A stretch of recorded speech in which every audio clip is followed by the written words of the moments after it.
never guess the places that I've been. You never guess the places that I've been. 'Cause everything is like a dream, yeah, but only in that dream that I live in. I'm never gonna let the day begin. Never gonna let the day begin. 'Cause everything is like a dream, yeah, but only in that dream that I live in. Oh, don't wake me up before you go, and I'll just make this bed my home. Oh, darling, please just let me sleep. Give me my dreams.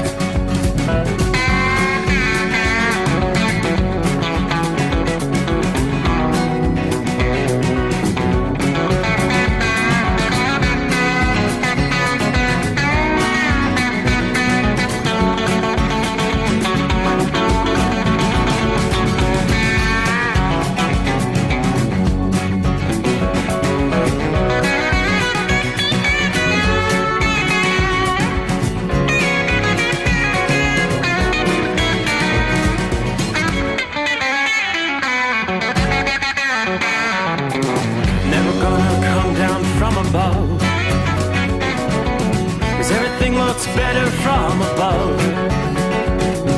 Nothing's ever as it seems, yeah, except in that world that I dream of.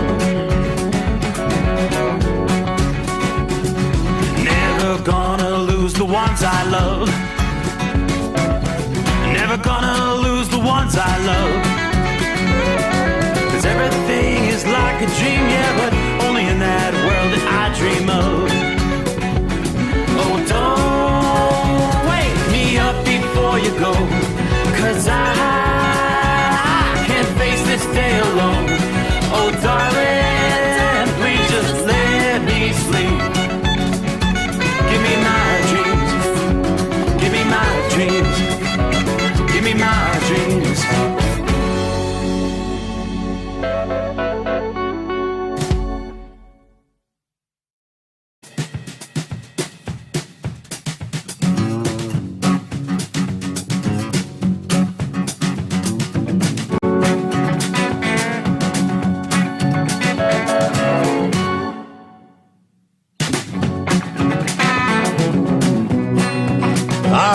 Then I think we're all set to roll here. Everybody ready? Jump on in. Everybody coming on board here as we get set for the weekend. Friday coming on. And away we go. Where shall we begin? I guess first, what's on tap for the weekend here? Hey, our friend Josh is in Iowa. No, he's not at the Truckers Jamboree. He's at the NTPA Nationals, National Tractor Pull Association. I know the forecast for Walcott, I did check that out. Thursday was supposed to be a pretty nice day. Friday, I think they've got the chance of showers in the forecast, like a 60% chance of rain. Then cloudy conditions for Saturday, final day of the Walcott Jamboree. And indeed, they're talking potentially it's more like a 50-50 shot, chance of some passing showers. So, yeah, I know the last event that Josh showed up at, they got rained out on day number 1, and day number 3, they got some pooling in between there. So we'll keep our fingers crossed for the weather there. They started things up on Thursday, Friday, Saturday at the NTPA North Iowa Nationals in Rockwell, Iowa. So today will be day number 2 of that. Make sure if you're going to show up there, get by the booth, say hello, let them know you're an Overnight Drive listener.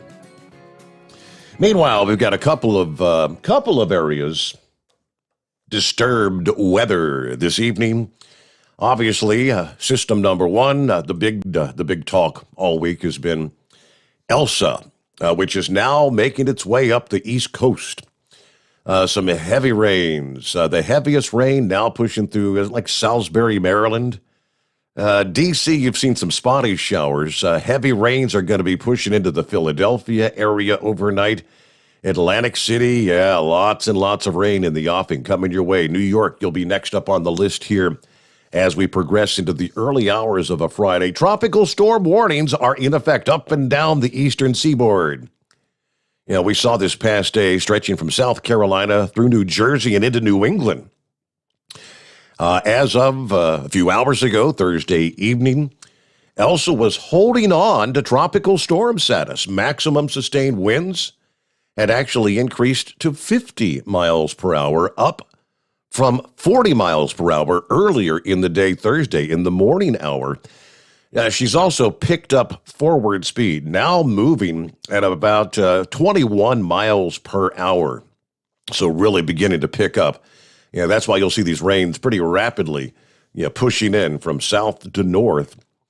Elsa was blamed for at least one fatality in Florida after making landfall as a 65-mile-per-hour tropical storm there along the upper west coast of Florida. Forecasters say Elsa should maintain its strength as its path will keep it very close to the Atlantic. Predicted to travel right along the mid-Atlantic and the northeast coast overnight tonight into Friday. It could actually strengthen a little bit as the center of the system does edge its way back out over the warm waters Friday morning. And that warm, moist environment is essential to support a tropical storm. And, of course, the Atlantic waters along the mid-Atlantic coast are warm enough to support some moderate strengthening. A more abrupt change in status once the system begins to move over the cool waters along the New England coast and Atlantic Canada coasts. As we wrap up the week here, at that time, Elsa's going to transition to a non-tropical system. It'll be just a rainstorm, as they'll be calling it. But even after Elsa weakens or transitions to a non-tropical feature, it will still unleash a period of heavy rain, a brief period of gusty winds, and the risk of severe thunderstorms in the Northeast. Those conditions could continue to bring risk to lives and property. We'll be talking some flooding, maybe power outages, some wind damage, even though Elsa's going to be well below the peak intensity, where at one point it was a Category 1 hurricane. But as I just mentioned, Philadelphia, New York City, and later on Boston, cities that are going to have a period of heavy rain as Elsa tracks nearby. It could make for a very wet, hazardous morning commute in and around New York City. Timing-wise, that's right about when some of the heaviest rains are going to be coming through. Enough rain is forecast to fall to lead to flash flooding in urban and poor drainage areas along the I-95 corridor from the mid-Atlantic coast up into New England. Generally, we're talking 1 to 2 inches, localized areas 2 to 4 inches from the Atlantic coast to about maybe 100 miles inland. It could see some 6-inch totals closer to the coast. Although the rain's going to be heavy, it'll be rather quick hitting. The accelerated forward motion would limit the duration of the rain to probably 6 hours or less in most cases. So once the rain begins to fall, 6 hours and things are winding down. Now, only if Elsa were to slow down or interact a bit more with the non-tropical system over the Midwest and the Appalachians, we might see some rainfall be a little more extreme. Not certain how that's going to play out. Some areas in the Mid-Atlantic, and especially New England, have been hit with downpours, with thunderstorms here earlier this week. It's in those areas where the flooding problems may escalate rather quickly, despite the brief nature of the heavy rain. For example, Boston picked up 5.25 inches of rain during the first week of July.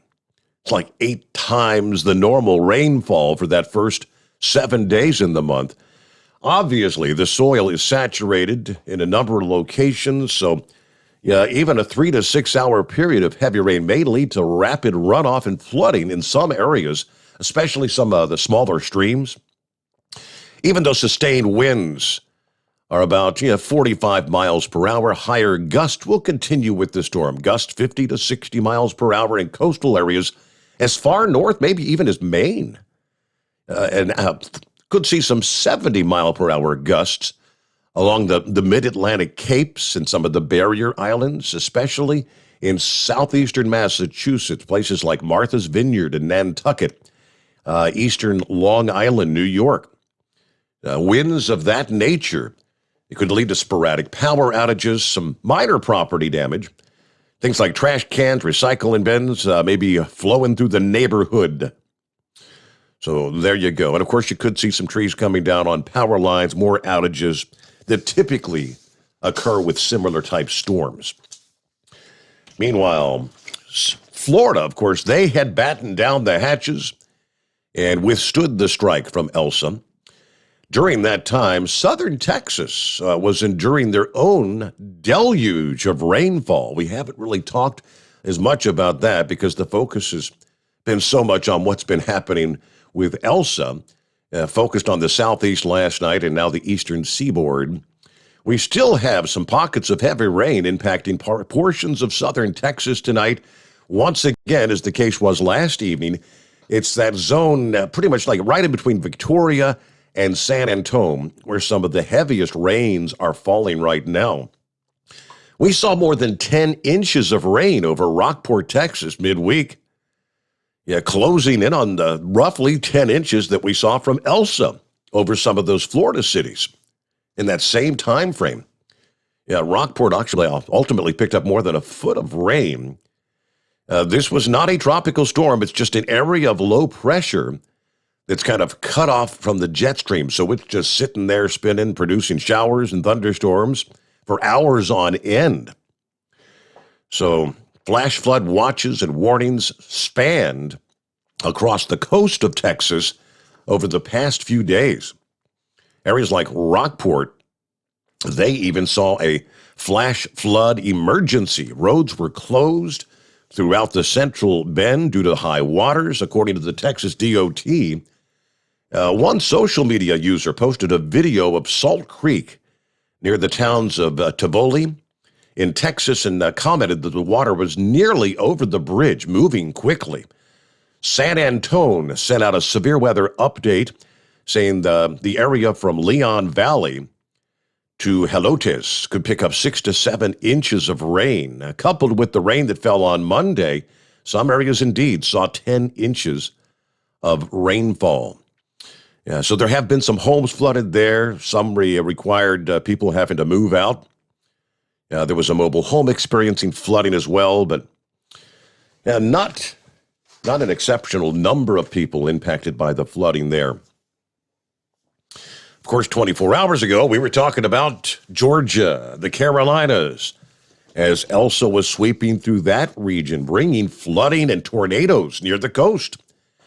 AccuWeather's extreme weather forecaster, Bill Waddell, described the tornado warnings as coming in fast and furious overnight in Charleston, South Carolina. He captured video of people trudging through floodwaters in downtown Charleston. More than 7 inches of rain fell in parts of coastal Georgia and South Carolina.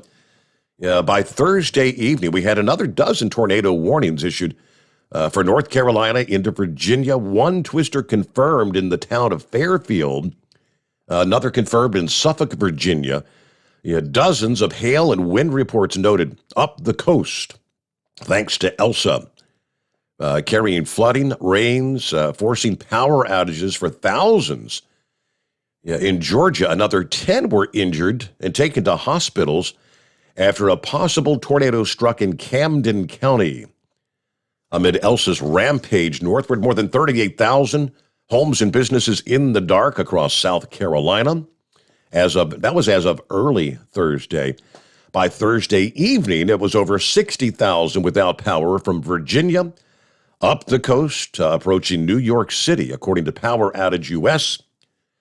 The storm system that couldn't decide if it wanted to be a hurricane or a tropical storm finally making landfall Wednesday morning. All right. Elsa did turn deadly Wednesday evening, claiming one life after winds sent a tree toppling on a pair of cars in Jacksonville, where the winds were gusting up to 50 miles per hour. Further south, however, fortunate was the term used by the Tampa mayor. Wednesday morning, the city woke up to really just minimal damage and flooding. Fortunately for us, we did not see the storm surge that had been predicted of 2 to 5 feet. That's a great thing for Tampa Bay. They dodged yet another bullet. There were some downed trees and power outages. Meanwhile, Cedar Key, nothing fantastical about Elsa's impacts there. 65-mile-per-hour winds at landfall did hurl some debris, some flooding throughout the Florida Gulf Coast. The state as a whole, they tell us, really dodged the worst-case scenario. In particular, in regards to power outages. 20,000 residents were dealing with outages, which is not bad, with a high-end tropical storm coming ashore. Coast Guard said the Coast Guard were required to save the lives of 13 people earlier this year on a cargo vessel that was carrying 22 that capsized, apparently. Coast Guard said the individuals had left Cuba, that the other 9 members were missing. Coast Guard first notified of the emergency by the Good Samaritan crew. About 1:30 in the afternoon. This was on Tuesday. So there you go. Break down some of the weather around the country. Meanwhile, another Mother Nature-related scenario. A magnitude 5.9 earthquake striking the mountainous region of Northern California near the border with Nevada this past day. It was initially registered at a 6.2, striking at a depth of about 6 miles, centered near the town of Walker, California, about 150 miles east of the state capital of Sacramento. That quake followed by a cluster of smaller tremors in the same region of the eastern Sierra Nevada range. Weak to light shaking was reported as far away as San Francisco, some 200 miles to the east, and as far to the west as the Nevada capital of Carson City. No preliminary reports of damage or injuries. They described it as a rapidly evolving situation. The California governor's office said we're working closely with local officials to ensure they have the resources to rapidly respond to these earthquakes. Of course, something between 5.5 and 6 is capable of causing some damage to buildings and other structures. This particular quake was in a relatively sparsely populated area. All right, one waitress who was serving tables there in Smith Valley, Nevada, said, it shook us pretty good. A loud crack heard as the floor kind of rolled, then merchandise on the shelves shook for about 20 seconds. It was kind of scary, she says. 5.9 there in California. All right, we'll get to some of our industry headlines coming up here as we're underway on a Friday. Who all checking in out of the box? Let me flip the page here and jumping on board. Horse feathers first. Scott checking in from Steubenville, Ohio once again. Hello to Todd and Kyle. Chevy guy. Randy checking in. Good morning. Michigan Madman checking in. Running hopefully. Be done by 2 a.m. I guess, is this the racing thing? In the running. Going to really enjoy the show tonight. Steve, check your mail. Yeah, I did get that email. Thank you very much, Michigan Madman. That was pretty funny. Good Friday morning from Bill, Big Ed. Hey there, 2 in a row. 2 nights in a row. You're right. Heat waves out in Wells, Nevada, heading to the Mile High City. Yeah, Keith, checking in from Dickinson, North Dakota, where it's 64 degrees. Let's see. Tank checking in. Happy Friday. 86 degrees here in Memphis tonight. I'm all hooked up, headed east, about 90 miles to the home 20. Everybody truck safe. Have a great weekend. Fat Kid Brody. Morning, Steve. What's the name of your bumper music? Oh, what the heck is we were talking about this a couple of weeks ago. My dreams, something like that. I'll have to pull it up again. Let's see. The Gear Jammer checking in. Big Moose. You got that one piston clinking, diesel drinking, gear jamming, load ramming, freight shaking, love making, king of all things moving. Big Moose on the loose one more time. Well, that's a mouthful, Big Moose. Thank you so much. Morning to the overnight drive, Captain Ken, or Kentucky Ken. I'm sorry, Kentucky Ken is out there on the streets serving and protecting once again tonight in northern Kentucky. Hello to Bidu checking in. Morning, Steve, and the overnight crew. And Monty Python is with us. Good morning, Your Honor, as he always likes to say. All right, we'll get to some of our other listening friends checking in coming up here momentarily. Round the country, our number 844-844-3388. The Steve Sommers Overnight Drive live from the Hot Shot Secret Studios. You're listening to the Overnight Drive with Steve Sommers. At Hot Shot Secret, we share the science behind common diesel problems. For example, Excessive black smoke. excessive black smoke has two causes: carbon buildup and internal diesel injector deposits, also known as IDIDs. Hot Shot Secret Diesel Extreme has the highest concentration of active ingredients allowed by law and will safely remove all types of injector deposits, including IDIDs and carbon buildup, to eliminate black smoke. Hot Shot Secret Diesel Extreme is available nationwide at truck stops, fine farm and auto stores, and online at hotshotsecret.com. Diesel Army is on duty 24 hours a day, 7 days a week. Burning the midnight oil with the best diesel coverage. All the tech, all the torque. Diesel Army, where there's smoke, there's fire. For the latest news and event coverage, as well as feature and tech articles, sign up for the newsletter and don't miss a thing. Visit dieselarmy.com from the Power Auto Media family of digital magazines. Again, it's dieselarmy.com. If computers are your problem, Cherry Digital Pros has your solution. We are a full-service computer sales and repair company. We can diagnose your problem and fix it quickly and affordably. We fix all models of laptops and PCs. We also offer custom-built PCs, servers to your specifications. From PC repair and laptop repair to online internet help to data recovery, we can handle it. Let Cherry Digital Pros solve your computer problem today. Call or text us at 513-568-5568 or go to cherrydigitalpros.com. PureFlow Air Dog, your leader in fuel air separation system technology. Our systems filter out water, particulates down to 2 micron, and remove all of the air out of your diesel fuel. This allows for nothing but pure, clean diesel fuel to reach the expensive injection system equipped in your vehicle.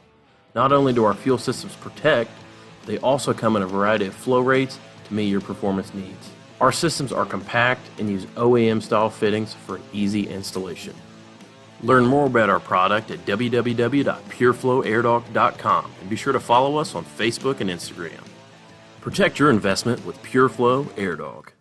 Whether you're a diesel pickup performance enthusiast or just looking for a small upgrade, when selecting common rail fuel system components, look no further than Exergy Performance. At Exergy, you'll find injectors, pumps, and more, engineered like no others on the market using state-of-the-art equipment run by people that have been in the business for decades. So if you're in the market for common rail components at any power level, contact Exergy Performance or one of the many dealers listed on our website at exergyperformance.com. The Overnight Drive with Steve Sommers. Live from the Hot Shot Secret Studios. Call Steve now. 844-844-3388. That's 844-844-3388.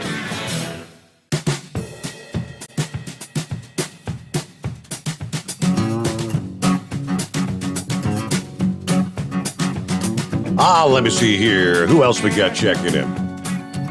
Richard says, good morning from Central Florida, 79 degrees here. Wishing Steve and all a fine day.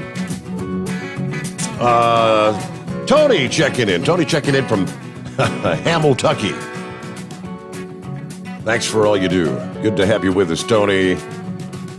Let's see, Captain Ron checking in. Just arrived at my meet point at the King Frog in Adele, Georgia. Waiting for my relay driver, might as well try to get a beauty nap in. Lord knows I need a lot of those. Buckeye Boy checking in from Mayflower, Arkansas, just west of Little Rock, where it's 80 degrees, nearly 90% humidity. Came through some heavy thunderstorms just east of Little Rock. I'm headed for San Francisco for a Monday delivery. Then I may pick up near Los Angeles, headed back to Charleston, South Carolina. Yeah, Buckeye Boy, you're doing the coast-to-coast thing. Anyway, trying to fight off a dang summer cold. It's got my head all clogged up. Anyway, have a great night, everybody. Be careful out there.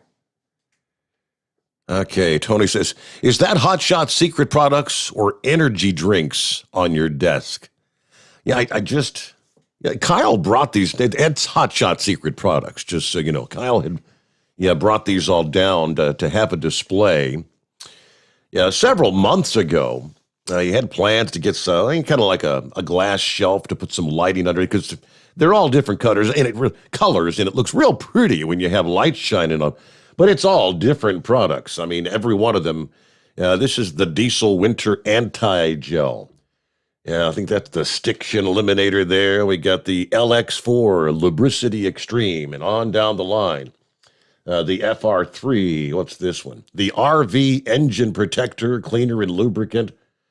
It's all different products, and that's not it at all.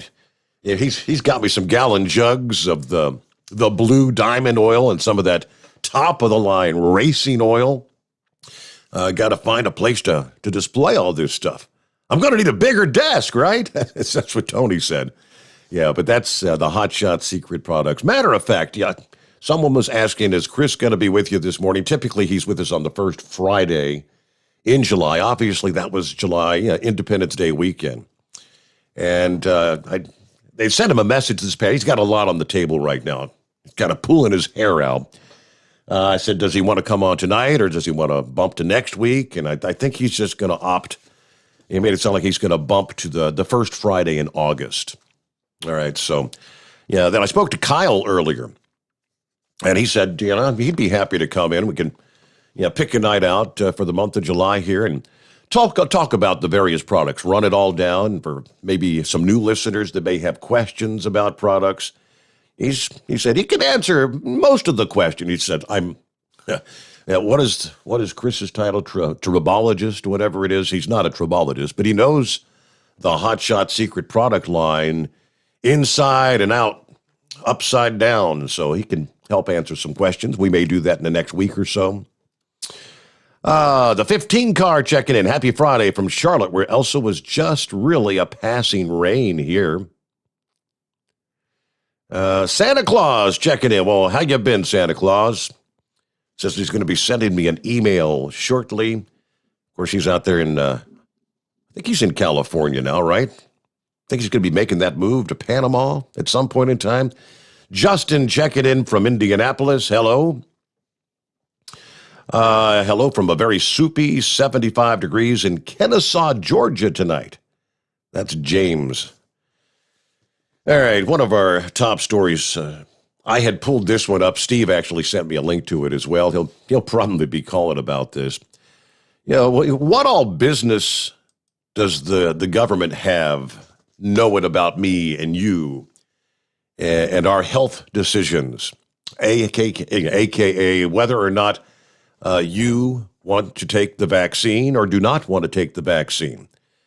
According to the Biden Health and Human Services Secretary, the government absolutely has the right to know your vaccination status. That's the Health and Human Services Secretary, Xavier Becerra. I believe that's the way you pronounce it, Becerra. Is it Becerra, maybe? Either way, the federal government has spent trillions of dollars to try and keep Americans alive during this pandemic. So it's absolutely the government's business. It's taxpayers' business. If we have to continue to spend money to try and keep people from contracting COVID, when pressed whether the administration would push to require proof for vaccinations, Becerra said, well, the states and local governments are going to decide that. We want to give people the sense that they have the freedom to choose, but we hope they choose to live.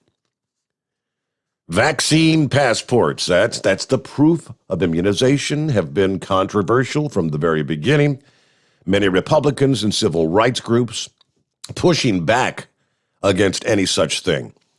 And at one point, the White House did rule out playing any role in such a system, but administration officials have indicated a willingness to kind of defer to private companies. You decide if proof of vaccination is required, and many are already doing that. Becerra said the administration has a duty to make sure all Americans can prosper and freely associate following the pandemic. Vaccinations are key to that objective. Knocking on a door has never been against the law. You don't have to answer the door. But we hope you do, because if you do, we can hopefully dispel some of those rumors that you've heard and hopefully get you vaccinated.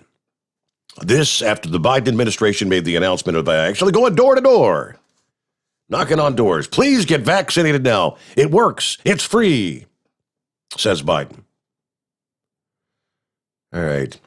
It's never been easier. It's never been more important to get your vaccination. Do it now for yourself and the people you care about, for your neighborhood, for your country. It sounds corny, but it's the patriotic thing to do, says Biden. Arizona's Attorney General, Mark Brnovich, is among those criticizing Biden's comments. Now, he said Americans trust medical researchers and their family doctors to provide information and recommendations to make their personal decisions, but they do not trust government intrusion or the politicization of the healthcare process. Yeah, thank you, government. Stay out of it. I, along with many Arizonas, was greatly alarmed by your White House indicating it might be in possession of medical records revealing the contact information for Americans who've not been vaccinated. If this is the case, this is a severe breach of privacy. I will not tolerate such intrusions in the state of Arizona. Again, Arizona's Attorney General. So it goes to the next level. The fight is on. We'll get a news break here. It's 844-3388. The Steve Sommers Overnight Drive, live from the Hot Shot Secret Studios. USA Radio News with Wendy King. President Biden has announced the end of the nation's longest war. He said the withdrawal process will be completed by August 31st. Nearly 20 years of experience has shown us that the current security situation only confirms that just one more year of fighting in Afghanistan is not a solution. Biden said a Taliban takeover of Afghanistan is not inevitable. He said the Afghan security forces have the ability to defeat the Taliban. He also said the intelligence community has not assessed the nation will collapse when the U.S. leaves the country. The United States is responding to a request from Haiti's National Police for investigative assistance following yesterday's assassination of President Jovenel Moïse. Some suspects have been killed or taken into custody. Officials in Haiti say they're still hunting for the masterminds. This is USA Radio News. Hey travelers, do you want to save money on your next flight? Then pick up the phone and call. That's right, call, because the best prices are not online. They're with SmartFares. See, SmartFares has special deals with the airlines. When they have unsold seats, they use SmartFares to fill them. So you get airline tickets at ridiculously low prices. Our prices are too low to publish online. With the extra money you'll save, you can book another trip or treat yourself to dinner or shopping. So stop searching all of those travel sites to find the lowest price on your next flight. Let one of our SmartFares expert travel agents find ridiculously low prices for you. Call SmartFares today and get the best price on your next flight. Guaranteed. Also, save up to 50% off business and first class tickets. 800-871-3291. 800-871-3291. Again, that's 800-871-3291. Live from the Hot Shot Secret Studios, the Steve Summers Overnight Drive. At Hot Shot Secret, we share the science behind common diesel problems and their solutions. For example, Hot Shot Secret Diesel Extreme. Today's ultra-low sulfur fuels leave injector deposits causing frequent DPF regens and low throttle response. Diesel Extreme is a once every 6-month treatment that will clean your entire fuel system, including the tank, lines, pump, and the injectors. Hot Shot Secret Diesel Extreme is available nationwide at truck stops, fine farm and auto stores, and online at hotshotsecret.com. Whether you're a diesel pickup performance enthusiast or just looking for a small upgrade, when selecting common rail fuel system components, look no further than Exergy Performance. At Exergy, you'll find injectors, pumps, and more, engineered like no others on the market using state-of-the-art equipment run by people that have been in the business for decades. Exergy is the home of the Sportsman line of injectors. These injectors are designed for use in pickup trucks with no other modifications and offer a 15 to 20 horsepower gain while being calibrated to tighter tolerances than factory stock injectors. With a product lineup of injectors from Sportsman to 700% over, pumps from Sportsman to 14 millimeters, and complete engine control systems, Exergy has you covered. So if you're in the market for common rail components at any power level, contact Exergy Performance or one of our many dealers listed on our website at exergyperformance.com. You work hard. You deserve a seat that works just as hard as you do. The Bostrom T-Series seat has provided drivers with comfort for millions of miles over the past 3 decades.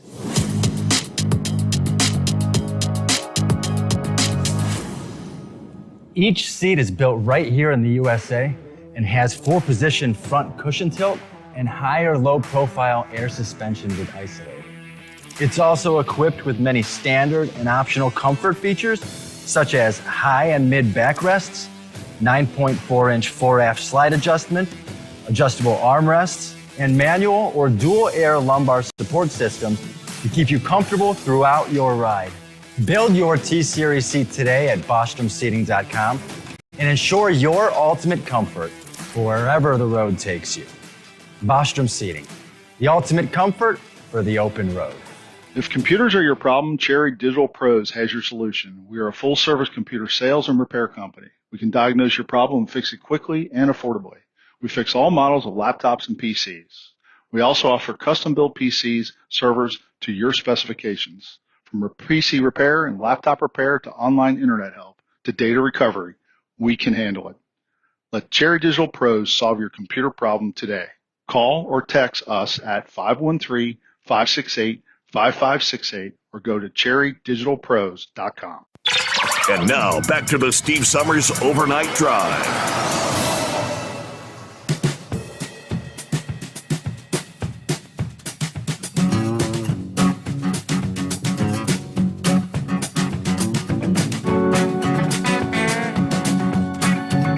You never know from one year to the next. Oftentimes, this time of year, it could be downright sweltering in Walcott, where the Truckers Jamboree kicked off this past day, continues today and Saturday.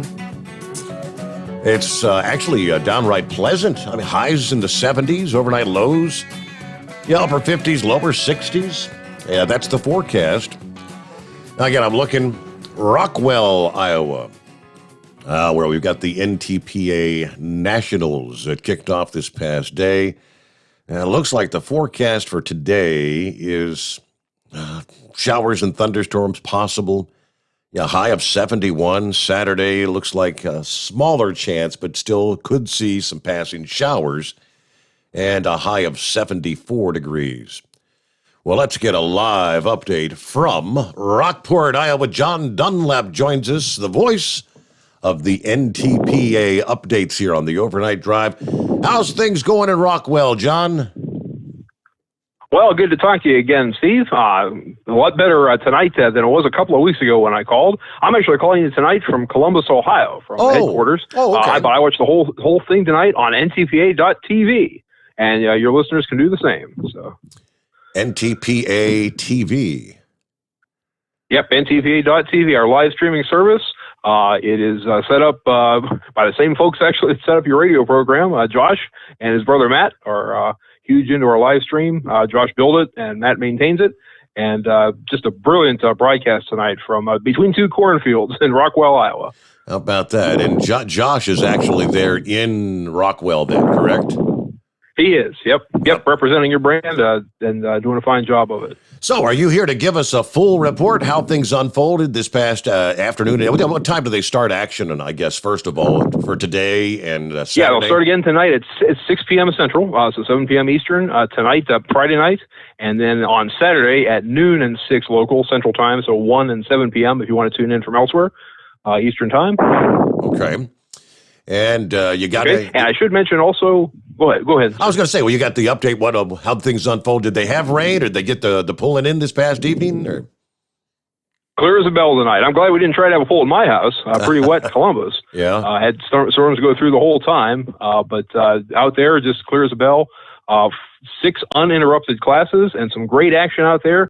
We had 3 first-time Grand National winners, and every one of them was a walk-off win, you'd call it in baseball, on the last hook of the class. So super exciting, including the last hook of the night in modifieds, in the multi-engine modified class. Guy won by 20 feet, Tom Owens of New York State. And he'd put on 1,200 miles just getting to Rockwell, but he'd also been in Dodge City, Kansas the previous week and Toma, Wisconsin the week before that. So he's got to be pushing 5,000 miles or so from his home in New York. So how common is it to win by 20 feet? I'm thinking in tractor pulling, you could win by inches or just a foot. 20, that's a big win, isn't it? It is. It's been common this year. We've had kind of blowout wins in modified to this point. The previous guy to do it about 3 or 4 times was Brett Berg of Farmington, Minnesota. But he was down the order tonight. His lead actually grew because the second place guy in the class did a little bit worse than he did. Tommy Owens from New York, the winner of the class, kind of came up through the standings tonight, and he sits in 3rd. So really nice points recovery for him, and enough hooks left in this season to make some noise in that class. So explain to me, you have you have pooling on Thursday night. Mm-hmm. All the participants, will they be participating again on Friday, or is it a new class, or is it new poolers? How does that work? Sure. Well, with one exception this whole weekend, and that was the limited Pro Stock class, which has a couple other events that I want to mention before we're done tonight, to go to over the course of the rest of this weekend. They only pulled one time in Rockwell. But all the other divisions, and that's 12 other ones, including the 5 other ones tonight, they all pulled twice, of course, weather permitting. So, and that was supposed to happen at Toma also. Everybody pulled twice, but actually only one class wound up pulling twice in Toma. That's typically how it works over a large weekend of a Grand National or a Super National event. We try to bring the guys in with 2 opportunities to hook. And so over the course of a season, they'll maybe pull in 6 or 7 locations and therefore get about 14 to 16 hooks in. Okay. So a lot of action. So all the action that took place this past evening, do you clean the slate and start fresh and anew for Friday night, or do they just add on? Yep, you're correct. Everybody starts at 0, starting over again. Of course, they have the points, and it's similar to NASCAR or other racing series in which you get a number of points per placing, and then also a number of points for appearing. And so for his win tonight, as well as the other winners, Tom Owens got 30 points, which consists of 15 hook points, and everybody would get that in the class for a legal hook. And then he additionally got 15 place points. Second place would get 14 place points. Third would get 13, and so on, down to a minimum of that 15 points overall for hooking tonight. Okay. So and those accumulate over the course of a season toward a championship. In tractor pulling, in pulling action, does the track make a difference from one location to the next? And then, like, for the guys that pulled this past evening, are they going to go back and be in the shop and working on their tractors tomorrow to try to change things so they can get a better pull? Do they change tire composition and things like that in pulling? Definitely change pressures. A lot of them will give their tires a sharpening between now and the next time they hook. A lot of them will have engine work to do, just regular maintenance, and some will have repairs to make, and all of that is sort of in their on-the-road shops. And one of the greatest things about pulling is you don't necessarily have to bring everything to work on your tractor because your buddy will help you.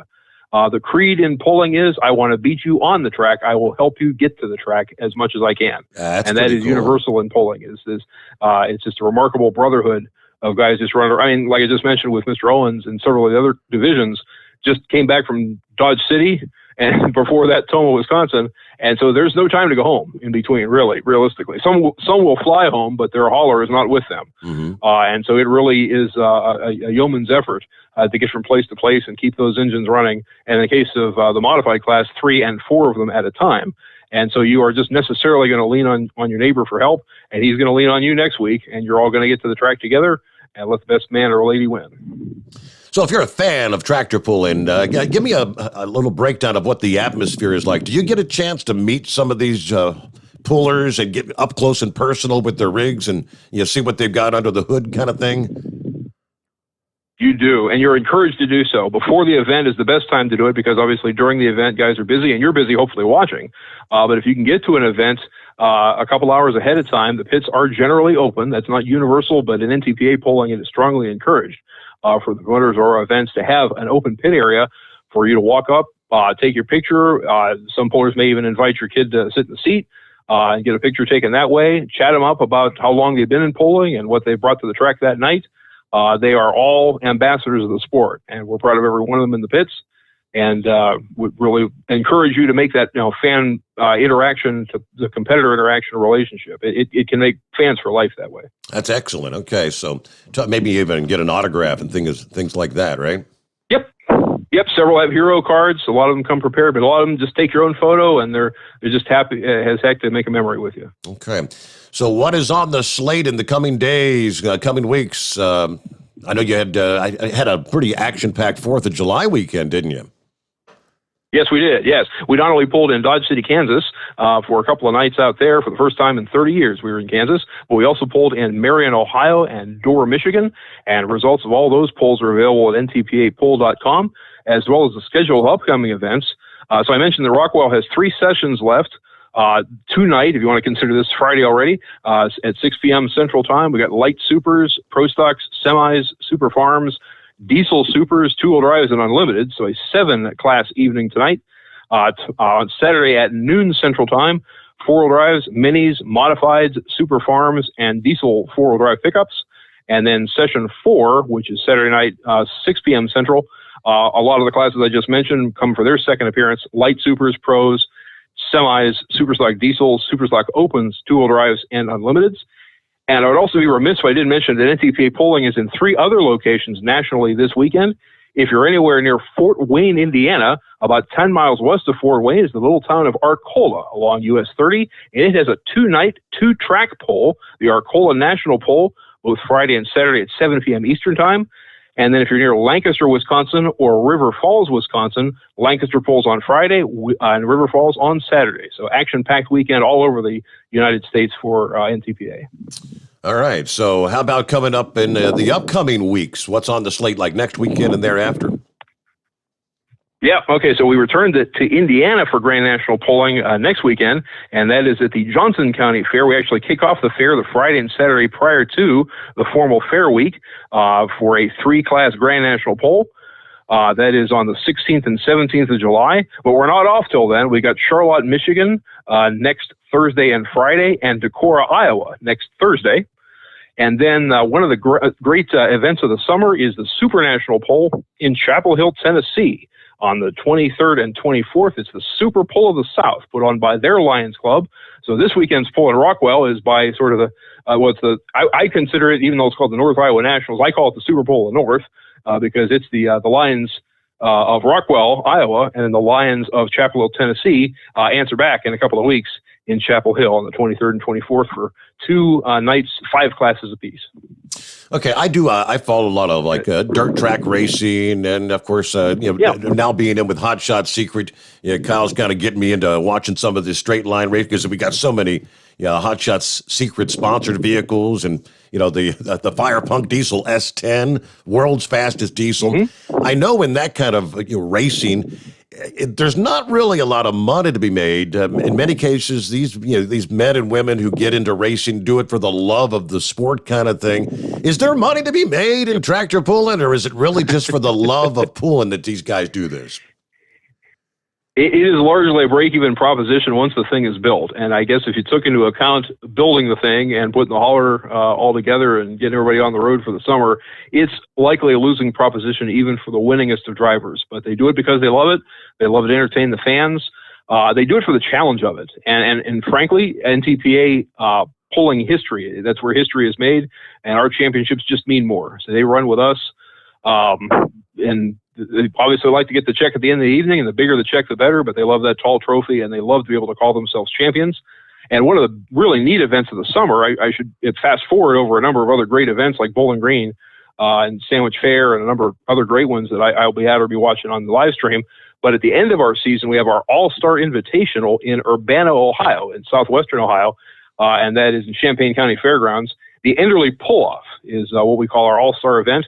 And just to be called an Enderley champion, it's our all-star race, effectively. All-star game, Pro Bowl, anything you want to call it.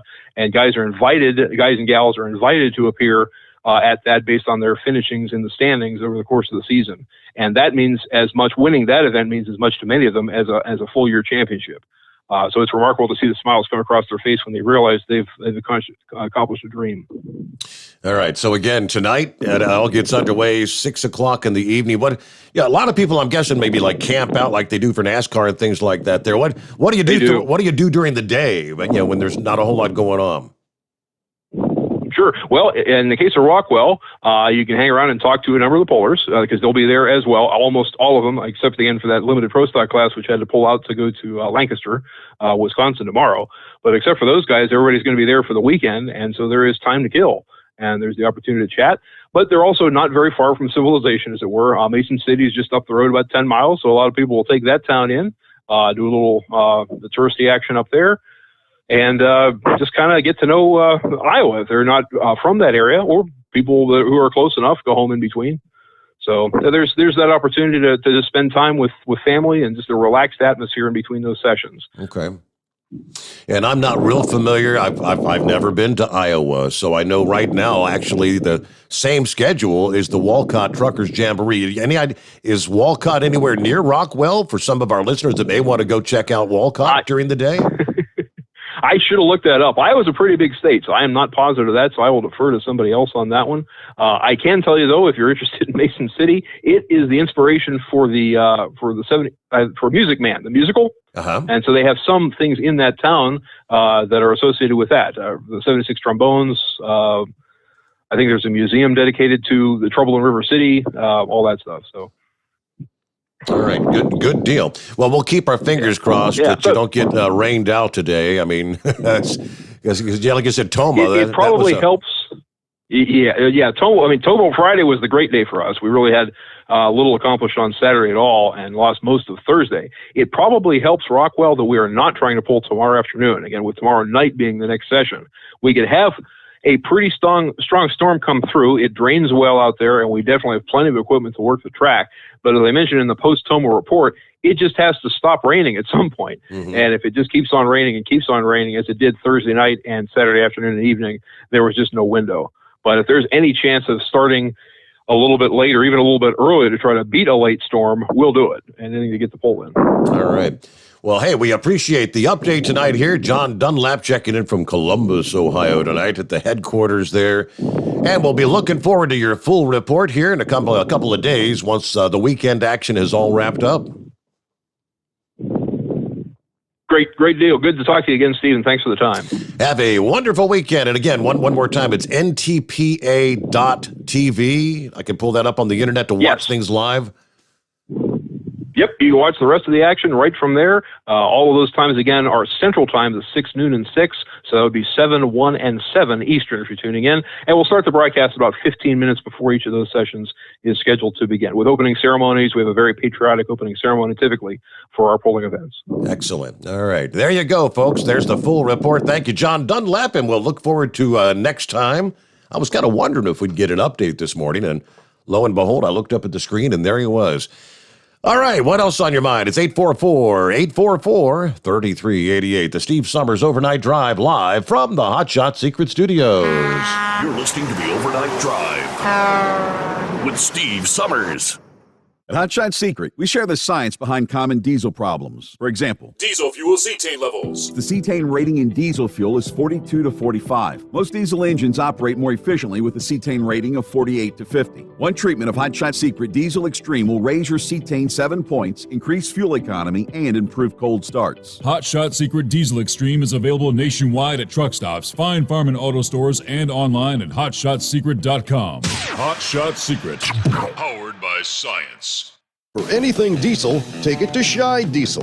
They provide a wide variety of services and diagnostics to determine what the problem is with the latest technology. From simple oil changes and preventative maintenance to fuel system diagnostics and repairs, engine rebuilds and cylinder head repairs, and rebuilds with our in-house machine shop.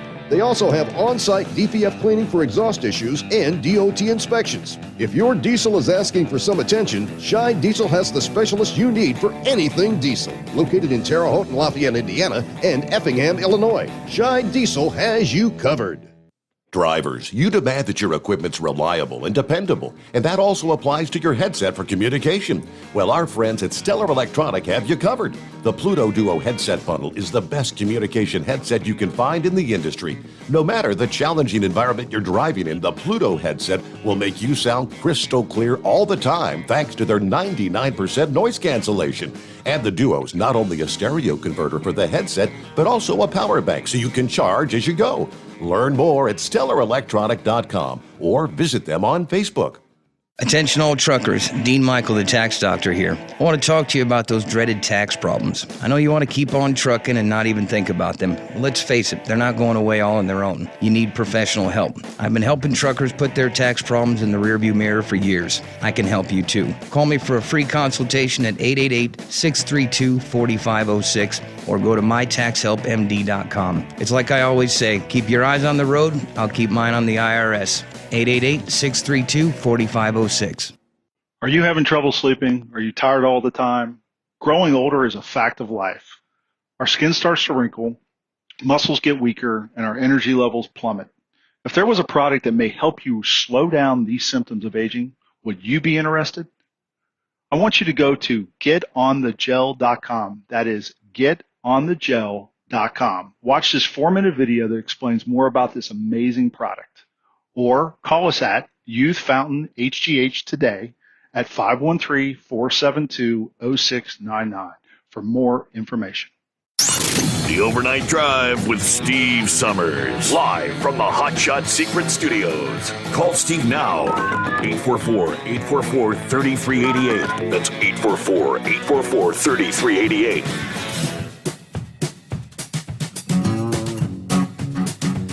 Under the industry headlines, concerns over a wildfire in Oregon, southern Oregon, have prompted the state's governor to issue an emergency order suspending certain motor carrier regulations in order to help fight the fire.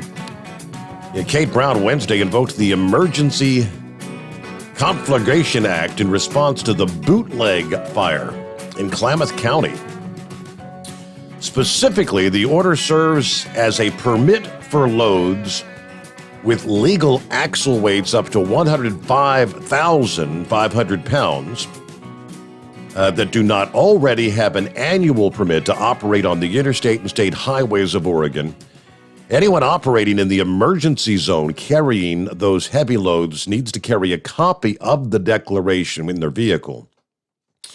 The Oregon DOT issued an email bulletin about the orders. The bulletin advises carriers who are transporting loads outside the parameters covered by the order to contact the over-dimension permit unit from like 7 a.m.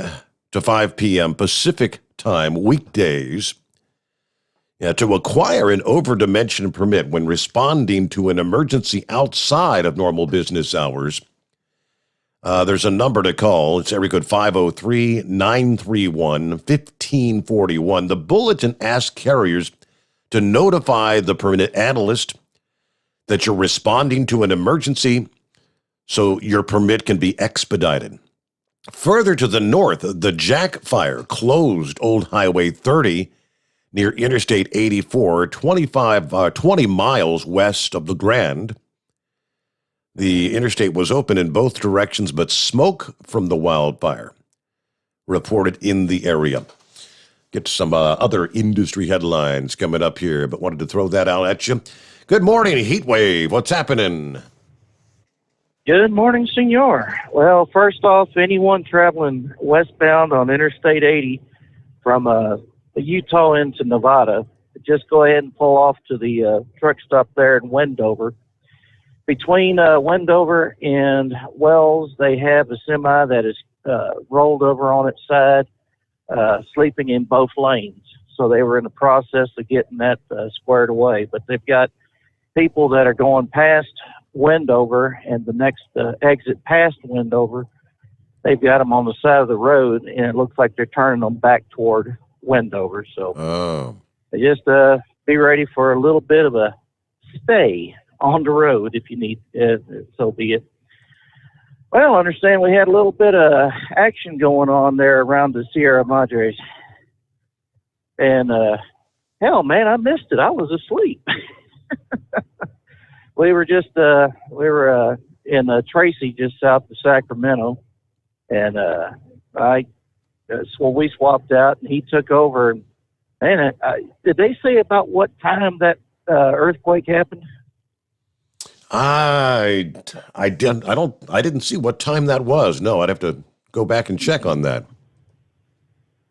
Well, I mean, if it happened while I was sleeping, I wouldn't have known about it anyways. But it was a smooth ride up and down that mountain.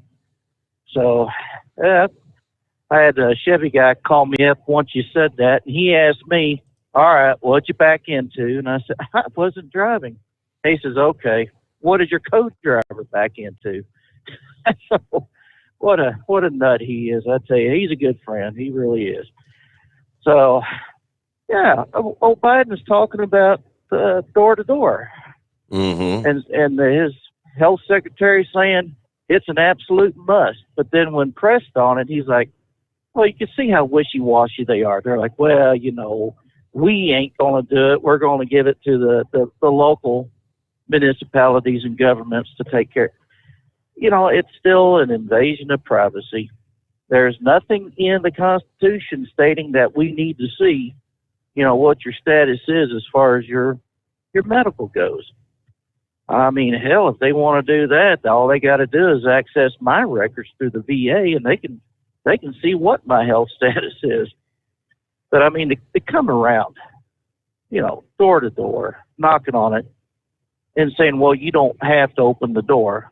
Well, I can guarantee you my wife will not open the door. But if they leave pamphlets, you know, I guess you can look at it one way and say, well, they're trying to inform you. But in our aspect, it's like they're littering on my property. So get out. I don't need people coming up to my door. I mean, it's kind of like the Jehovah's Witnesses coming up every year asking if we're saved. They just can't seem to understand that I believe what I believe, and I don't believe they're right. So, and every year I got to tell them. And I guess I need to put a sign out there: no trespassing under any conditions. Oh well. But other than that, I found the numbers on your quake. It was about 10 till 4 California time. So that'd be about 10 till 7 Eastern time. So not that long ago.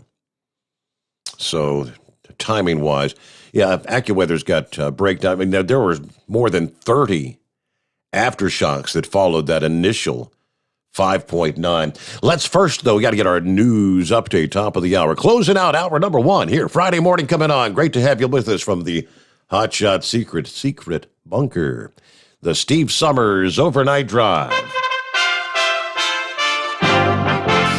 USA Radio News with Wendy King. President Biden said the U.S. military mission in Afghanistan will end by August 31st. The drawdown is proceeding in a secure and orderly way, prioritizing the safety of our troops as they depart. He said he knew the Afghan military will defend the government. You have the Afghan troops have 300,000 well-equipped as any army in the world, and an air force against something like 75,000 Taliban. Critics say the withdrawal, which began during the Trump administration, will allow the Taliban to expand.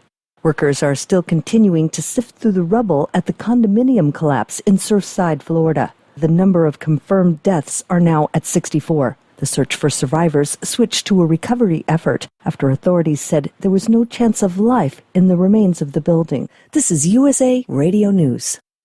Hello, this is Wayne Alaroot for our newest sponsor, Asset Strategies, or ASI for short. ASI is a precious metals powerhouse. They sell gold and silver. Never in history has there been a more important moment to buy gold and silver. ASI has been in business for 39 years. They've served over 20,000 clients and sold $5 billion worth of gold, silver, and precious metals with zero complaints. Last year, gold saw gains of 25%. Silver nearly doubled gold's performance. Now Democrats are in charge. Green New Deal, open borders, free healthcare for illegals, bailout broke cities and states. The debt is about to go through the stratosphere. The time to buy is now. The owners of ASI, Michael and Rich Chekin, have been my close personal friends for 16 years. ASI is the company I trust when it comes to buying and selling precious metals. Call now to receive a free consultation and a free 1-ounce silver eagle with every qualifying purchase when you mention the Wayne Alaroot Show. Call 800-831-0007. That's 800-831-0007 or visit assetstrategies.com. A 5.9 earthquake near the California-Nevada border has forced transportation officials to close a highway due to rock slides. USA Radio Network's John Clemens reports. Geophysicist Hannah Persley is with the U.S. Geological Survey and tells us it struck near Walker, California. It was a shallow earthquake, magnitude 5.9. Because it's so shallow, it was also fairly strong. The shaking in Walker was very strong. The earthquake was felt widely through California and in parts of Nevada. As of right now, the earthquake has over 30 magnitude 2.5 or larger aftershocks. She is able to pinpoint the epicenter of the quake. The closest town to the earthquake is Walker, California. The earthquake is within a couple miles of the town. From the USA Radio News Texas Bureau, I'm John Clemens. You're listening to USA Radio News.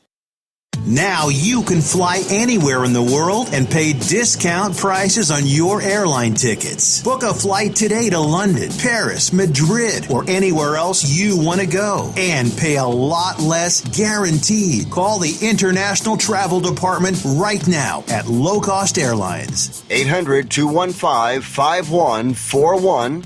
800-215-5141. That's 800-215-5141. Many retailers at the grocery store are trying to fool you by changing their packaging. USA Radio's Tim Berg explains. If you have a hunch that some ice cream containers and other goods lining grocery store shelves in your pantry are getting smaller but not cheaper, it may not be all in your head. As the reopening economy struggles with pandemic-induced supply chain issues and soaring customer demand, some consumer advocates are ringing alarm bells over so-called shrinkflation. Rather than explicitly increasing the price of a product, producers will instead change the size, usually making it slightly smaller. The conventional wisdom is that an explicit price increase might be noticed by consumers and they might react negatively to it, but a small decrease in size may not be as observable. Steve Reed is an economist at the Bureau of Labor Statistics, that audio courtesy of ABC News. As far as what products are being downsized in some cases, Edgar Dworsky is a former Assistant Attorney General of Massachusetts. Paper goods, cookies, snack crackers, margarine, hot dogs. From the USA Radio News Phoenix Bureau, I'm Tim Berg. Organizers of the Tokyo Olympics say fans are now banned due to rising numbers of COVID-19 in the country. The Prime Minister and the Governor said Tokyo is under a new state of emergency. For USA Radio News, I'm Wendy King.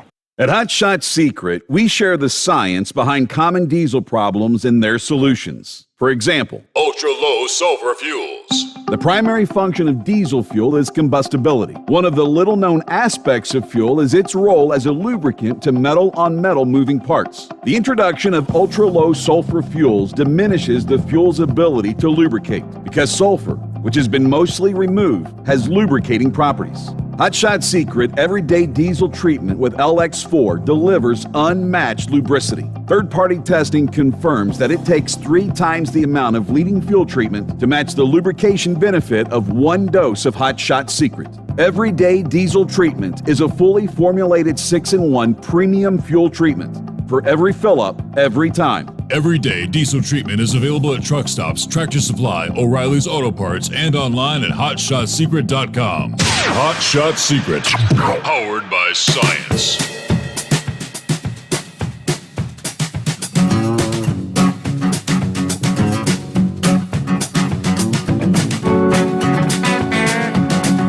All right, hour number 2 underway as we make our way into the 9th day of July for 2021. Hope you've had a great week.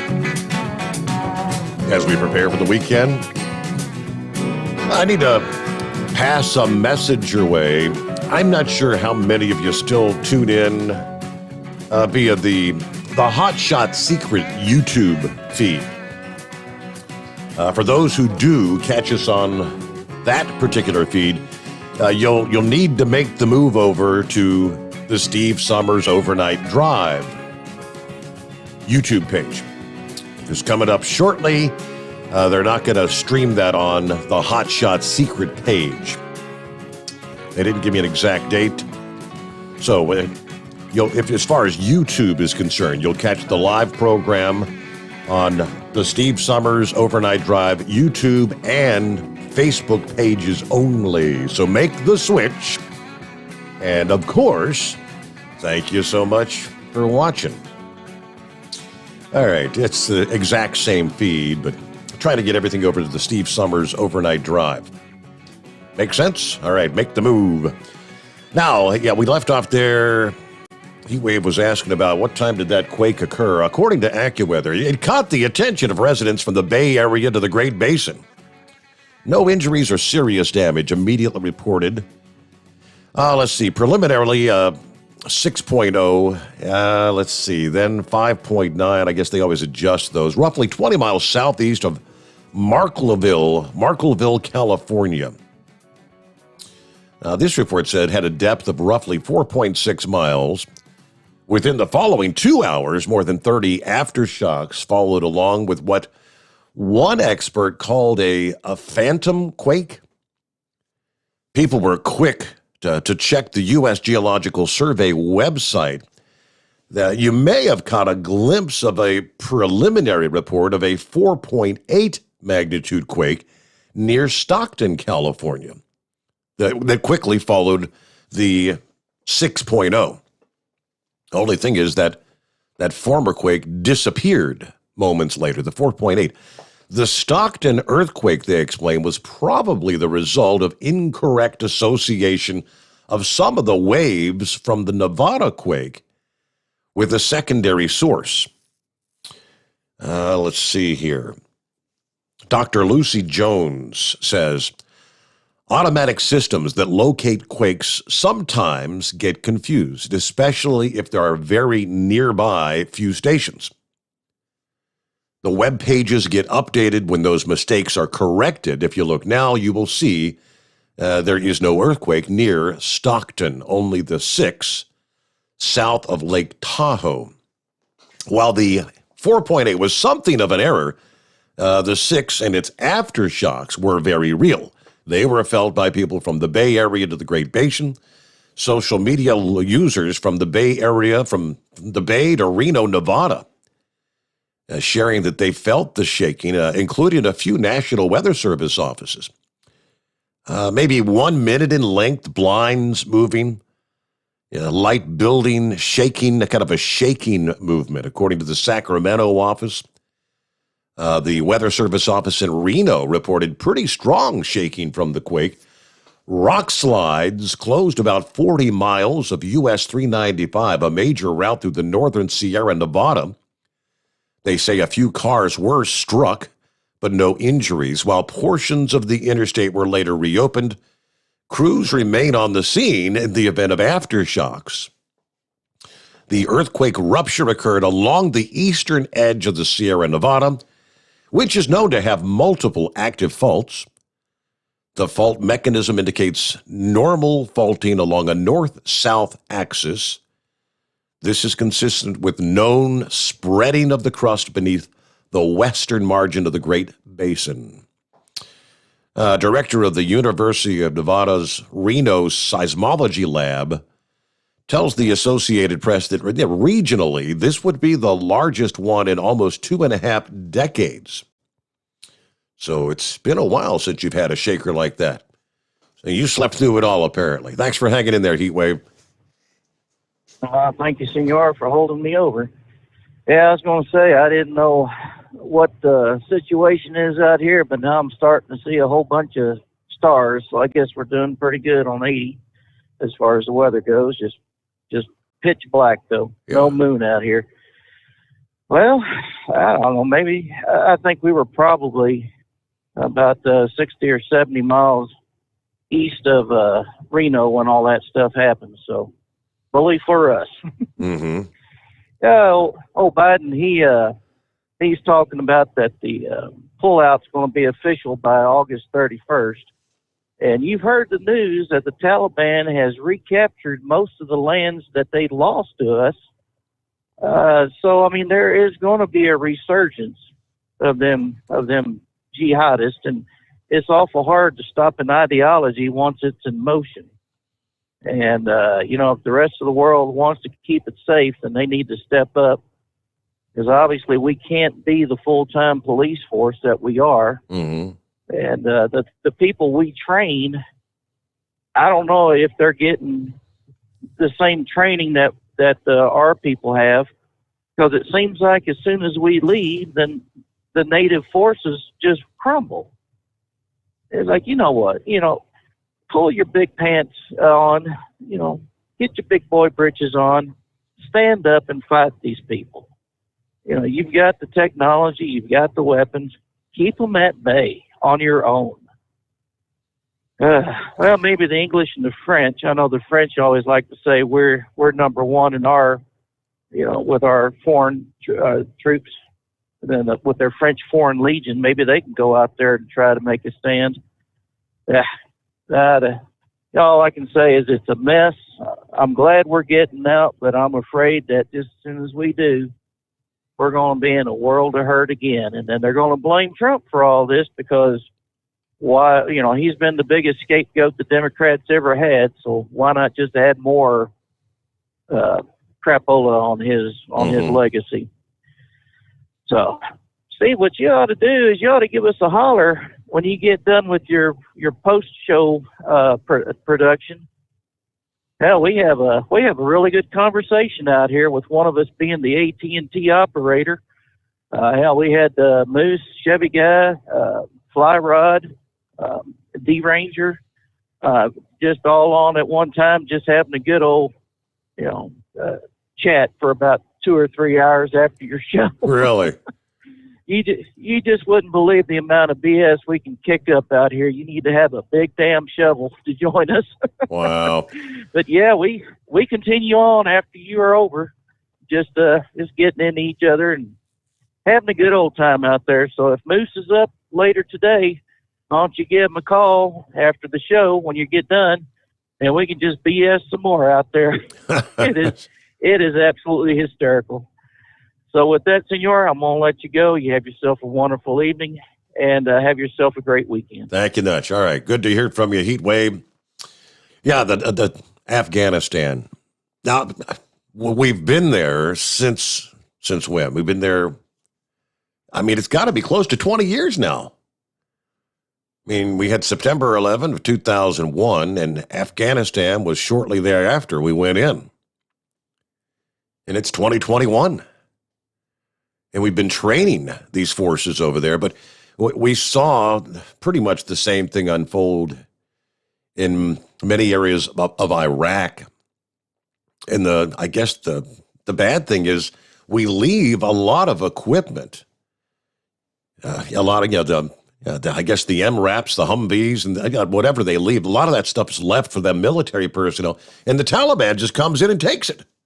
And we essentially are actually arming up, strengthening up the Taliban. Representative McCall said the Taliban most likely will take over. I worry about the embassy in Kabul. I'm worried about the Bagram Air Base. We just abandoned that and left it to the Afghans, and they're probably going to be overtaken by the Taliban. He said that the Afghan president warned him that the removal of U.S. troops would mark the year of the jihad. Now, what does he mean by that? Well, it means all the young males in Pakistan at the madrasas are poised with the Taliban to pour over into Afghanistan, and you're going to see a major civil war take place. And I don't think at the end of the day it's going to look pretty. McCall predicted the Taliban will take over the region in 6 months' time. Earlier this week, the report was the Taliban had already seized U.S. weapons and military equipment, there you go, including Humvees, tanks, and assault weapons from the Afghan security. They've already captured critical districts in the northern part of the country with little to no resistance from the Afghan forces. They're not fighting back. The speed of the pullout from Bagram Air Base has also left an opportunity for the Taliban to seize equipment left behind by the U.S. military. That base has been in operations since the 20-year war. One Taliban commander said his fighters seized 70 sniper rifles, 900 guns, 30 Humvees, 20 pickup trucks, and 15 armored vehicles from the Afghan forces. And McCall also went on to say he's very concerned about the interpreters. Anyone who actually worked with the U.S. troops, they will probably be assassinated. We promised we'd take care of them. I think so far we're failing in that responsibility, and I do think the president's going to have blood on his hands at the end of the day. And what are you supposed to do with those interpreters? I guess you'd almost have to get them out of the country, right? Yeah, bring them here or something. That's what to do. All right, we got a quick break in here. Lines available at 844-844-3388. The Steve Sommers Overnight Drive, live from the Hot Shot Secret Studios. You're listening to the Overnight Drive with Steve Sommers. At Hot Shot Secret, we share the science behind common diesel problems. For example, excessive black smoke. Excessive black smoke has two causes: carbon buildup and internal diesel injector deposits, also known as IDIDs. Hot Shot Secret Diesel Extreme has the highest concentration of active ingredients allowed by law and will safely remove all types of injector deposits, including IDIDs and carbon buildup, to eliminate black smoke. Hot Shot Secret Diesel Extreme is available nationwide at truck stops, fine farm and auto stores, and online at hotshotsecret.com. Diesel Army is on duty 24 hours a day, 7 days a week. Burning the midnight oil with the best diesel coverage. All the tech, all the torque. Diesel Army, where there's smoke, there's fire. For the latest news and event coverage, as well as feature and tech articles, sign up for the newsletter and don't miss a thing. Visit dieselarmy.com from the Power Auto Media family of digital magazines. Again, it's dieselarmy.com. If computers are your problem, Cherry Digital Pros has your solution. We are a full-service computer sales and repair company. We can diagnose your problem and fix it quickly and affordably. We fix all models of laptops and PCs. We also offer custom-built PCs, servers to your specifications. From PC repair and laptop repair to online internet help to data recovery, we can handle it. Let Cherry Digital Pros solve your computer problem today. Call or text us at 513-568-5568 or go to cherrydigitalpros.com. PureFlow Air Dog, your leader in fuel air separation system technology. Our systems filter out water, particulates down to 2 micron, and remove all of the air out of your diesel fuel. This allows for nothing but pure, clean diesel fuel to reach the expensive injection system equipped in your vehicle. Not only do our fuel systems protect, they also come in a variety of flow rates to meet your performance needs. Our systems are compact and use OEM-style fittings for easy installation. Learn more about our product at www.pureflowairDog.com and be sure to follow us on Facebook and Instagram. Protect your investment with PureFlow AirDog. Whether you're a diesel pickup performance enthusiast or just looking for a small upgrade, when selecting common rail fuel system components, look no further than Exergy Performance. At Exergy, you'll find injectors, pumps, and more, engineered like no others on the market using state-of-the-art equipment run by people that have been in the business for decades. So if you're in the market for common rail components at any power level, contact Exergy Performance or one of the many dealers listed on our website at exergyperformance.com. The Overnight Drive with Steve Summers. Live from the Hot Shot Secret Studios. Call Steve now. 844-844-3388. That's 844-844-3388.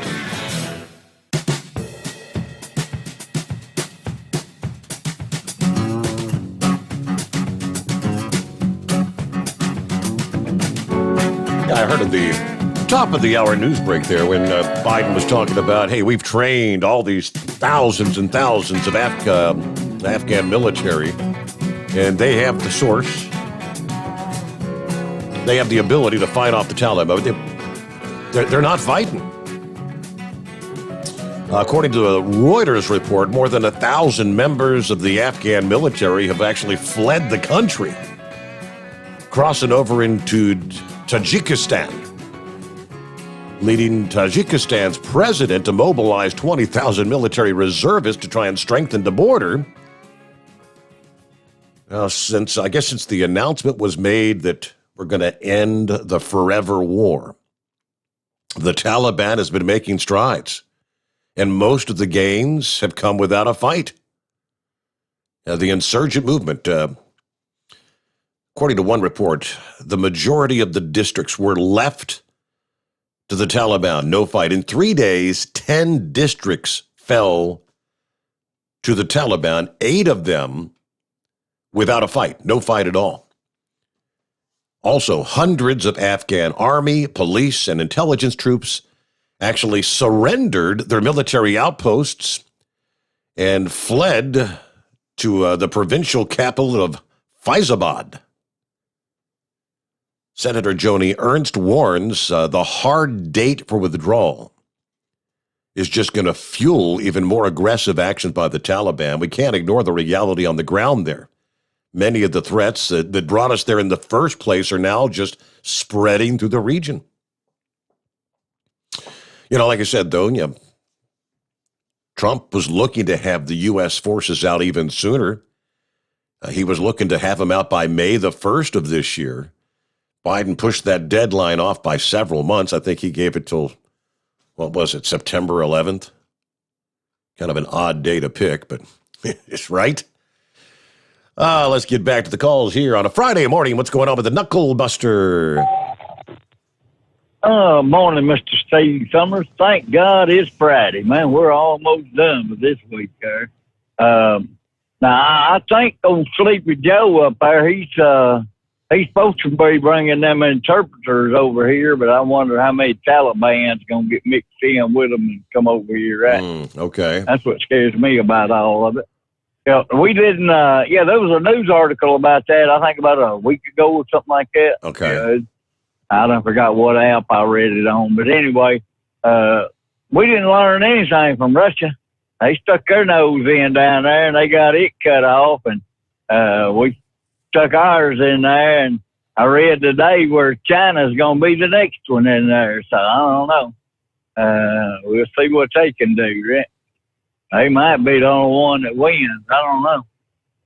Well, since Friday is DA of the week nominee, I'm going to nominate myself. See, I bought some brand new socks last week with some of them low profile things there. And I looked down at my right foot yesterday and it had an L on it up there by the toe. So I just kind of glanced over my left foot and it had an R on it, Steve. I had them on the wrong damn feet. I didn't know they made left and right socks. Oh, but boy. This company apparently does. You got that email of that special delivery there in Memphis today, did you? What the hell was that deal? Did this guy literally try to pull it in front end first or what? Yeah, he just run right through the front of that building there with his truck, man. I mean, I don't know what the whole situation was, but he was down on the ground, and they had the back doors open out there trying to pull all that stuff off, and Memphis police in behind him there. So I don't know what happened. I just thank God it wasn't me, right? And I don't know. It's just people going crazy tonight out here, man. I catch up to people, and then they want to speed up and take off. I mean, what's the deal with that? You should have just been doing the speed limit to start with there, right? Yeah. Is it a full moon now? No, sir. If anything, it's closer to a new moon tonight. Well, that might be what's wrong there. I don't know.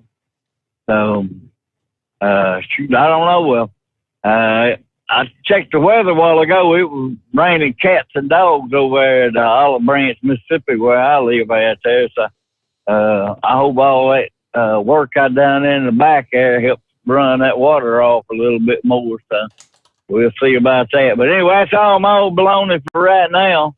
And I'll call back a little later on, see if I can beat some more up on horse feathers there on his number. I know it's going to be hard to do, but I'm trying to. I hear you. I forgot. I told one joke today there. That security guard where I pick up at there, he asked me when I was going to be back. I said, well, I'll be back home Saturday morning. I've already got a load down here in Dallas, picking up a load of Yeti coolers there. He said, well, just be safe at doing it. And I told him, well, I'll Yeti's the best I can, right? There you That's go. all my baloney for today. All right. Happy Friday. I'm not really seeing, not much of anything going on in Mississippi on the radar. The action he had there, that may be what's going up through Tennessee right now. From light rain in Jackson, you get right about halfway between Jackson and Nashville. There is a cluster of thunderstorms, and there's some pretty torrential rain in the mix there, which would be impacting parts of I-40 right there in that, again, right about halfway between Nashville. If you're headed from Nashville toward Jackson, right about the halfway point, you get into the heavy rain. The heavy rain extends all the way down to, say, like Parsons, not quite over to Humboldt, Tennessee, but all right, there you go. We're going to get a news break here, bottom of the hour, get the very latest what's going on, and, of course, lots to cover as we roll into the early hours of a Friday. What's on your mind? You want to jump on board? Feel free to do so. It's 844-844-3388.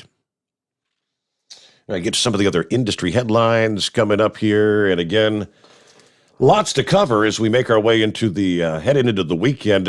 We may be seeing who's going to be first into space this weekend. This whole space race between like Richard Branson, Elon Musk, and who's the other guy that all trying to make it first. Richard Branson, if all goes as planned, will take a rocket-powered space plane on a 2,400-mile-per-hour ride to the edge of space this weekend. That's if everything goes as planned, and there's plenty that could go wrong, they say. Give you more on that story ahead. The Steve Sommers Overnight Drive live from the Hot Shot Secret Studios.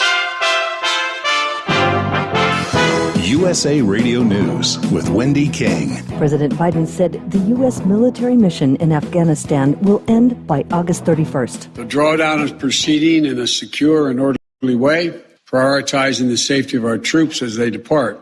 He said he knew the Afghan military will defend the government. You have the Afghan troops have 300,000 well equipped as any army in the world, and an air force against something like 75,000 Taliban. Critics say the withdrawal, which began during the Trump administration, will allow the Taliban to expand.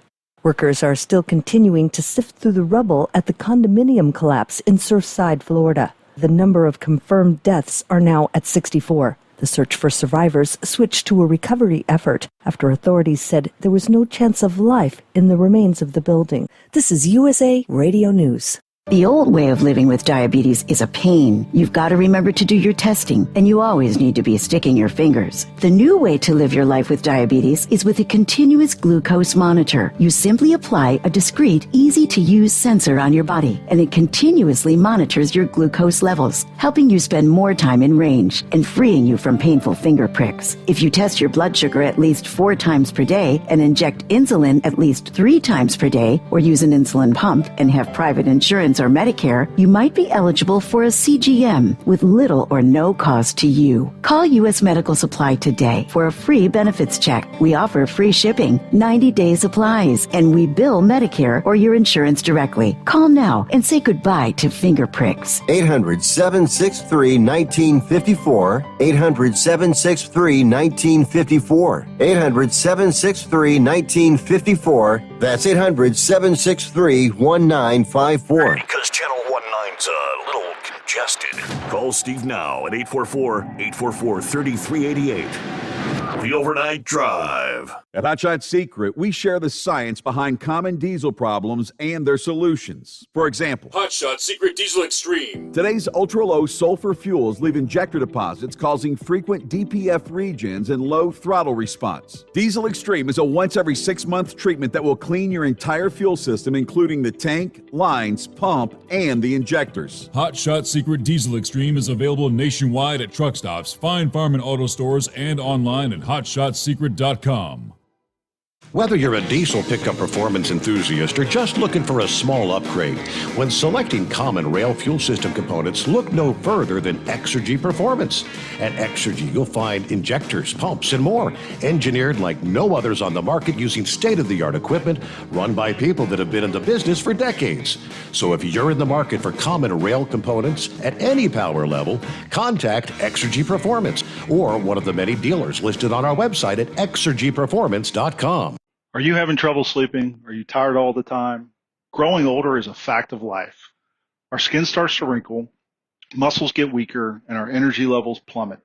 If there was a product that may help you slow down these symptoms of aging, would you be interested?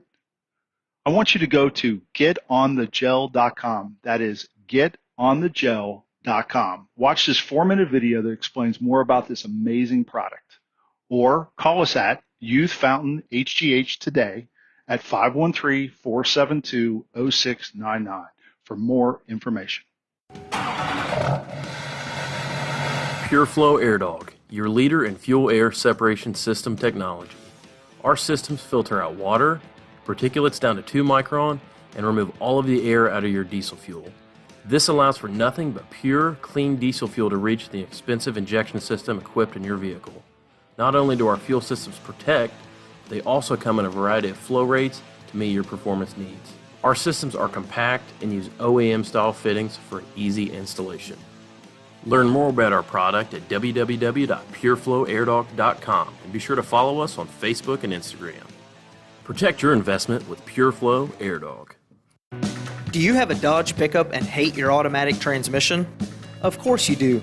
LaVon Miller at Firepunk Diesel here, and we specialize in heavy-duty and performance transmissions for your 3/4 or 1-ton Cummins-powered truck. So if you're interested in turning your stock slush box into a towing monster, call us today at 614-733-3744 or visit us online at shop.firepunk.com. Keep the bugs off your glass and the smokies off your ass. This is the Overnight Drive with Steve Sommers.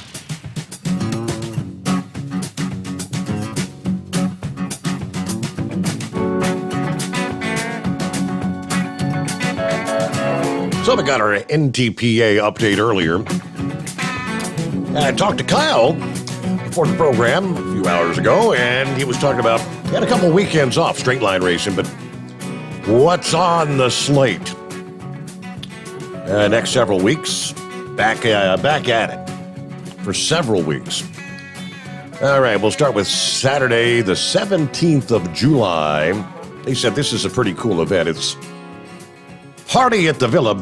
It's a backwards, no prep race presented by Hot Shot Secret. Knoxville Drag Strip which is at 160 Raceway Drive there in Knoxville, Tennessee. Kyle will be on site with the Hot Shot Secret vendor booth there. Backwards track, no prep racing comes to Knoxville Dragway in Tennessee. Admission $20 for all spectators, crew, and racers. Kids 12 and under free. Gates open at 4, drivers meeting 7 before the racing action begins. There's 4 racing classes. The Rocket Track Glue, anything on 28-inch class, that's like the small tire class, a $200 buy-in. The RG Diesel All-Out class, that's the big tire class, $300 buy-in. The Snake Eater Performance Stick Shift class, manual transmission class, $200 buy-in. And lastly, the DNR Auto Street Car class, that's licensed and registered vehicle class, $150 buy-in. It was explained backwards no prep, where you would typically, start off at the Christmas tree, or at the normal head of the track for this no prep event, since there's no such thing as really no prep on a track that may have been raced on the previous weekend. There's still a lot of rubber and some of the tacky stuff, the glue's still there. They take you to the other end of the track where there's not even any stands or anything down there. And you start from there and make your way back towards the other end. So it is truly, the track is no prep. It's kind of weird, but he said it's kind of exciting, pretty cool. Following weekend, 23rd and 24th, that's a Friday, Saturday of July. Back at it with the NTPA 42nd Annual Lions Super Pool of the South at Lions Motorsports Park in Chapel Hill, Tennessee. Josh will once again be out on the road, back on site with the Hot Shot Secret vendor booth there. Then we go to the 27th through the 31st. It's 4-day weekend, right? That's big weekend. The Loose Rockers St. Patrick's Top ET 300K at Gallant Motorsports Park in Benson, North Carolina. Hot Shot Secret is sponsoring the live feed of all the action on Motor Mania TV, which is free to watch. Go to motormaniatv.com, or you can go to the Motor Mania TV YouTube page to catch all the racing action there. He says it's big money bracket racing from Loose Rocker Heads to Gallant Motorsports Park, originally scheduled to take place over the St. Patrick's Day weekend. This huge event was canceled and rescheduled for the end of July. 5 days of racing, $300,000 in winnings up for grabs there. So, okay, that's some pretty decent money. Some of the action in the coming weeks from our friends at Hot Shot Secret. Would this be Gilligan? Yeah, it's Gilligan tonight.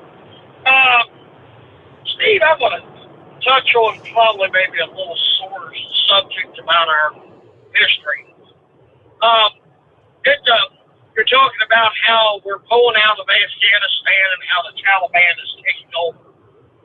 I mean, I was a kid, a little kid, when we pulled out of Vietnam.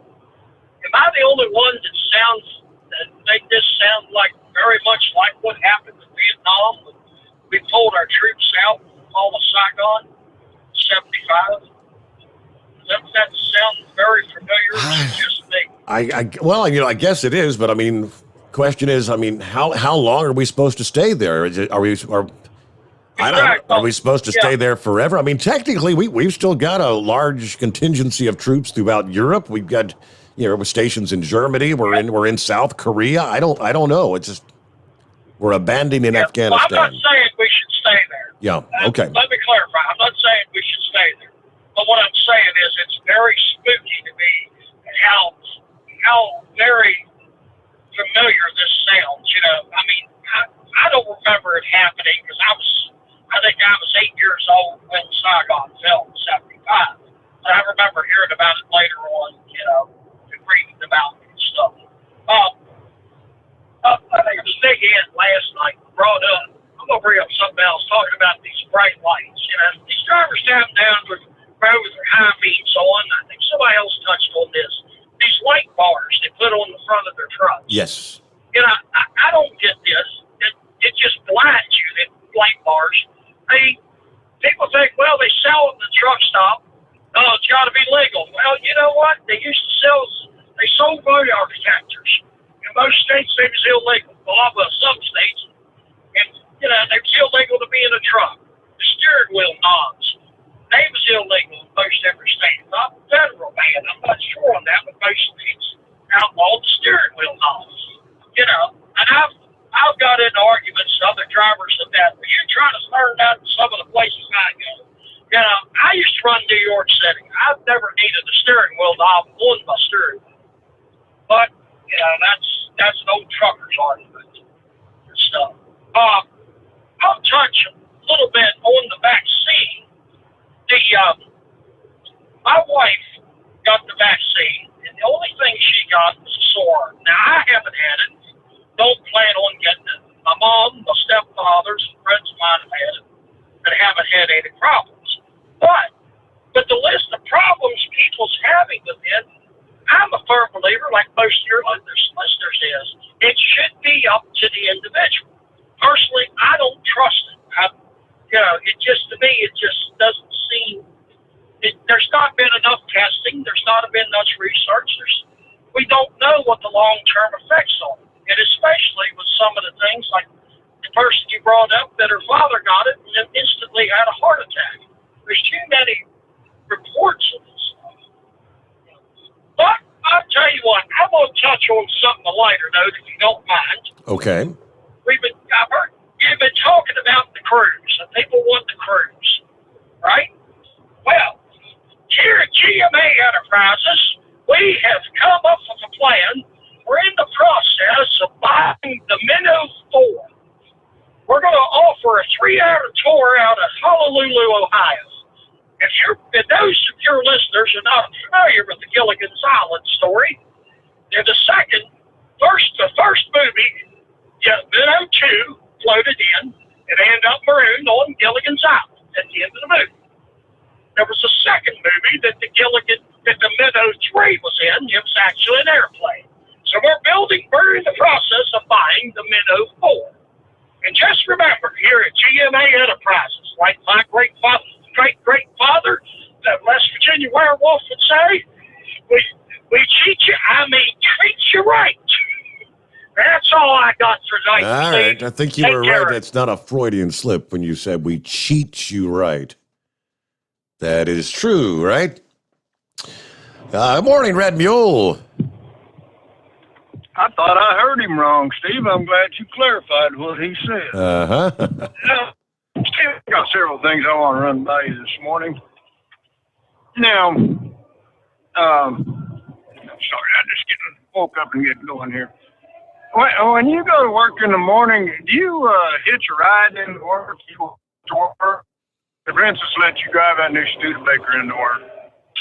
She is letting me drive the new car for the moment. She is letting you drive a new car? She is. Yes, she is. Yes, she is. Okay, well, that's good. I think the marriage is going to last for a little while longer. So. Hey, Steve, I heard several things I've been going to comment on there. First off, congratulations to Horace Feathers here for his acknowledgement from, Make-A-Wish Foundation or whatever. I'm sure he's put in a lot of good work for him. Dang, they've changed the road around here. I about made the wrong turn there. Steve, how long's it been since I called in and harassed Big Ed? Boy, I'd have to think back. It's been a while, It's been quite a while, yeah. Yeah, well, I'm not going to pick on him too much this morning. I'm going to agree with him. I'm going to disagree with him. And like that other hand was saying about the lights, now my pet peeve on that is these, Freightliner Volvos that they put the LED marker lights, running lights, whatever up there, and these guys go into the truck stop, and if they got the engine running, then they got those bright white LED lights burning, You go in there at 2 o'clock in the morning and try and back inside one of them guys. I know I'm an old man and my eyesight ain't what it used to be, but I have to get out 2 or 3 times and go back there because their lights so bright I can't see where the back of my trailer is. And it's just, I don't know, makes me have a lot of affection for the engineers anymore. So, hey, Steve, changing the subject, a wise man said the 9 most dangerous words are, "I'm from the government, I'm here to help you." Does that apply to the military, Steve? Oh, it shouldn't. Well, in reference to to Afghanistan, I'm prejudiced there. I'll admit that. My best friend lost his son over there, so as far as I'm concerned, I heard 2 or 3 people say today on Fox that they should have got out the day after they killed Osama bin Laden, and I'm inclined to agree with that. But they had a guy on there that had done a lot of time. They said he'd been to a lot of these hot spots and everything. I don't know if he was a SEAL or what he was, but, it sounded like he knew what he was talking about. And his comment was that they have a tribal source of government over there, and we're foolish if we think we're going to go over there and convert them over to a democratic form of government. And I think it made a lot of sense, Steve. We think that everybody's got to be just like us, and it ain't going to happen. So, I feel for these interpreters and everybody, and I'm sure we need to do what we can on that. But, Trump made the comment one time, I read in one of the books about him, that he was having an argument with the generals, and he said, you generals don't care what anything costs.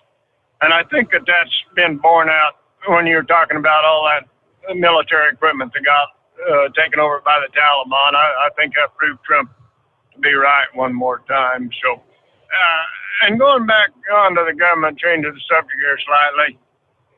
Now, going back to Big Ed, he said last night that Nixon was a statesman. Wait a minute, let me turn that off. I'm going to question his judgment on whether or not Nixon was a statesman. But let's keep in mind that Nixon pressured Arthur Burns to keep the interest rates low so the economy would stay good so he could get reelected.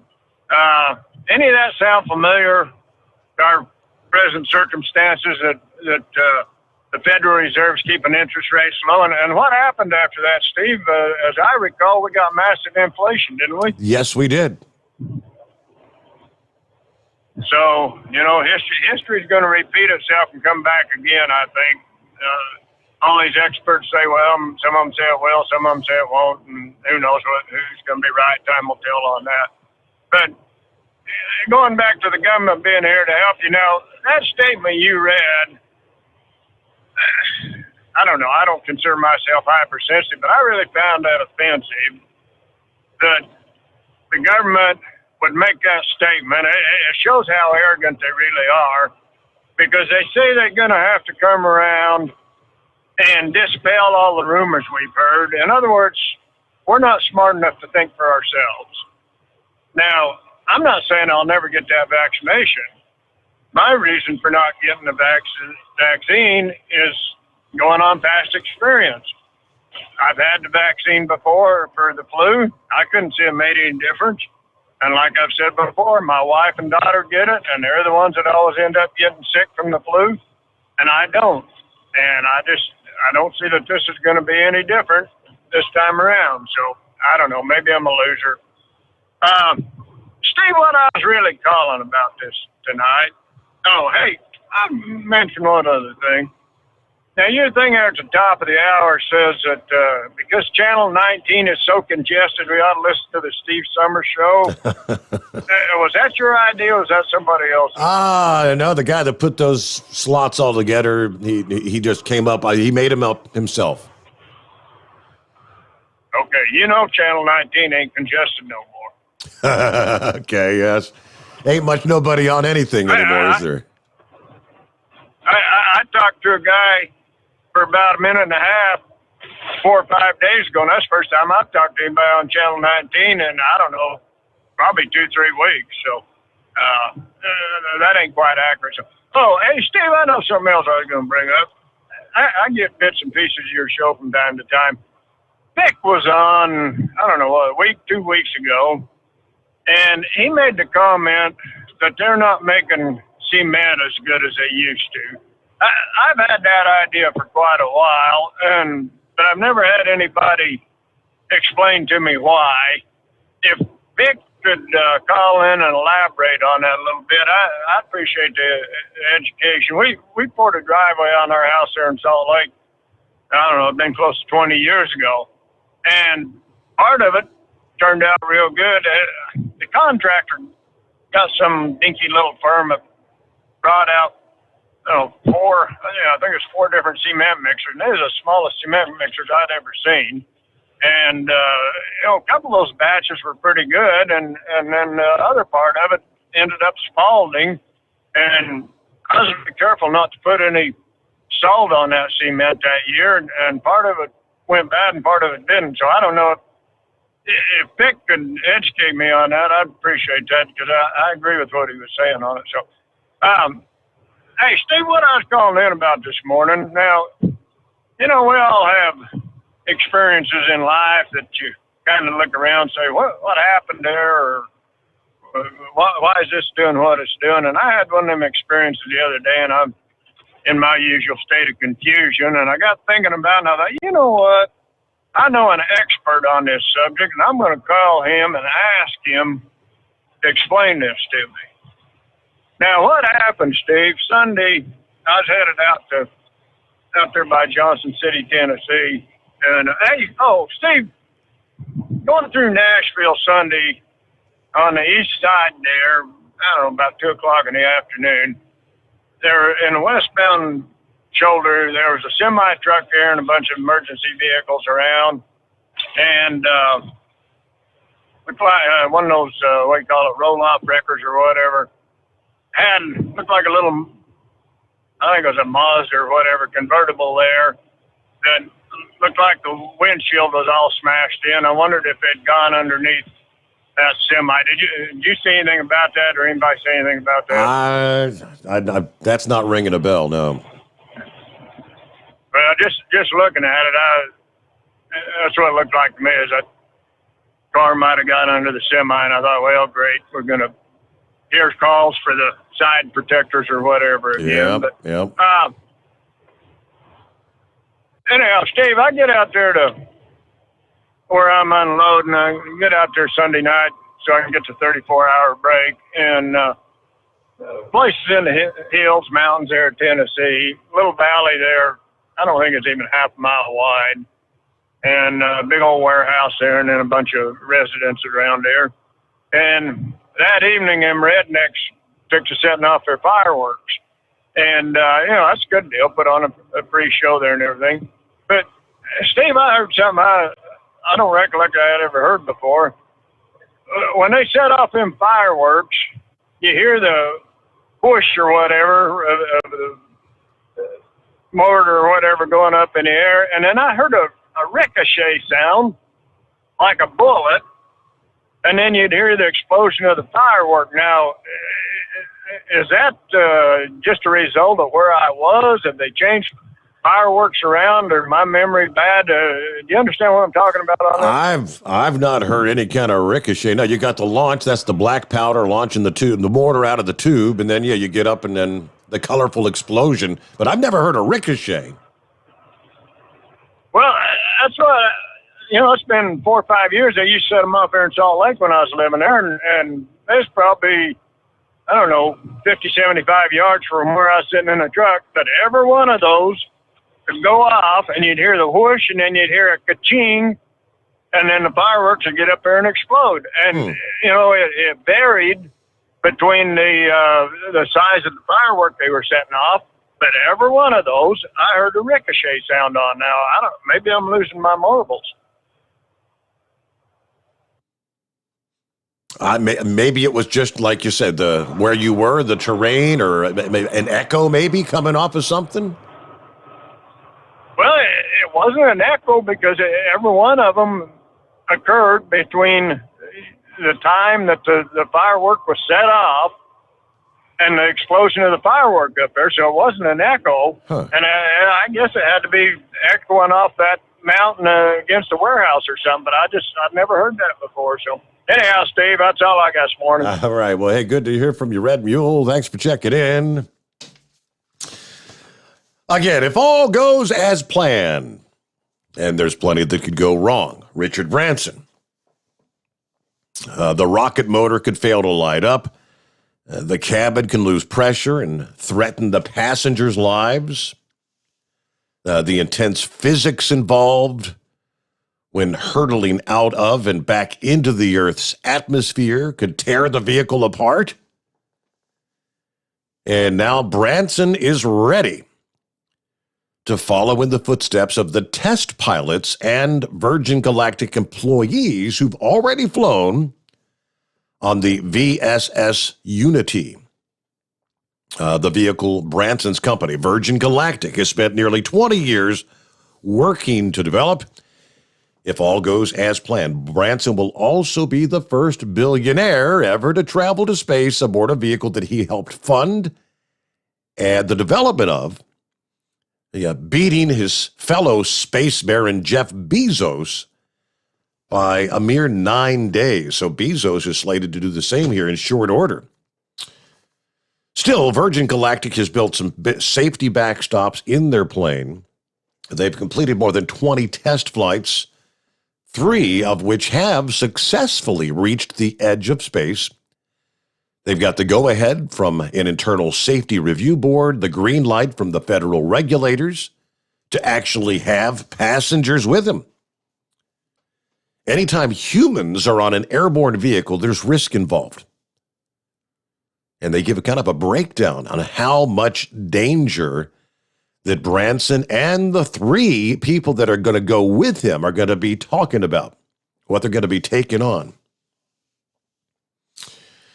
All right, let's see. Richard Branson founded Virgin Galactic in 2004 after watching a space plane called Spaceship One rocket into space to win an Ansari X Prize. He bought the rights to that tech, and a team of engineers set to work developing a larger vehicle capable of carrying 2 pilots and up to 6 paying customers on high-speed joyrides. The evolved design is now called Spaceship Two. Spaceship Two takes off from an airplane runway attached beneath the wing of a massive custom-designed quad-jet double fuselage mothership known as White Knight 2. Once the mothership reaches about 40,000 feet, the rocket-powered plane is dropped from in between the twin fuselage, fires up its engine to swoop directly up, accelerating up to more than 3 times the speed of sound, or 2,300 miles per hour.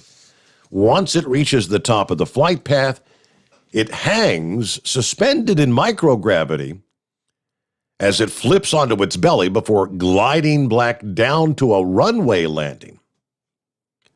From takeoff to landing, the whole trip takes roughly 1 hour's time. They've completed, again, 3 successful test flights that reached space, but the company's development program has also endured years of delays for a number of reasons, including a fatal crash in 2014 that actually killed a test pilot. And this is the kind of thing that, you could tune in. You never know what's going to happen. We've seen our fair share of disasters in space programs over the years. All right, with that, we're up to the top of the hour. Get a news update and return with more here on a Friday. The Steve Sommers Overnight Drive, live from the Hot Shot Secret Studios. USA Radio News with Wendy King. President Biden said the U.S. military mission in Afghanistan will end by August 31st. The drawdown is proceeding in a secure and orderly way, prioritizing the safety of our troops as they depart. He said he knew the Afghan military will defend the government. The Afghan troops have 300,000 well equipped as any army in the world, and an air force. against something like 75,000 Taliban. Critics say the withdrawal, which began during the Trump administration, will allow the Taliban to expand. Workers are still continuing to sift through the rubble at the condominium collapse in Surfside, Florida. The number of confirmed deaths are now at 64. The search for survivors switched to a recovery effort after authorities said there was no chance of life in the remains of the building. This is USA Radio News. The best companion a pillow has ever had. You've heard me talking about Mike Lindell's Giza Dreams bed sheets now for a couple of years. They're the perfect companion to the MyPillow. Made with the world's best cotton called Giza, grown only in a region between the Sahara Desert, the Mediterranean Sea, and the Nile River. Its long staple cotton makes it ultra soft and breathable. And just like the MyPillow, there's a 60-day money-back guarantee, 10-year warranty. Try it for yourself. Mike Lindell and I promise you'll sleep better or you get your money back. Go to MyPillow.com, click on the radio listener special, use my promo code USA. You'll get 2-for-1 pricing plus free shipping, but only by using my promo code USA, or call 1-800-951-8175 and ask for the Giza Dream Sheets special. And the promo code USA gets you up to 66% off the entire line of MyPillow products. Sleep better with the Giza Dreams bed sheets and save at MyPillow.com. Promo code USA. A 5.9 earthquake near the California-Nevada border has forced transportation officials to close a highway due to rock slides. USA Radio Network's John Clemens reports. Geophysicist Hannah Persley is with the U.S. Geological Survey and tells us it struck near Walker, California. It was a shallow earthquake, magnitude 5.9. Because it's so shallow, it was also fairly strong. The shaking in Walker was very strong. The earthquake was felt widely through California and in parts of Nevada. As of right now, the earthquake has over 30 magnitude 2.5 or larger aftershocks. She is able to pinpoint the epicenter of the quake. The closest town to the earthquake is Walker, California. The earthquake is within a couple miles of the town. From the USA Radio News Texas Bureau, I'm John Clemens. You're listening to USA Radio News. Look, bud, I said your money or your life. I'm thinking it over. The Great Gildersleeve. The new Edgar Bergenauer with Charlie McCarthy. Now, if you help me, I'll mow you down. 3 hours a day, 7 days a week of the greatest radio shows of all time. Classic Radio Theater. Available on many of these radio stations or available on demand anytime at any podcast app by searching USA Classic Radio Theater. USA Classic Radio Theater. Many retailers at the grocery store are trying to fool you by changing their packaging. USA Radio's Tim Berg explains. If you have a hunch that some ice cream containers and other goods lining grocery store shelves in your pantry are getting smaller but not cheaper, it may not be all in your head. As the reopening economy struggles with pandemic-induced supply chain issues and soaring customer demand, some consumer advocates are ringing alarm bells over so-called shrinkflation. Rather than explicitly increasing the price of a product, producers will instead change the size, usually making it slightly smaller. The conventional wisdom is that an explicit price increase might be noticed by consumers and they might react negatively to it, but a small decrease in size may not be as observable. Steve Reed is an economist at the Bureau of Labor Statistics, that audio courtesy of ABC News. As far as what products are being downsized in some cases, Edgar Dworsky is a former Assistant Attorney General of Massachusetts. Paper goods, cookies, snack crackers, margarine, hot dogs. From the USA Radio News Phoenix Bureau, I'm Tim Berg. Organizers of the Tokyo Olympics say fans are now banned due to rising numbers of COVID-19 in the country. The Prime Minister and the Governor said Tokyo is under a new state of emergency. For USA Radio News, I'm Wendy King. At Hot Shot Secret, we share the science behind common diesel problems and their solutions. For example, ultra-low sulfur fuels. The primary function of diesel fuel is combustibility. One of the little-known aspects of fuel is its role as a lubricant to metal-on-metal moving parts. The introduction of ultra-low sulfur fuels diminishes the fuel's ability to lubricate because sulfur, which has been mostly removed, has lubricating properties. Hotshot Secret Everyday Diesel Treatment with LX4 delivers unmatched lubricity. Third-party testing confirms that it takes 3 times the amount of leading fuel treatment to match the lubrication benefit of 1 dose of Hotshot Secret. Everyday Diesel Treatment is a fully formulated 6-in-1 premium fuel treatment for every fill-up, every time. Everyday Diesel Treatment is available at truck stops, Tractor Supply, O'Reilly's Auto Parts, and online at HotShotSecret.com. Hot Shot Secret, powered by science. And welcome back. They're on a Friday. All right, some of our other listening friends checking in. What we got out there? I already went through all those.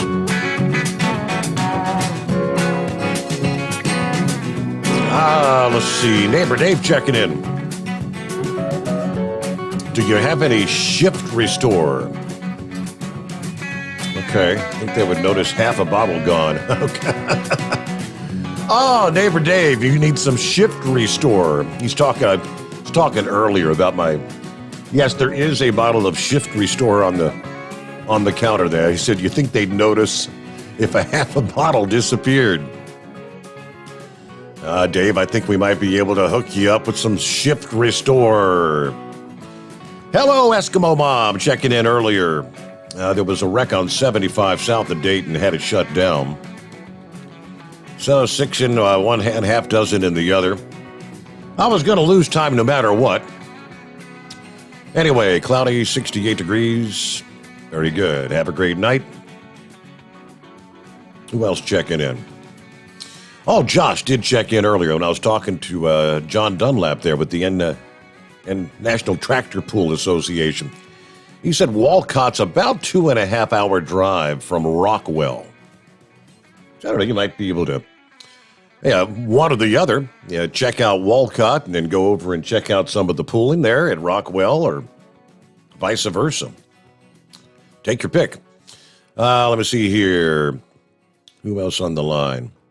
Some of these folks just talking back and forth to one another like they do on the discussion boards. So, all right, let me jump back up to the calls here. And Steve, I believe, is on the line. Morning, Steve.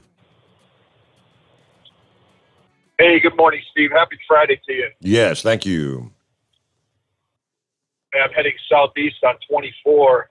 I'll be in Nashville in about 2 hours. But I was just looking at the radar. Looks like that thing's going to break up the next hour and a half from what I saw on AccuWeather.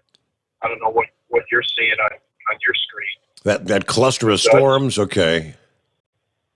Yeah, it was pretty nasty going through Jackson.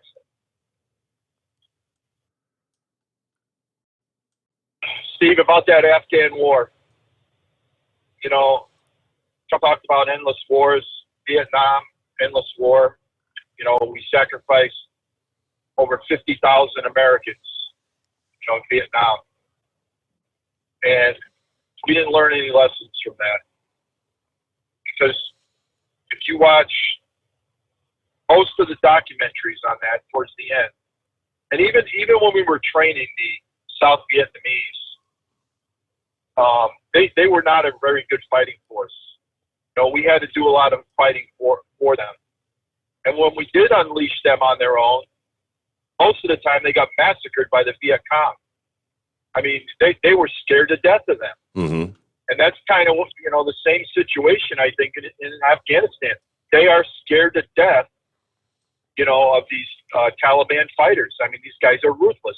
So, to go in and train, a country of citizens or farmers or, basically most of those people in South Vietnam were farmers that were being trained. They weren't, like the American fighting machine. There's nothing like it. I mean, our guys are fearless and they put their life on the line and they care about their country. And, at a point, you come to a point where death really doesn't matter. But to me, those Afghans, whoever we trained over there, they 300,000 against 75,000. If those numbers are true out of the buffoon's mouth, I mean, I don't know. But to me, we spilled a lot of blood over there for nothing. And like Trump said, we didn't even get the oil. So, but Steve, that article you read about them going door to door, and who was that? The director of the Health Human Services said it's the taxpayers' money, so we need to know. We need to go door to door. Mm-hmm. We deserve. Was that what he was saying? Yep. I'll tell you, Steve. Isn't it the taxpayers' money that's going into these school districts around the United States? Yes, it is. Why can't we know what's going on in the classrooms? Why can't we know what's going on with the education board? With the NEA. We don't know what's going on. Steve, it's kind of funny because they were putting all this critical race theory on their website. Do you know they took that all down secretly, quietly, without anybody knowing about it? I saw that. Why? They don't want people to be able to see what it's all about? They don't want people to know what the curriculum is, Steve, on what's really going on. That's the only reason I can think of. They're not backing down from it. They've got too much invested in it. It's just unbelievable. It's right in our face. It's right in our face. I heard Big Ed's comments, and I think he was talking about, and I don't know if it's Big Ed or Big Moose. How the optimism seems to be running out, and this and that. And this might be the end, but I don't know, Steve. I don't really believe it. I think we can make a stand. I think we can make a difference. I said it last night. But the thing is, Steve, a lot of your callers have brought up this point. America's asleep. Most people aren't paying attention. All the people that call in your show, we're paying attention, Steve. You're paying attention. We know what's going on. But if you talk to the average Joe on the street or the average cashier in a McDonald's, they don't have a freaking clue. People are clueless in this nation. Yep. They're lazy. They don't want to work.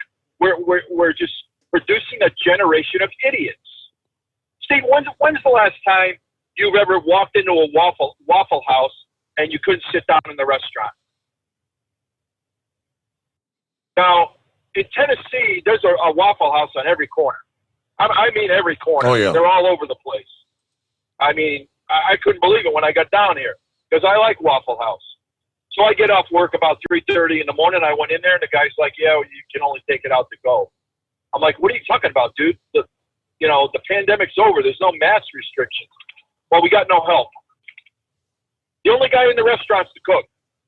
There's no servers. So the only thing you can do is order your food to go and, take it home and eat it or eat it in the car. I mean, it's just unbelievable. Can't even sit down in a Waffle House now because they don't have the help. Just, I don't know, country's going to hell in a handbasket. And that's the story for restaurants all over the country. I mean, there's even White Castle. 24 hours a day, 7 days a week. Scott said he went up there, and they're actually, there's one of them locally around here that's closing like from 11 p.m. till 7 a.m. Yep, they can't find anybody to work the third shift. I did the same thing. I wanted, something to eat before I got home yesterday morning. So there's a Jack in the Box like right down the street, and I know they're always open 24 hours all the time. They were closed. So it's just incredible. Steve, there's one other thing I want to talk about. There was this African-American athlete, one of the fastest women in the world, just won the 100 meters in the, I guess it was a Olympic.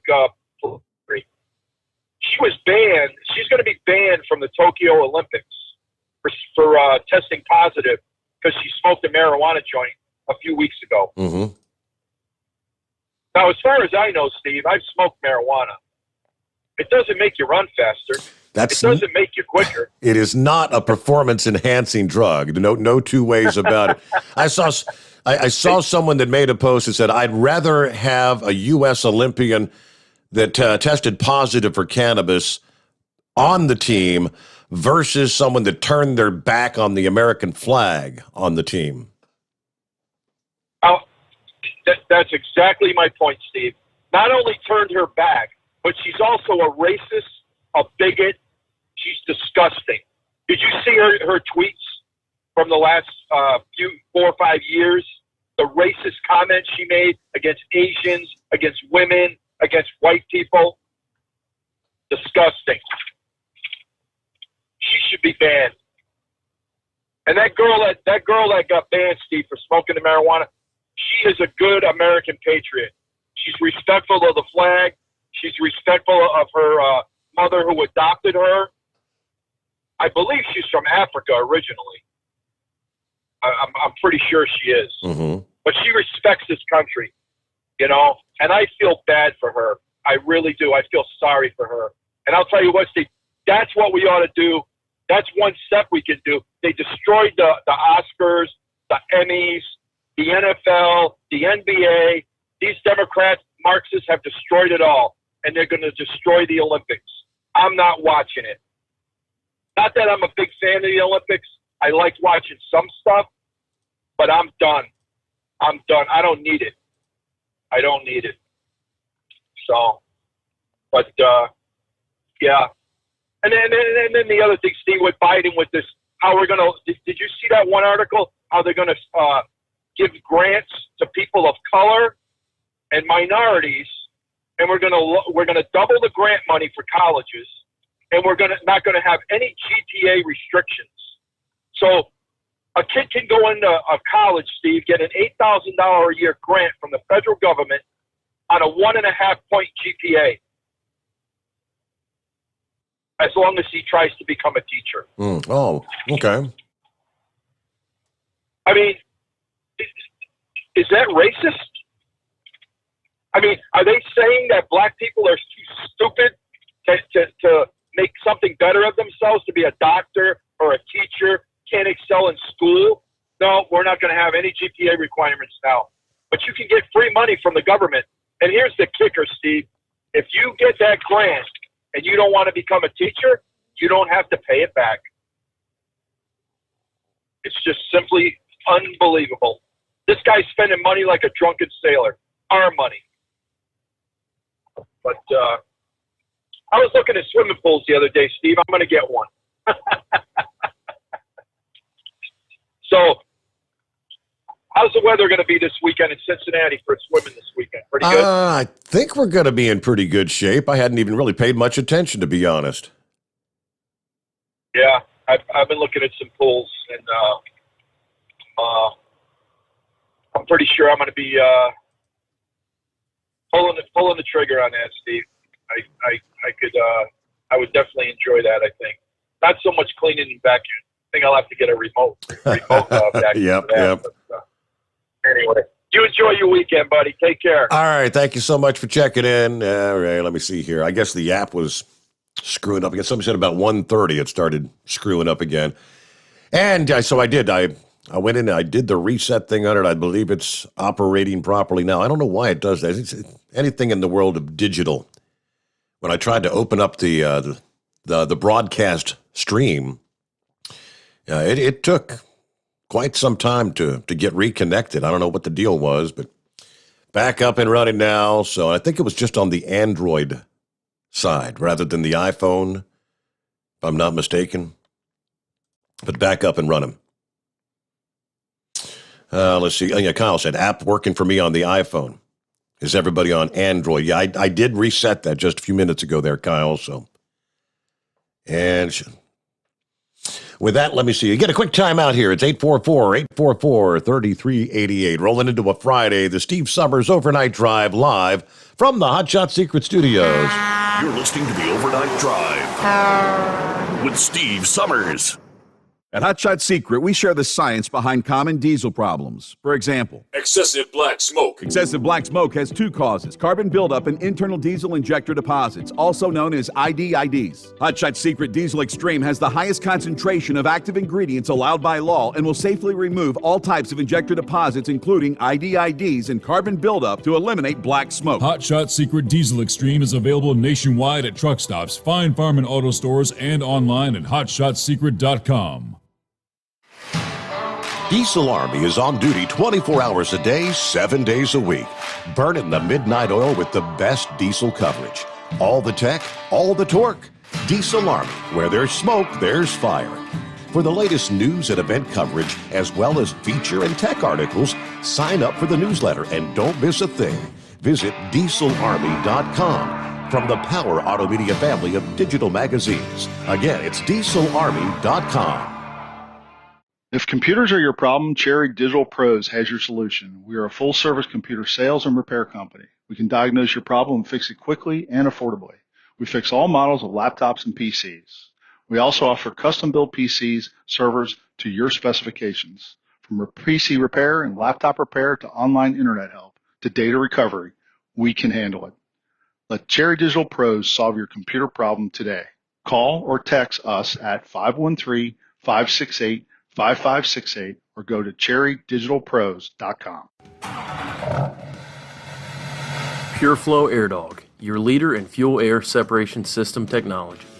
Our systems filter out water, particulates down to 2 micron, and remove all of the air out of your diesel fuel.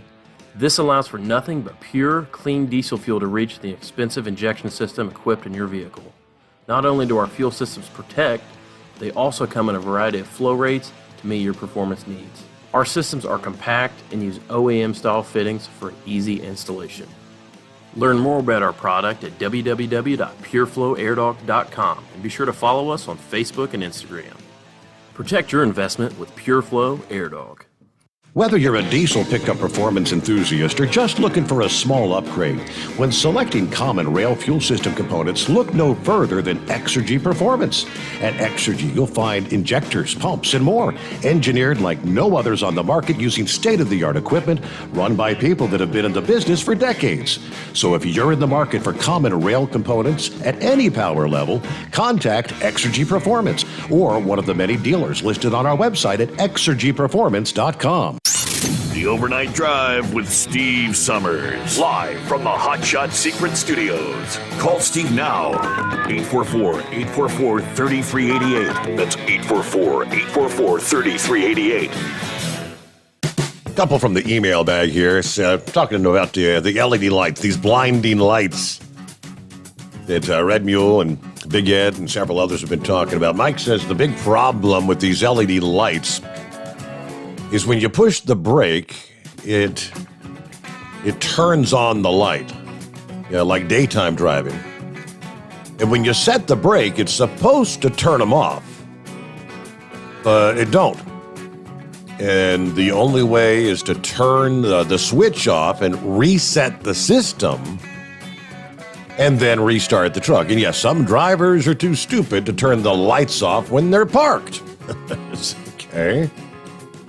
All right, thanks for checking in there, Mike. Santa Claus also got a follow-up. He's out there in California and said, yes, I definitely felt the quake in Sacramento. It felt like a lateral motion quake here at the home 20. As far as Panama is on hold for now due to COVID restrictions. It's almost like they've got martial law thing going. Everything's shut down, huh? So I'll probably be going back to work for the Army/Air Force again. Anyway, tonight I'm making turkey sandwiches for the homeless. Santa Claus out. All right, thanks for checking in. And so Panama's shut down again. All right, I guess it was, I don't know, maybe 9, 10 o'clock this past morning. Yeah, maybe even a little earlier. It was pretty early. It wasn't full sun daylight just yet. Might have been 7:38. I can't even remember exactly what time it was, but yeah, I'm out there in the side yard, and I got my doggy out there with me, Turbo, and I guess lucky thing I got a fenced-in yard, but I saw this critter come out across the street between a couple of the neighbors' homes. And I couldn't tell. Is that a fox? Is that a coyote? Turbo started going. I mean, he was going bat crap crazy once he saw it. He wanted to go after that critter.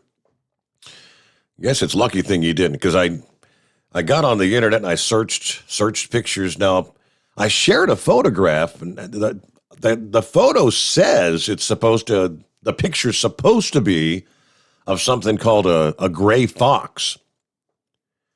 But there's dozens and dozens of people that are saying, Steve, that's not a fox, that's a coyote, and that's a doggy killer.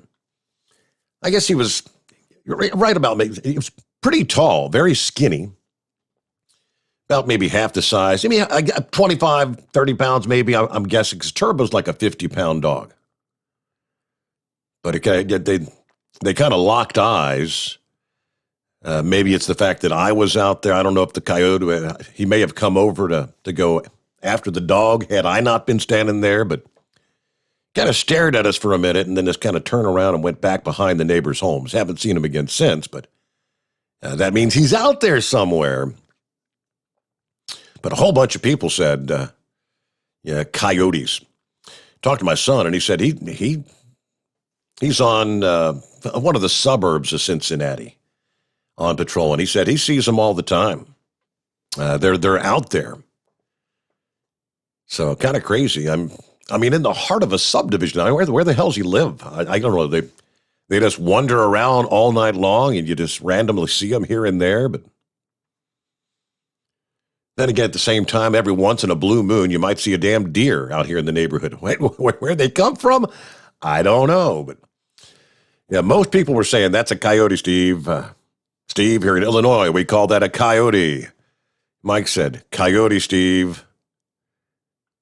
Sue sent me a couple of photographs. She says, she sent me a photo. This is what a gray fox looked like, and what you posted is a coyote. Okay. Watch out for the coyote. Morning, Horse Feathers. Yeah, morning, Your Honor. Yeah, I'd have to go with the vote for coyote. Yep. Did you see the picture I posted up there on Facebook? Did you see that? No. No. Did you have your smartphone with you? You're able to take a picture? No, I did not have my phone with me. Oh, all right. I didn't think you did. I went to I went on the internet and I searched and I found a picture that this thing looks exactly like what I saw across the street. So. Okay. Yeah, no, I'd guess coyote, and they'll find a place to hole up, kind of den, whatever, culvert pipe, clump of trees. They'll find under people's porches, back decks. You get a couple of houses. You got a couple of houses there that really don't have a lot of activity or something. Somebody not living in them. They'll go under porches and make a little den under a porch or something like that. You find them pretty much anywhere you want. It's kind of like the raccoons. I bet you got raccoons all over the place you don't even realize about. You go out, you find your trash can tipped over and trash strewn all over across the road, and that'd have been the raccoons in there. But you never see them either. So anyways, Steve was talking about this razor. Well, here before that, you're right about the Android app. Started about 1:30 having issues there. I was kind of monitoring a little bit while I was on hold here, and it was having issues going back to the bumper music, and it did it all the way up through Steve's call. You must have reset it once there between 1:30 and Steve's call, because I had to go back and push the play again, and then in the middle of Steve's call it quit working. So you must have done something with it then. I was resetting. You are correct. I was resetting during Steve's call, as a matter of fact. Yep. So since Steve's call, it seems to have been all right there. So okay. But I don't want to have it on now, because it'll throw off this whole call altogether there, because the timing with you listening to me listening to you, and it coming back, playing it back, it just can't do it. So anyways, I just looked at the clock. What does your clock say? 2:31. Yeah, we're late, Steve. Where's that truck? Where's the truck? Where's the truck? That means it's time for a news break. Yes, he's got your clock is correct. It's 844-844-3388, the Steve Sommers Overnight Drive live from the Hot Shot Secret Studios. USA Radio News with Wendy King. President Biden has announced the end of the nation's longest war. He said the withdrawal process will be completed by August 31st. Nearly 20 years of experience has shown us that the current security situation only confirms that just one more year fighting Afghanistan is not a solution. Biden said a Taliban takeover of Afghanistan is not inevitable. He said the Afghan security forces have the ability to defeat the Taliban. He also said the intelligence community has not assessed the nation will collapse when the U.S. leaves the country. The United States is responding to a request from Haiti's National Police for investigative assistance following yesterday's assassination of President Jovenel Moïse. Some suspects have been killed or taken into custody. Officials in Haiti say they're still hunting for the masterminds. This is USA Radio News. My doctor prescribed me Viagra. It wasn't covered by my insurance, so it was costing me like $65 a pill. That's expensive. Over 20 million guys like us use Viagra. Over a certain age, we just need it. I found a way to pay less than $3 a pill and get virtually the same effect of the $65 pill. I heard an ad just like this on the radio, called, and for $99, I got 40 generic versions of the $65 pill. Save yourself money and call right now and get over 40 pills for $99. There's no embarrassment here to use Viagra. If we're over 50, we need it, but not at high prices. Call now with your credit card and get the 40 pill special for just $99. 800-993-1358.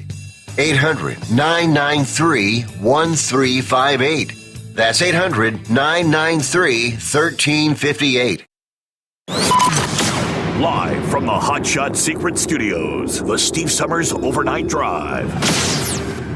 At Hot Shot Secret, we share the science behind common diesel problems and their solutions. For example, Hot Shot Secret Diesel Extreme. Today's ultra-low sulfur fuels are cleaner, but they leave injector deposits, causing frequent DPF regens and low throttle response. Hot Shot Secret Diesel Extreme is a 6-in-1 fuel additive recommended for all diesel engines. It is formulated with the most concentrated detergent on the market, a top-tier level cetane booster, lubricity enhancer, water demulsifier, rust and corrosion inhibitors, and a fuel stabilizer. Diesel Extreme is a once every 6-month treatment that will clean your entire fuel system, starting at the fuel tank and traveling throughout the fuel lines and fuel pump, and finally completely cleaning your injectors. Hot Shot Secret Diesel Extreme improves your diesel's fuel economy and eliminates excessive black smoke. Hot Shot Secret Diesel Extreme is available nationwide at truck stops, fine farm and auto stores, and online at hotshotsecret.com. Hot Shot Secret, powered by science.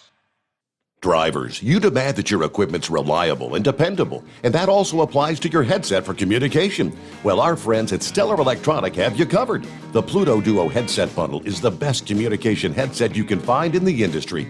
No matter the challenging environment you're driving in, the Pluto headset will make you sound crystal clear all the time thanks to their 99% noise cancellation. And the Duo's not only a stereo converter for the headset, but also a power bank so you can charge as you go. Learn more at StellarElectronic.com or visit them on Facebook. Are you having trouble sleeping? Are you tired all the time? Growing older is a fact of life. Our skin starts to wrinkle, muscles get weaker, and our energy levels plummet.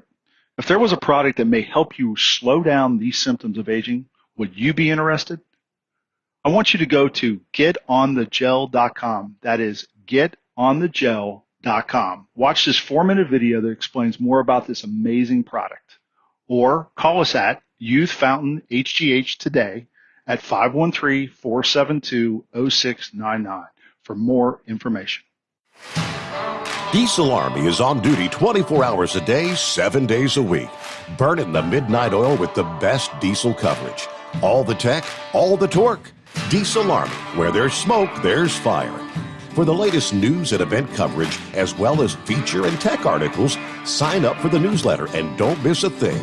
Visit dieselarmy.com from the Power Auto Media family of digital magazines. Again, it's dieselarmy.com. For anything diesel, take it to Scheid Diesel. They provide a wide variety of services and diagnostics to determine what the problem is with the latest technology. From simple oil changes and preventative maintenance to fuel system diagnostics and repairs, engine rebuilds and cylinder head repairs, and rebuilds with our in-house machine shop. They also have on-site DPF cleaning for exhaust issues and DOT inspections. If your diesel is asking for some attention, Scheid Diesel has the specialist you need for anything diesel. Located in Terre Haute and Lafayette, Indiana, and Effingham, Illinois, Scheid Diesel has you covered. Dean Michael, the tax doctor here. Are you tired of those tax problems following you around like a dark cloud, always in the back of your mind, losing sleep at night? Call me now and get your life back. 888-557-4020 or go to mytaxhelpmd.com. Pretending they're not there won't make them go away. The IRS isn't going to forget. They will levy your bank account and garnish your wages. Don't wait for that to happen. I'm not telling you these things to scare you. I'm telling you so you can benefit from my years of experience. Now is the time to act. 888-557-4020. At Hot Shot Secret, we share the science behind common diesel problems and their solutions. For example, Diesel fuel cetane levels. in many states, the cetane rating in diesel fuel is 42 to 45. Most diesel engines operate more efficiently with a cetane rating of 48 to 50. One treatment of Hot Shot Secret Diesel Extreme will raise your cetane 7 points, increase fuel economy, and improve cold starts. Due to a cleaner burn, there are less hydrocarbons and particulate matter in your exhaust. This reduces the blockage of your diesel particulate filter. Using Diesel Extreme generates 83% less DPF regeneration. The 6-in-1 Diesel Extreme formula also includes the most concentrated detergent on the market, lubricity enhancer, water demulsifier, rust and corrosion inhibitors, and a fuel stabilizer. Hot Shot Secret Diesel Extreme is available nationwide at truck stops, fine farm and auto stores, and online at hotshotsecret.com. Hot Shot Secret, powered by science.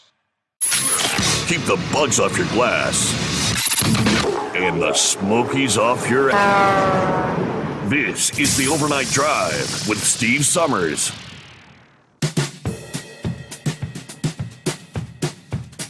Well, according to the report, if you're looking to travel to Canada and you don't want to get the vaccine, don't plan on going. Foreign tourists who are not vaccinated against COVID will not be allowed to enter Canada for quite some time. The government unwilling to jeopardize progress made on containing the virus, according to the Prime Minister this past day. He says, I can tell you right now, that's not going to happen for quite a while. He was asked by reporters when Canada is going to allow unvaccinated tourists to enter the country. Trudeau said there's going to be more to say in the coming weeks on when Canada's borders might reopen, but only to fully vaccinated tourists. Get out your vaccine card. All right, welcome back, Horse Feathers. Thanks, Your Honor, for holding me over there. So, well, let's see. We'll do hockey real quick. Canada and hockey. What about the hockey players? Do all the hockey players have to be vaccinated? All the coaches and medics and everybody that travels with the hockey team, do they all have to be vaccinated? I'm guessing they do. Well, or they're not tourists, and then they qualify as essential workers, because I'm pretty sure essential workers don't have to be vaccinated. So I don't know, something to look into. So anyways, as far as the Olympic goes, I think they should have just canceled the Olympics last year and just said, you know, if we missed the 2020 Olympics, we'll be back in 2024. But there's this thing called money that people didn't want to not have. And the poor people of, you know, Japan, Tokyo, and all that, they thought they were going to capitalize on the Olympics. And how much are they going to capitalize on it now? They're going to have no fans. Are the fans still going to be allowed in Tokyo to wander around and not be able to go into a restaurant and eat? Or what's everybody supposed to do? Or the family members? Or who's allowed, who isn't allowed? But I mean, anyways, if you're not going to be allowed, no fans at any of the events, I guess, you know, what the hell else would there be to do, right? Yeah, I mean, you're pretty much telling everybody to sit home and watch it on TV. So I guess that means if they want you to buy all their their goods, wares, and souvenirs online. So yeah, as far as I go, I ain't buying nothing. The Olympic runner there you're talking about with Steve that tested positive for marijuana. Yep. I got kind of a little different feeling on that. I kind of feel, with you guys that, she should be allowed before the other one should be. The other one should probably be taken out somewhere and find 4 horses, 4 pieces of rope, and drawn and quartered, in my opinion. But I guess we can't do that anymore. But as far as the runner goes, she knew that marijuana, THC, was a banned substance. She's going to be banned from one event, one competition, possibly more. Now, is all us CDL holders out here to have to go around and take random drug tests, pre-employment, drug test, this drug test, that drug test, in the middle of COVID, have to go take a random drug test when physicals are being waived because they don't want you to go to a medical facility to get COVID, but you still got to go there for your random drug test. If we test positive, we lose our jobs. Mm-hmm. We lose our livelihood, our money. She's banned from an event. I don't have a problem with that. Now, should she be banned for life because of that, or maybe she should go through a treatment program? She said she did it because of a stressful thing in her life. Well, I don't know. Do you think truck drivers have any stressful things in their lives? Sure. Working as essential workers through the pandemic, and some of them use that oil. What's the oil that we're not using because it could possibly CBD oil? Yeah, it is. Yep. There you go. Because it might possibly have THC. You can't use something that actually might help you. So I don't know. It's a slippery slope, Steve. And we're all, as the moose says, we're just making that last lap around the bowl. You just might as well just flush it all down. But anyways, there and you talked about the Middle East there. You're touching on that a little bit, and Gilligan was talking about it. You remember back when we had George H.W. Bush in, and he did this thing called Desert Storm, I believe it was. Kuwait was invaded by the Iraqi army, and he did this thing called Desert Storm. And remember the military there called the Republican Guard? And when we showed up, they dropped their guns on the ground and ran like little schoolgirls, or stuck their arms up in the air and said, "We surrender." And then after 9/11, the other George Bush there, he had, what was it, Operation Desert Shield, I believe it was, and went into Iraq, got Saddam Hussein. And you remember what the Republican Guard did then, after already facing the U.S. Yeah, back in Desert? They pretty much dropped and ran. They hightailed it. They dropped their weapons and ran like little schoolgirls. Now, what do you think this Afghanistan military that we left all this technical equipment, goods and wares? And, well, you hear what Biden said. Biden's saying there's 300,000 of them, and they're equipped with the best equipment, equipped as good as any military in the world, is his quote. So essentially, what we've just done is we've equipped. If that statement is true, we've just equipped the Taliban as good as any military in the world. That's because that's what they're going to have. That's exactly what we've done. Now, again, I don't honestly know, is the Afghan army as well equipped as any military in the world? I guess that would be kind of debatable, but all right, let's see what's going on with Eagle this morning. Hello, Eagle. Okay, yeah, I got a couple things I want to talk about. I'll get to the situation in Chicago again after the first thing I got to say. But you know something, Steve, I've been listening to your show for a long time, and and I've been talking to you on your show and everything. I want to, it's the first time I ever heard you sound like you got upset, and it really surprised me that you would go after, well, he tried to accuse you of something, and it was right after my call, as a matter of fact. When I was talking, I didn't even talk about that situation, but he had sent you an email talking about the spaceman that talking to you about the coronavirus, getting the shot, and he tried to say that you were telling your listeners not to get a shot. Yeah, am I correct? Yes. Okay. Well, that's the first time because I know you and him. I don't know if you're still friends with the guy or not, but I know you've been friends with him in the past. Oh, and yeah. I was really surprised. Huh? We're still friends. We can disagree on whether or not to get the vaccine, but I did get a little upset because you made it sound like I'm going to be responsible for people dying if they listen to me and choose not to get the vaccine. I'm not telling them not. I just present the facts is all I'm doing. Yeah. I want to back you up, but like I said, I'm glad you did hold your ground with him because Steve, just like you said, Steve, this vaccine is not being tested. These people are being injected with something that they don't know absolutely nothing about. And I'm talking directly to you, Mr. Spaceman. So you can call in if you want to after I finish that call. I really don't care. But like I said, you're telling people to get injected with something. Do you know what's in this vaccine, Mr. Spaceman? Or is that what Joe Biden told you, that it's not going to harm you? And so you trust the man that's lied about everything in his past, and so you're going to trust him on this situation too. So you think about it the next time you accuse somebody of saying something like that, my friend. But you know something, Steve, that's what disappoints me about a lot of people in America is that they're believing this garbage about this vaccine. How many people have they said, and I don't even think they're disclosing the true number of people that have died from this vaccine.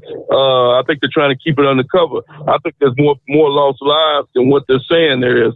And like we say, these people, and another thing for Mr. Spaceman, in the past, Steve, American people, vaccines have always went under testing. They had laboratory rats and other things that they used to test this vaccines before they put it out on the street and inject it into humans. Well, guess what? They didn't do it this time, my man. So guess what? You're the laboratory rat, and you don't know what's going to happen 5 years from now with this vaccine. You don't know what's going to happen 10 years from now.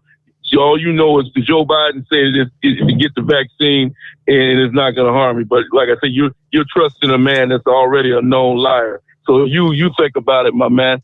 And okay, now let me go move on to the next situation, Steve. I talked to you. I talked to you last week and earlier this week about the situation in Chicago. Okay, the situation every day is getting worse and worse and worse in Chicago. They've almost declared the city a state of emergency, some of the city leaders, because there's so many shootings and violence that's going on.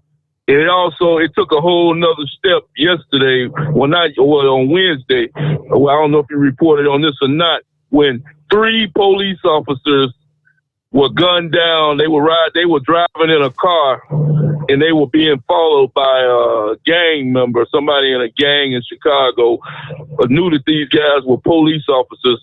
He followed these individuals and pulled up beside them at a red light and shot into the vehicle and shot 3 cops.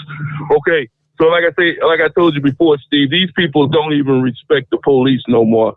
They're not afraid of the police, nor do they respect the police in Chicago. When you got people that think that are doing that, when you're shooting police officers, Steve, you believe that there's no law for you. There's nothing that the law can do to stop you from doing what you want to do. That's when you know your situation is out of control. When you got people shooting police officers, that's the way I feel, Steve. Mm-hmm. So at this point, like I said, I already told you about Joe Biden. You and I both know he's not going to send nobody to Chicago. He was just in Chicago, as a matter of fact, and didn't say absolutely nothing about the vice. Talking about putting more money into the police department, but that's above the issue. He needs to send in the military. He needs to send in the National Guard. Put these people on these streets, people that are the neighborhoods that are affected by this crime, and get this situation stopped. Because these people are going to continue this violence as long as they're allowed to get away with it.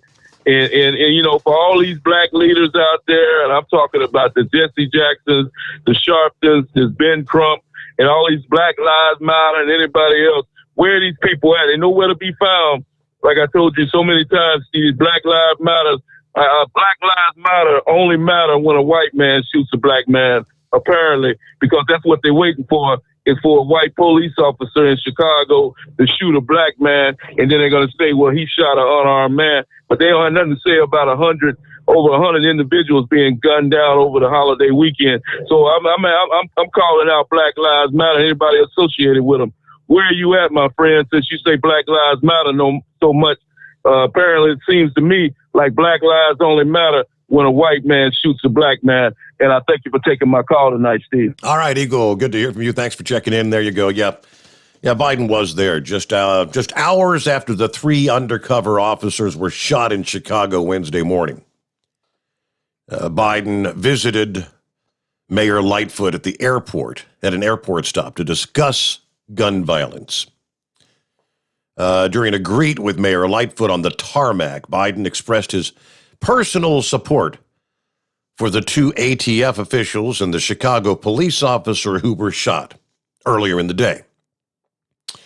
He reiterated his commitment to working with the mayor and leaders in Chicago in the fight against gun violence, and he conveyed that the Department of Justice will soon be in touch about the strike force announced just a few weeks ago that's going to be working with cities like Chicago. Jen Psaki spoke about billions of dollars in federal funds being diverted from unspent coronavirus stimulus money that will be delivered to Illinois, the city of Chicago, and Cook County. I will note that in terms of the efforts the president has underway to address the rise in violence we've seen over the last 18 months, including in Chicago, there's a number of steps that impact Chicago directly and specifically, including his rescue plan to give cities like Chicago alone is getting almost $1.9 billion through the rescue plan. Cook County is getting over $1 billion. And the state government of Illinois is receiving an additional $8.13 billion. What they're doing is just pretty much bailing out the state of Illinois and the city of Chicago, which was on the brink of bankruptcy. But that's what that's all about. Now, giving them all that money, how's that going to go towards reducing the violence and the crime? Valid question. All right, it's 844-844-3388. Tell you what, we'll just take it up to the top of the hour and get a top-of-the-hour news update. Latest numbers on, and I find this very intriguing, for all the vocal backlash you hear from places like Georgia implementing or mandating a voter ID law. It's just the very vocal minority, apparently, that's making all the noise, because an overwhelming majority of Republicans, Democrats, Independents, you talk about a bipartisan issue. These are people that say, you need to have an ID if you're going to vote. 80% of those polled back voter identification. As Democrats and Republicans battle over election integrity measures in key battleground states and Congress, the Republican National Committee commissioned an election integrity polling project. In the month of June, they polled, and this is not skewed towards one party or another. 36% of those polled were independents, 31% were Democrats, 29% were Republicans, and 4% were other. Of them, 78% of these voters say they support a voting plan with these 5 principles. Number 1, present an ID. Number 2, signature verification. Number 3, chain of custody controls. Number 4, bipartisan election observers. And number 5, cleaning up the voter rolls. There are those out there that actually moan and complain when cities talk about, we're going to go through our voter rolls and we're going to clean out if they haven't voted in 8 years or 10 years. Yeah, they don't need to be on the roll. They need to get re-registered if they want to vote. But why do you have people that haven't voted in 10, 20 years? What about all the dead people? There are those that actually complain when they talk about cleaning up the daggone voter rolls. Anyone that complains about it is not in touch with mainstream America. Election integrity is very much on the minds of American voters right now, and it's across the board, all parties. Americans want to make sure that post-pandemic we get voter integrity measures correct, that they're fair to everyone, and we don't use an excuse, that we're very specific to a once-in-a-century pandemic. Other findings in the poll, 89%, nearly 9 in 10 were in favor of purging the voter rolls. Get the dead voters off. Get the voters who have moved out of state off the voter rolls. It's not just Republicans that are concerned about integrity. 63% of all voters reported that the issue of election integrity was either their top issue or in the top 3 when deciding how to vote. When asked directly if voter ID laws are racist, is requiring an ID racist? A majority disagreed. The statement noted 77% of all voters rejected Democrats' claims that racism is behind voting integrity laws. One party uses it for political purpose, not for electoral progress. The people see what's going on, at least on that particular issue. Hey, about a minute before we get our news update, top of the hour just ahead here. A couple of other industry headlines we saw from our friends at Landline this past day. Another sad story, because we shared a scenario just like this a couple of mornings ago. Here's another instance where a truck driver trying to be a good Samaritan finds himself losing his own life. A truck driver struck and killed while heading over to check on a previously wrecked car in St. Louis Wednesday morning. About 12:30 a.m. on Interstate 270 near Big Bend Road in Kirkwood, Missouri. The initial crash involved a 2008 Pontiac G6 that struck the concrete center wall, bounced off, spun into the path of an oncoming tractor trailer driven by 66-year-old Spencer Perry, which struck the car, killing the 2 women inside the car. Perry then stopped his rig and headed over on foot to check on the people inside the car, not knowing they were already deceased.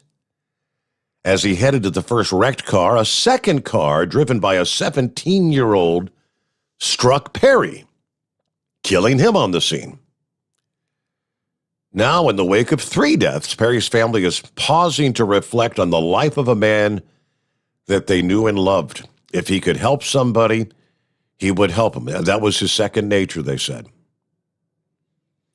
Yeah, but what a sad scenario. Just way too many incidents out there, an accident, people coming up on the scene and oblivious. With that, we'll get our news update. More to come as we roll on through the late night, early morning hours.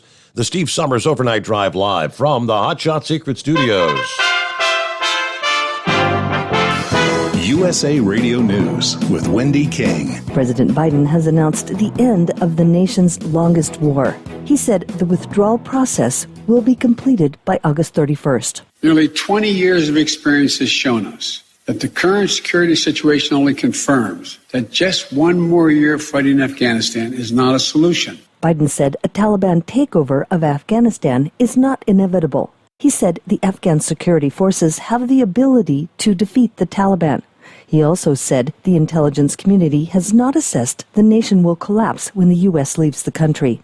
The United States is responding to a request from Haiti's National Police for investigative assistance following yesterday's assassination of President Jovenel Moïse. Some suspects have been killed or taken into custody. Officials in Haiti say they're still hunting for the masterminds. This is USA Radio News. The best companion a pillow has ever had. You've heard me talking about Mike Lindell's Giza Dreams bed sheets now for a couple of years. They're the perfect companion to the My Pillow. Made with the world's best cotton called Giza, grown only in a region between the Sahara Desert, the Mediterranean Sea, and the Nile River. Its long staple cotton makes it ultra soft and breathable. And just like the My Pillow, there's a 60-day money-back guarantee, 10-year warranty. Try it for yourself. Mike Lindell and I promise you'll sleep better or you get your money back. Go to MyPillow.com, click on the radio listener special, use my promo code USA. You'll get 2-for-1 pricing plus free shipping, but only by using my promo code USA, or call 1-800-951-8175 and ask for the Giza Dream Sheets special.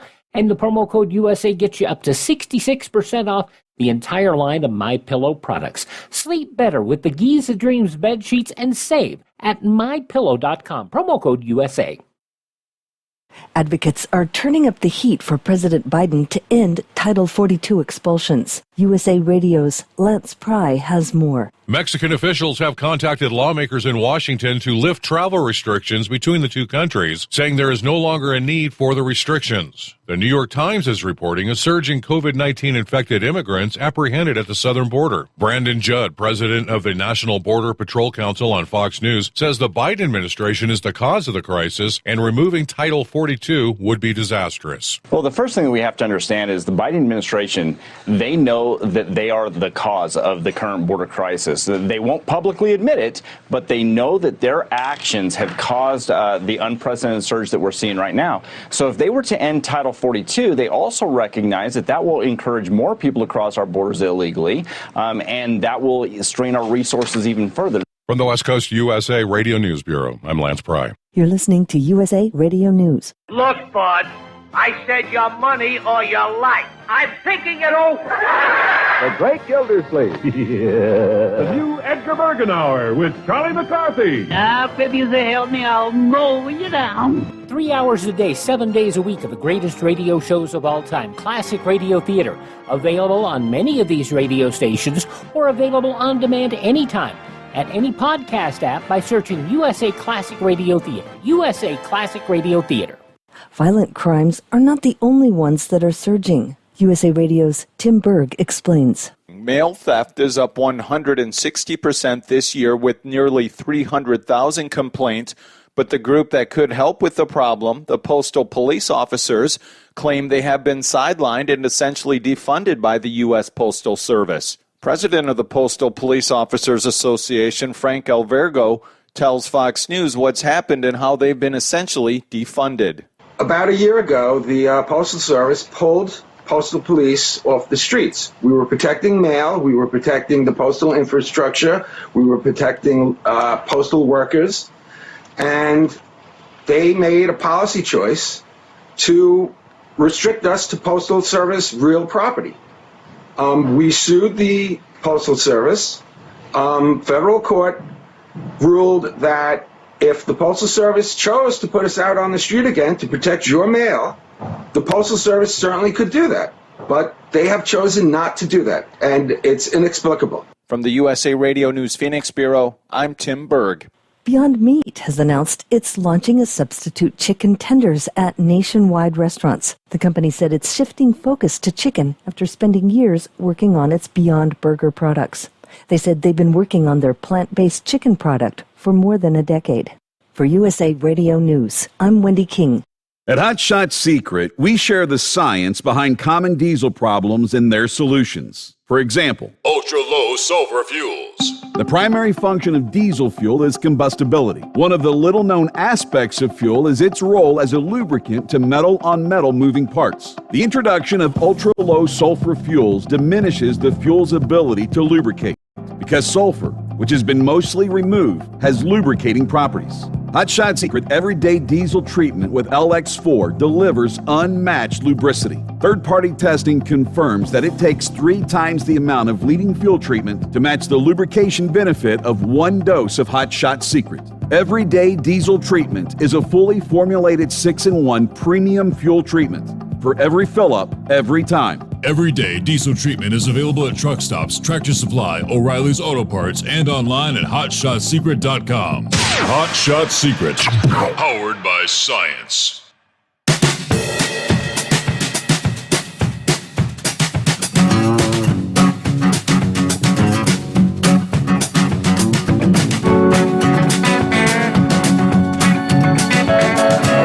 Back at it on a Friday. Cross over the midnight hour there on the West Coast. Good to have you with us on a Friday morning. I guess this was in response to Eagles' call. Mike sent me a link where MSNBC's Al Sharpton this past day, or Wednesday, I guess it was, actually said these activists need to focus on inner-city killings as well as law enforcement reform if they plan on saying they love the black community. Exactly what Eagle was saying. I was talking about crimes in Chicago and New York. New York State will now require large police departments to submit data on shootings in hotspots. In many major cities nationwide, homicides are surging, up 33% in LA, 40% in Chicago, where it's an especially brutal holiday weekend. 100 shot, 18 dead there, as we know. Sharpton then recounted a conversation he had with a black citizen in Little Rock, Arkansas, prior to a eulogy for a white person killed by police. The irony is, when I got to Little Rock to prepare for the sermon, a black that was working in the restaurant said, I hope you go over to what was the black community and talk about these kids shooting each other. 4 kids killed each other over the weekend. In Chicago, 100 people were shot over the weekend. Sharpton then called for a quote, balance of outrage that treats bad cops in blue uniforms with as much scrutiny as people in blue jeans who are openly being criminal, acting like it's normal in our community. Okay. We not only want to talk about voting rights, and we do, the police reform, but we have to factor in dealing with gun violence in this country. You can't love our people when they're shot by police and then look the other way when they're shooting each other. Maybe once in his life, Al Sharpton made some sense. That's what's gotten into him. What's going on, Pappy? Shall we see the light? Maybe he had a little light bulb go off in his head. Yeah, Steve. yeah. You know, like you said, for once in his life. Man, I got off early tonight, Steve. I had to go in early. I'm sitting on the back deck. First day of vacation, baby. Yes, sir. Hey, what did you say? 70% agreed with the voting changes you talked about? 78%, yes. 78%. I was going to say, what did I say last night? Said probably 70% of the American people, you know, see what's going on. Think pretty much as, yeah, see what's going on and think the same way pretty much we do.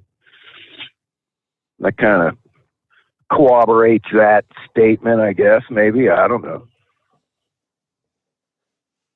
Hey, 100% coyote, my man. That critter you're holding in your hand by the tail is pretty much exactly what I saw. Had a little bit of red color to it. That's why I couldn't tell. That's why I thought foxes had the red tint to them. But so that's a coyote you're holding, huh? Yes, sir. Foxes don't get that big, Steve. Okay. Well, that's what it was then. Yeah. You know, you got some area, you know, around your house. You know, when you cut down towards Blue Rock, or Galworth towards Blue Rock, there's quite a bit of woods up in there. Yeah, there is. And, my mom, neck of the woods, my mom lives down that way, and she's got deer out in her yard all the time, and she's got foxes over there for sure. And every once in a while, they'll see a coyote too. So, man, we got them out here in the west, Steve, out towards Harrison, and Whitewater, Crosby Township. I mean, I see them all the time. Every once in a while, you'll see them out hit on 275 out there by Blue Rock. You'll see a couple on the highway that got hit, But man, I don't know, Steve. Yeah, my app. I got the iPhone, and the app was cutting in and out, Steve. So I don't think it was just a Droid. Okay, all right. Well, I did notice. I can see the numbers of how many are on the app and whatnot, and I was like, what the hell? The numbers are going down. What's going on? I guess everybody was giving up on it, so they've been bouncing back. Well, did the numbers start going up on Facebook though, or YouTube? They were up, yes. They did start going up. They were going the alternative route. Right. Steve, have you ever been up to the Neil Armstrong Museum? I have up not. On 71 North. Nope. Yeah, I remember years ago we were coming back from up north there. What's the name of that little lake up there? Anyway, we were coming back and we stopped there, and man, that was a pretty cool little museum, man. If you get a chance, you might want to slide up there and check that out. It's moon rocks. I think they had. Listen, I'm not 100% sure on this, but they might have had the suit that Neil Armstrong wore when he walked on the moon. I don't know if that's at the Smithsonian or up there, but they had a bunch of cool NASA stuff, man. So interesting. Just a thought. Yeah, it's not too far. I'd say it's probably about a 45-minute drive, hour maybe tops. Look it up. Yeah, I've been up to the Wright Pat Museum. That's pretty nifty. Yeah, that's cool. They got the the Memphis Belle up there, I believe. Mm-hmm. Yeah, they got that up there. I think they got Eisenhower's plane up there that he was flying around in. Hey, they also got I don't know if it's called Air Force One, but Lyndon B. Johnson, when he got sworn in after the Kennedy assassination, that famous picture of him getting sworn in with Jackie Kennedy standing next to him, they got that aircraft up there, and you can actually walk through that one and stand in that exact same spot where that photo was taken. So, you ever get up there? Again, you like going up to them air shows, don't you? I do, yeah. That's this weekend. That's yeah. Mm-hmm. Is it really? Yeah, this weekend coming up? Thunderbirds flew in yesterday up in Dayton. They sure did. Good times. So I guess it's actually today. It's Friday and Saturday. I was thinking about it. I don't know. Yeah, I don't know what the weather's supposed to be like. I think there's like a 40-50% chance of rain for the next 4 or 5 days, though, I think, if I'm not mistaken. I guess when the heat builds up a little bit, you get the chance of a thunderstorm. Afternoon pop-up showers. Looks like it's supposed to be cloudy today, 81. Saturday, it's showing rain, 77.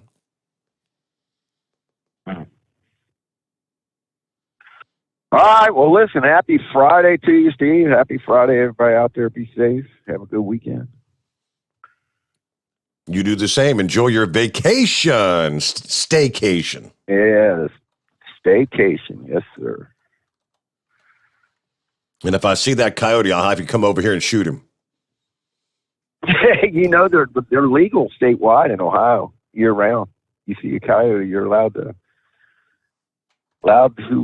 put around in it. Yes, sir. I don't know about. I don't think not advisable in the middle of a subdivision, right? Yeah, right. All right, sir. Have a good night. All right, thank you. Yep. I don't think that'd be a good idea. That stupid-ass Steve Sommers is over here shooting at something. Send us some backup. All right, where's the big moose on the loose? Morning, Moose. Hey, Buzz, speaking of the devil, I just come by the Neil Armstrong Space Museum, exit 111, Wapakoneta, Ohio. I just put that in my back pocket about 3 minutes ago. Huh. Yeah, it is a pretty neat little place. You get up there, it's and I tell you what, if you ever get up there to the Neil Armstrong Space Museum there in Wapak, right across the street, there's a little greasy spoon called the Lucky Steer Restaurant. Do yourself a favor, drop in there and get you a Swiss steak, mashed potato, and green bean dinner, and I tell you what, you set the plate on top of your head, your tongue will beat your brains out trying to get to it.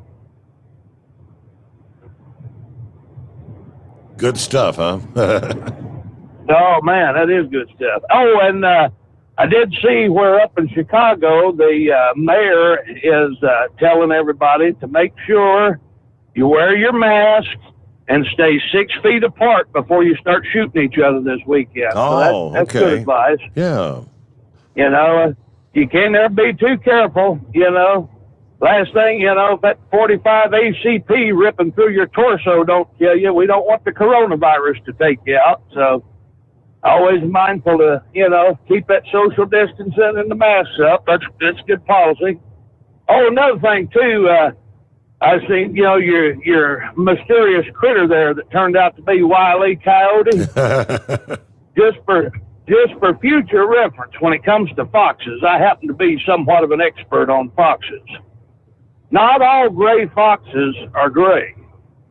Not all red foxes are red. The best way to tell them apart, the gray fox has kind of a growling grunt. The gray fox sounds a lot like this. It'll go, ah, ah, ah, ah, okay? Now, a red fox, on the other hand, it sounds like this.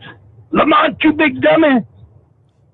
So keep that in mind next time, you know, if there's ever any confusion. All right. I remember Red Fox. Yeah, there's probably a few in the audience who would appreciate that reference. Right. There's probably a bunch of them Googling it right now. But that's all I had. Tell everybody have a good weekend. Keep between the spotted and the solid, sunny side up and all that jazz, and we'll be 10-10 till we do it again. All right. Is Tater going to be out there in Big Orange Monday? He better be. I tell you, he's been nursing this thing. See, he's been playing this, what did they call that when they had a condition for it, when soldier boys would fall in love with a nurse? What did they call that? Like, it was something, it was one of them actresses, they had a name for it, like the Betty Gray syndrome or something. Yeah, or what okay. was Florence Nightingale syndrome. Florence Nightingale syndrome. See, that's what he's getting a little taste of now. See, he's playing this up pretty good, and Mama and Mrs. Moose and everybody's been running over there catering to him, you know, patting him on the head and carting his dinners to him and rubbing his belly and telling him he's a good boy and all that stuff. See, and he's eating this crap up. Well, I'm not buying it. You know, anybody who can put on a show like he's doing can't be too damn sick. So I told him, I said, you know, the doctor doesn't give him the all clear. He just got to watch what he eats and stay off them friggin' Tylenols. And I told him, I said, you know, you better get your fill of it before Sunday night rolls around. I said, because bright and early Monday morning, you're going to be hammered down for old London town. So I think we'll get him straightened out here if we can. He's suffering from a little rectal cranial inversion, you know, and I'm hoping we can get him straightened out and lined up for Monday. So. All right. That'll give you a little more time to recuperate, right? All right, I mentioned the date and air show. It's Saturday and Sunday. I don't know why I was thinking Friday and Saturday. It's Saturday and Sunday, obviously. Let me see here. Gates open 9 a.m., feature show noon to 4. And they've added a little bit to the schedule this week. I had been looking back and forth at the schedule, and there wasn't a whole lot. Last year we got to see it was, they had, I think the favorite thing, the coolest thing they did was the whole Torah demonstration. Yeah, going back to the whole World War II thing, and That was really cool because they had pyrotechnics in the show, massive explosions out in the field. The dogfight in the air, the planes. It was spectacular. Then they went on with, they had the F-22 Raptor. That was a cool plane. Badass. So here's the schedule. Flag drop and national anthem, of course, starts things off. You got the U.S. Army Golden Knights parachute team back again this year, followed by U.S. Air Force C-17 demonstration. After that, the Mike Wiskus Lucas Oil Air Show, followed by the Aeroshell Aerobatic Team. Then a U.S. Navy F-18 Super Hornet demonstration. Then the U.S. Navy F-18 demonstration with Corsair. Got a Care Flight helicopter flyby. Then Jackie B, the famous Jackie B, puts on her show. The Shockwave Jet Truck is back this year once again.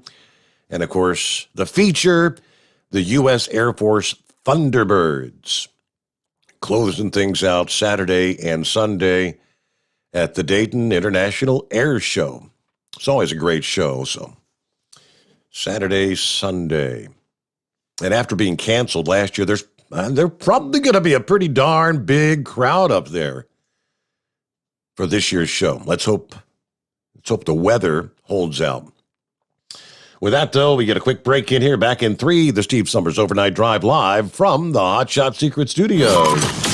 Live from the Hot Shot Secret Studios, the Steve Summers Overnight Drive. At Hot Shot Secret, we share the science behind common diesel problems and their solutions. For example, Hot Shot Secret Diesel Extreme. Today's ultra-low sulfur fuels leave injector deposits causing frequent DPF regens and low throttle response. Diesel Extreme is a once every 6-month treatment that will clean your entire fuel system, including the tank, lines, pump, and the injectors. Hot Shot Secret Diesel Extreme is available nationwide at truck stops, fine farm and auto stores, and online at hotshotsecret.com. Whether you're a diesel pickup performance enthusiast or just looking for a small upgrade, when selecting common rail fuel system components, look no further than Exergy Performance. At Exergy, you'll find injectors, pumps, and more, engineered like no others on the market using state-of-the-art equipment run by people that have been in the business for decades. Exergy is the home of the Sportsman line of injectors. These injectors are designed for use in pickup trucks with no other modifications and offer a 15 to 20 horsepower gain while being calibrated to tighter tolerances than factory stock injectors. With a product lineup of injectors from Sportsman to 700% over, pumps from Sportsman to 14 millimeters, and complete engine control systems, Exergy has you covered. So if you're in the market for common rail components at any power level, contact Exergy Performance or one of our many dealers listed on our website at exergyperformance.com. You work hard. You deserve a seat that works just as hard as you do. The Bostrom T-Series seat has provided drivers with comfort for millions of miles over the past 3 decades.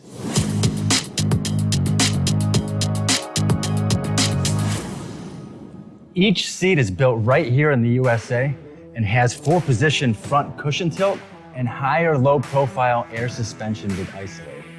It's also equipped with many standard and optional comfort features, such as high and mid backrests, 9.4-inch fore-aft slide adjustment, adjustable armrests, and manual or dual air lumbar support system to keep you comfortable throughout your ride.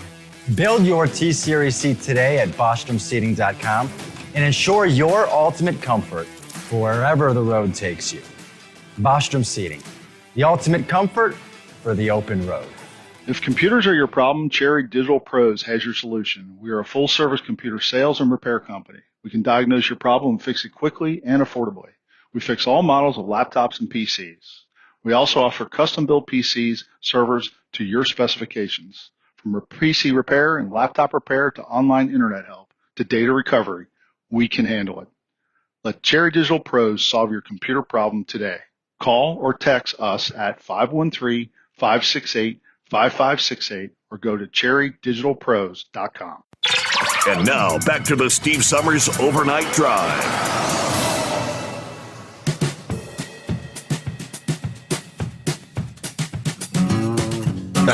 That's great. Pat Pappy just posted. He just started his vacation here an hour or so ago. He just posted. He said, all right, what the hell? 2 weeks off, and this is the forecast for Cincinnati, Ohio. Let's see. Saturday, showers, thunderstorms, 60% chance of rain. Sunday, 80% chance of showers and thunderstorms. Monday, 50% chance of showers and thunderstorms. It drops a little bit. Tuesday, Wednesday, Thursday, Friday, it's like 40% chance of showers and thunderstorms each day. We're going to have another, I guess, cool, pleasant weekend. Saturday's forecast high is only like 74 degrees. Sunday, back to 82 degrees. I mean, Saturday will be cool for swimming. And, of course, with clouds and showers and thunderstorms, what the heck? And we finally start getting back into the middle and upper 80s later next week. Tuesday, 84. Wednesday, Thursday, 88. Friday, 84. Forecast is always going to change, but you get chance of rain every blasted day next week. The entire week of his first week of vacation. All right, let's get back to the calls here on a Friday morning. Hello, Knucklebuster. Thanks for taking me back again. I figured I might as well get one up on horse feathers tonight there since he's only called in once. The weather's always predictable, so it's partly cloudy to partly sunny with a 50% chance of precipitation, and it'll be chilly today and hot tomorrow, right? Bingo. Yeah. Well, I don't know about what they're teaching our troops now, but back when I was in, they taught that you destroyed anything you had to leave there with a hand grenade there. I mean, you blow the oil pan out of a truck and you can't get no parts. That thing ain't going nowhere, right? So, I mean, I'm ready for my vacation. It'll be coming up here a couple of weeks. Shoot, I'm gonna make sure I get on down there to Florida and lay out there on that beach and wear my dark sunglasses so Mama Knucklebuster won't see where my eyes are going there, right? Mm-hmm. And that'll keep me in trouble. Well, if you get you a vendor's license, you can carry a bunch of that Hot Shot Secret products up there and sell them up there, and then carry your baseball caps and your travel mugs, and then you can talk to them women up there about just changing shirts right there in front of you there and put one of yours on. Yeah. That'd work, wouldn't it? That's an idea. Yeah, no, that's right. Mama Sommers might not like that. You're right. She might. She'd probably have something to say about that. Well, I just wanted to get one in on horse feathers since I'm trying to catch up to him there. So, anyway, have a great day, Mr. T. Sommers. We'll call you in that loneliest hour again. Thank you, Knucklebuster. There you go. All right, we're up to bottom of the hour news break. So we'll take care of that and get back with more of your calls. Want to jump on board? Yeah, we probably have to get a phone reset here in short order. It's 844-844-3388. Of course, we are hearing that the rescue workers, as they're continuing finding remains rather than survivors in the rubble there in Florida. Yesterday, they vowed to keep up their search until they've cleared all the debris at this site. We're not going to stop working until they've got to the bottom of the pile and recovered every single of the family's missing loved ones, according to Surfside's mayor. He said the families were grateful. That's the message families wanted to hear. Death toll rose to 64, 76 still unaccounted for. So they've got a ways to go. They're almost maybe halfway there, you'd say. Detectives still working to verify that each of those listed as missing was actually in the building when it collapsed. Teams briefly paused atop the pile as they marked the 2-week anniversary of the disaster, but there was no let up in the pace or the number of rescues during the recovery phase. There you go. More to come after this on a Friday. The Steve Sommers Overnight Drive live from the Hot Shot Secret Studios. USA Radio News with Wendy King. President Biden said the U.S. military mission in Afghanistan will end by August 31st. The drawdown is proceeding in a secure and orderly way, prioritizing the safety of our troops as they depart. He said he knew the Afghan military will defend the government. You have the Afghan troops have 300,000 well equipped as any army in the world, and an air force against something like 75,000 Taliban. Critics say the withdrawal, which began during the Trump administration, will allow the Taliban to expand. Workers are still continuing to sift through the rubble at the condominium collapse in Surfside, Florida. The number of confirmed deaths are now at 64. The search for survivors switched to a recovery effort after authorities said there was no chance of life in the remains of the building. This is USA Radio News. Hi, this is Dr. Joel Wallach, and I want to tell you that arthritis is not a genetic thing. It's not a disease of aging. Neither is osteoporosis. Get a hold of my book. It's all in your head. It goes into the 25 different diseases you get when you have osteoporosis of the skull. These are all reversible. You take the Healthy Bone and Joint Pack, the MSM, vitamin D3, stay away from all the bad foods, including gluten, and guess what? You'll regrow all your bones, including your skull and your legs and your hips and everything else. Contact us at usaradiohealth.com. That's usaradiohealth.com. Friends, Mike Lindell's My Pillow, My Slippers make my feet feel better than they have in about 20 years. My Pillow proprietary foam, memory foam, patented impact gel, indoor-outdoor soles. You won't want to take them off, or Mike Lindell will give you your money back. Go to MyPillow.com, click on the radio listener special, use my promo code USA, or call 1-800-951-8175 and save 40% using my promo code USA. Keep the bugs off your glass and the smokies off your ass. This is the Overnight Drive with Steve Sommers.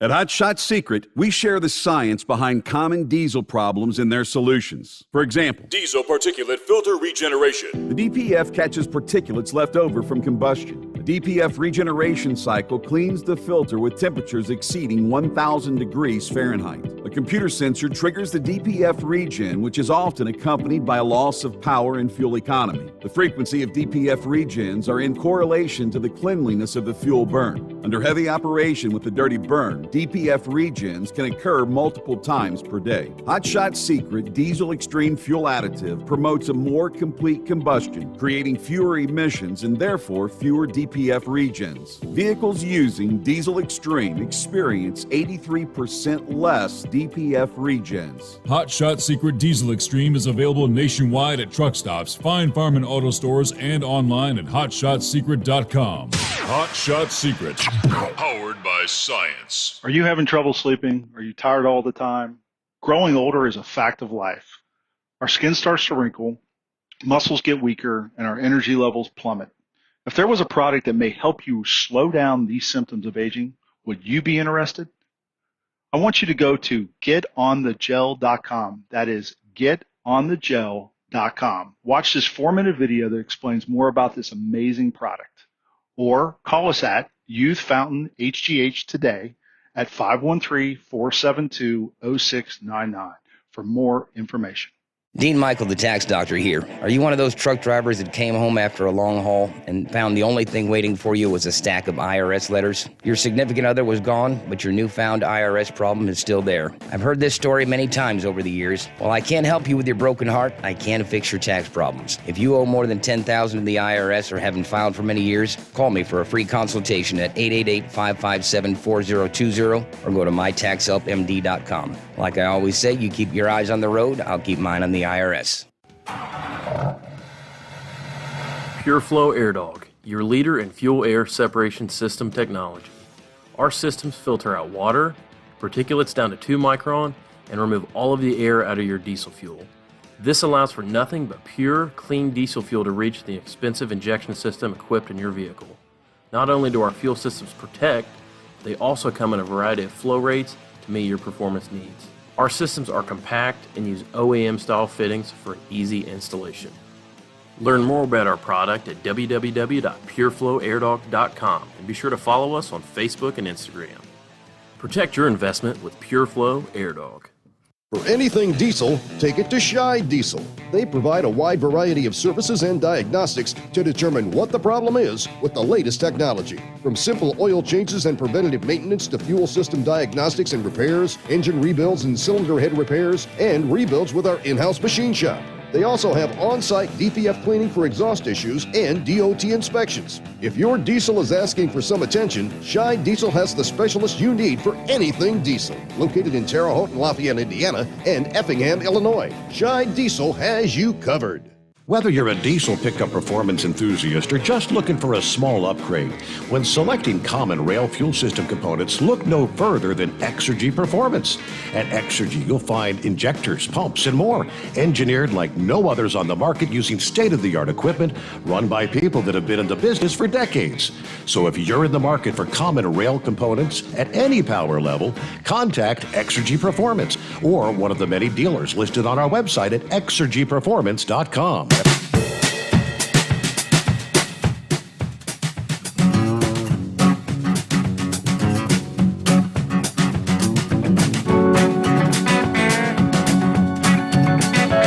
Okay, back on a Friday. Where'd we leave off there? Yeah, open lines at 844-844-3388. Now, some of the latest developments over the past day. First of all, take you back to,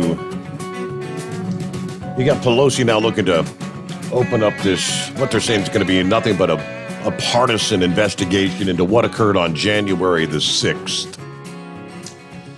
A former Pentagon official with the Trump administration, Kash Patel, spoke about how the Capitol riot could have been prevented. This guy, by the way, Patel, was chief of staff to the acting Secretary of Defense, Christopher Miller, who said, quote, "We had offered the Capitol Police and the mayor of D.C. thousands of National Guardsmen and women 2 days before January the 6th, and they turned us down." Why? On January the 6th, when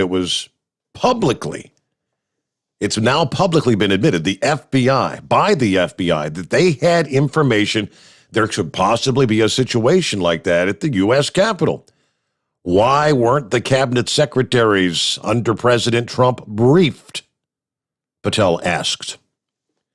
Why didn't the FBI put 1,000 uniformed agents around the Capitol? Where was the fence, right? These are the lackings that led to January the 6th. These are the mistakes, intentional or otherwise, that led to January the 6th. And if you look at the video, and they still won't release all of it, the entire side of the Capitol, I believe it was the south side, was totally unmanned. No police officers whatsoever. And that's where the crowd came in through. You got to ask yourself, what happened January the 6th? He was asked then if it could have been that there was just not enough information sharing happening. He said, I think it was not enough information sharing happening, and I think that what people now are starting to realize is that protecting the Capitol on that day is a law enforcement function. You cannot, the United States military, descend and occupy an area around the Capitol. It's literally illegal, but they can assist their law enforcement partners via a request from the mayor or the governor or the Capitol Police. That's what should have happened. And that's what we told them they might want to consider, but they flat out rejected it. And I believe they rejected it for political reasons. Almost to the point where you might suspect they wanted something like that to happen because it would look bad on Trump. And really, it did. It did look bad. A majority of the Trump supporters around the country, immediately, all were saying, why would you do that? Why would you storm the Capitol like that? That's not a good thing. I don't think we'll ever know how many were just Yeah, kind of like innocent bystanders, just kind of going with the crowd that ended up there in the Capitol. Yeah, how many that were there were actually instigators who were not necessarily even Trump fans, looking to start some crap at the Capitol? I don't think we'll ever know. All right, about 19 before the hour. Keeping up with Knuckle Buster. Yes, Horse Feathers. Yeah, thanks for taking me back, Your Honor. I got to try to stay up there on Knuckle Buster there. He's trying to catch up, So anyways, how many Trump supporters do you think it were that were scaling the wall to climb up to that balcony? Right. Yeah. How many Trump supporters did you? Would you or I or Knuckle Buster or the Big Moose? Probably the Big Moose could have been doing it, but the rest of us, mere mortals. Do you think we would have been scaling that wall to climb up to that balcony? Said, "Hey, Bubba, hold my beer." And it's like, hell no, too much work. So I think they got a lot of looking to do, but I don't think they're going to see anything. Kind of like having listening sessions and not hearing anything. DOT does it. FMCSS, FSSS. How does Monkey Spanker say that? FSMCA. Yeah, that's right. So I got two last things for you here. It does appear as if the Elsas moved out of mainland Maryland, probably over on the Eastern Shore, maybe probably headed off the Eastern Shore right now, headed up into Delaware and on up places to New England, New York, New England, and that way. So, but still got some wet roads, but other than that, haven't seen much problems with anything. Didn't have any severe winds that I've seen, and everything still seems to be standing and left the way it was before it came. So we'll take that as a win, I guess. Mm-hmm. But over the weekend, I did get into Netflix, and I got to watch that Ice Road movie. Oh, did you? With Liam Neeson there. Yeah. Yeah. I've been meaning to mention that all week there. That's the one thing keeps slipping my mind. I finally remembered what it was, Your Honor. It was the Ice Road movie. So remember last week we talked about that, and I mentioned the movie Backdraft and said, don't go in there as a professional looking at it as like a training type film. You got to go in and watch it as entertainment. Correct. And the Ice Road movie is pretty much the same situation there. It's got a plot. They made a movie with a plot. There's a lot of things that, if we did out here in the normal world, or if any of them tried to do up there in that reality of the ice world, the ice roads and that, would not work. As a plot of a movie, yeah, I give it a 7, maybe an 8. It was an okay movie. It was entertaining. Kept me. I didn't want to get up and walk away from it. So it was all right. But yeah, don't go into it thinking it's reality. It's all Hollywood. They got their Hollywood things they do, but it was pretty interesting to see Liam Neeson driving in the very beginning there, as they say, the whole interior of the truck is Kenworth, and he climbs out of a Volvo. It's like, okay, but as the general public would never know the difference. Okay, so you were able to notice those things, though, huh? Oh, absolutely. That was pretty obvious in the beginning there, but that was really the only mishap with the vehicle was the very, very pretty much opening scenes there. As I say, he drove in, and the whole interior of the truck, is Kenworth. Everything across it, dashboard and steering wheel and everything's all Kenworth. And these days they show him driving in. The outside picture of him driving into the lot. And the truck parks, and he climbs out, and it's a big old Volvo. And it's like, well, that doesn't work, but all the rest of it was Kenworth. So PACCAR must have paid a lot of money there to the Hollywood, people to get their promotion in and everything. And so they did an all right job with it. But there was just some things that's like, why would you even do that? It wasn't necessary, but I just make the drama of the film, and the dramatics of it. And so, yeah. Is what it is. As I say, I didn't walk away from it, so I give it a 7, maybe an 8. I don't know, somewhere in that area. Not half bad. Not bad. Movie. And I like Liam Neeson as an actor, so he's kind of my type of actor. I don't know. I probably should look to see what his political views are and see if I really like him or not, right? But because that's the way we've gone for a lot of the other ones there, you know.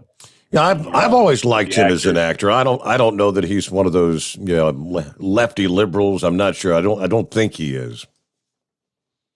Yeah, and I kind of like that. What's his name there? I can't think of his name there. The one that went all bat crap crazy about Trump there, and but he always did the mob type movies. Robert De Niro.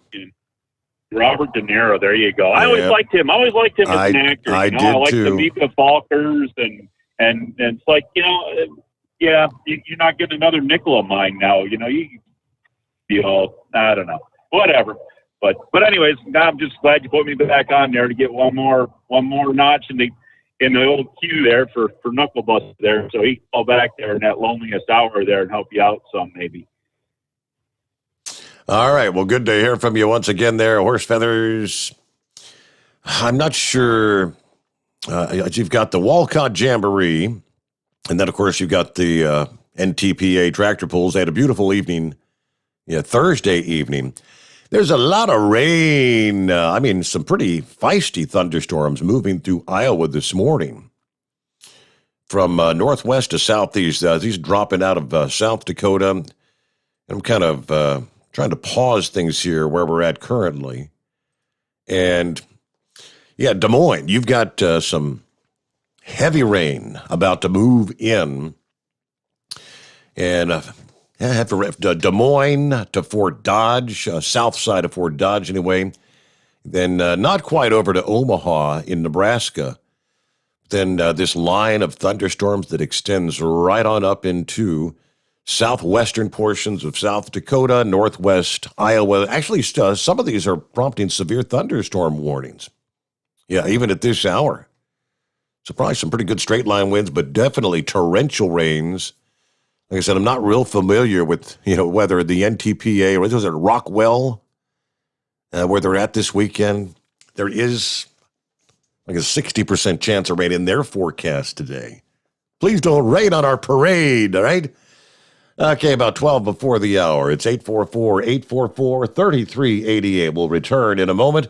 The Steve Sommers Overnight Drive, live from the Hot Shot Secret Studios. You're listening to the Overnight Drive with Steve Sommers. At Hot Shot Secret, we share the science behind common diesel problems. For example, Diesel fuel cetane levels. the cetane rating in diesel fuel is 42 to 45. Most diesel engines operate more efficiently with a cetane rating of 48 to 50. One treatment of Hot Shot Secret Diesel Extreme will raise your cetane 7 points, increase fuel economy, and improve cold starts. Hot Shot Secret Diesel Extreme is available nationwide at truck stops, fine farm and auto stores, and online at hotshotsecret.com. Hot Shot Secret, powered by science. For anything diesel, take it to Shy Diesel. They provide a wide variety of services and diagnostics to determine what the problem is with the latest technology. From simple oil changes and preventative maintenance to fuel system diagnostics and repairs, engine rebuilds and cylinder head repairs, and rebuilds with our in-house machine shop. They also have on-site DPF cleaning for exhaust issues and DOT inspections. If your diesel is asking for some attention, Shy Diesel has the specialist you need for anything diesel. Located in Terre Haute and Lafayette, Indiana, and Effingham, Illinois, Shy Diesel has you covered. Drivers, you demand that your equipment's reliable and dependable, and that also applies to your headset for communication. Well, our friends at Stellar Electronic have you covered. The Pluto Duo headset bundle is the best communication headset you can find in the industry. No matter the challenging environment you're driving in, the Pluto headset will make you sound crystal clear all the time thanks to their 99% noise cancellation.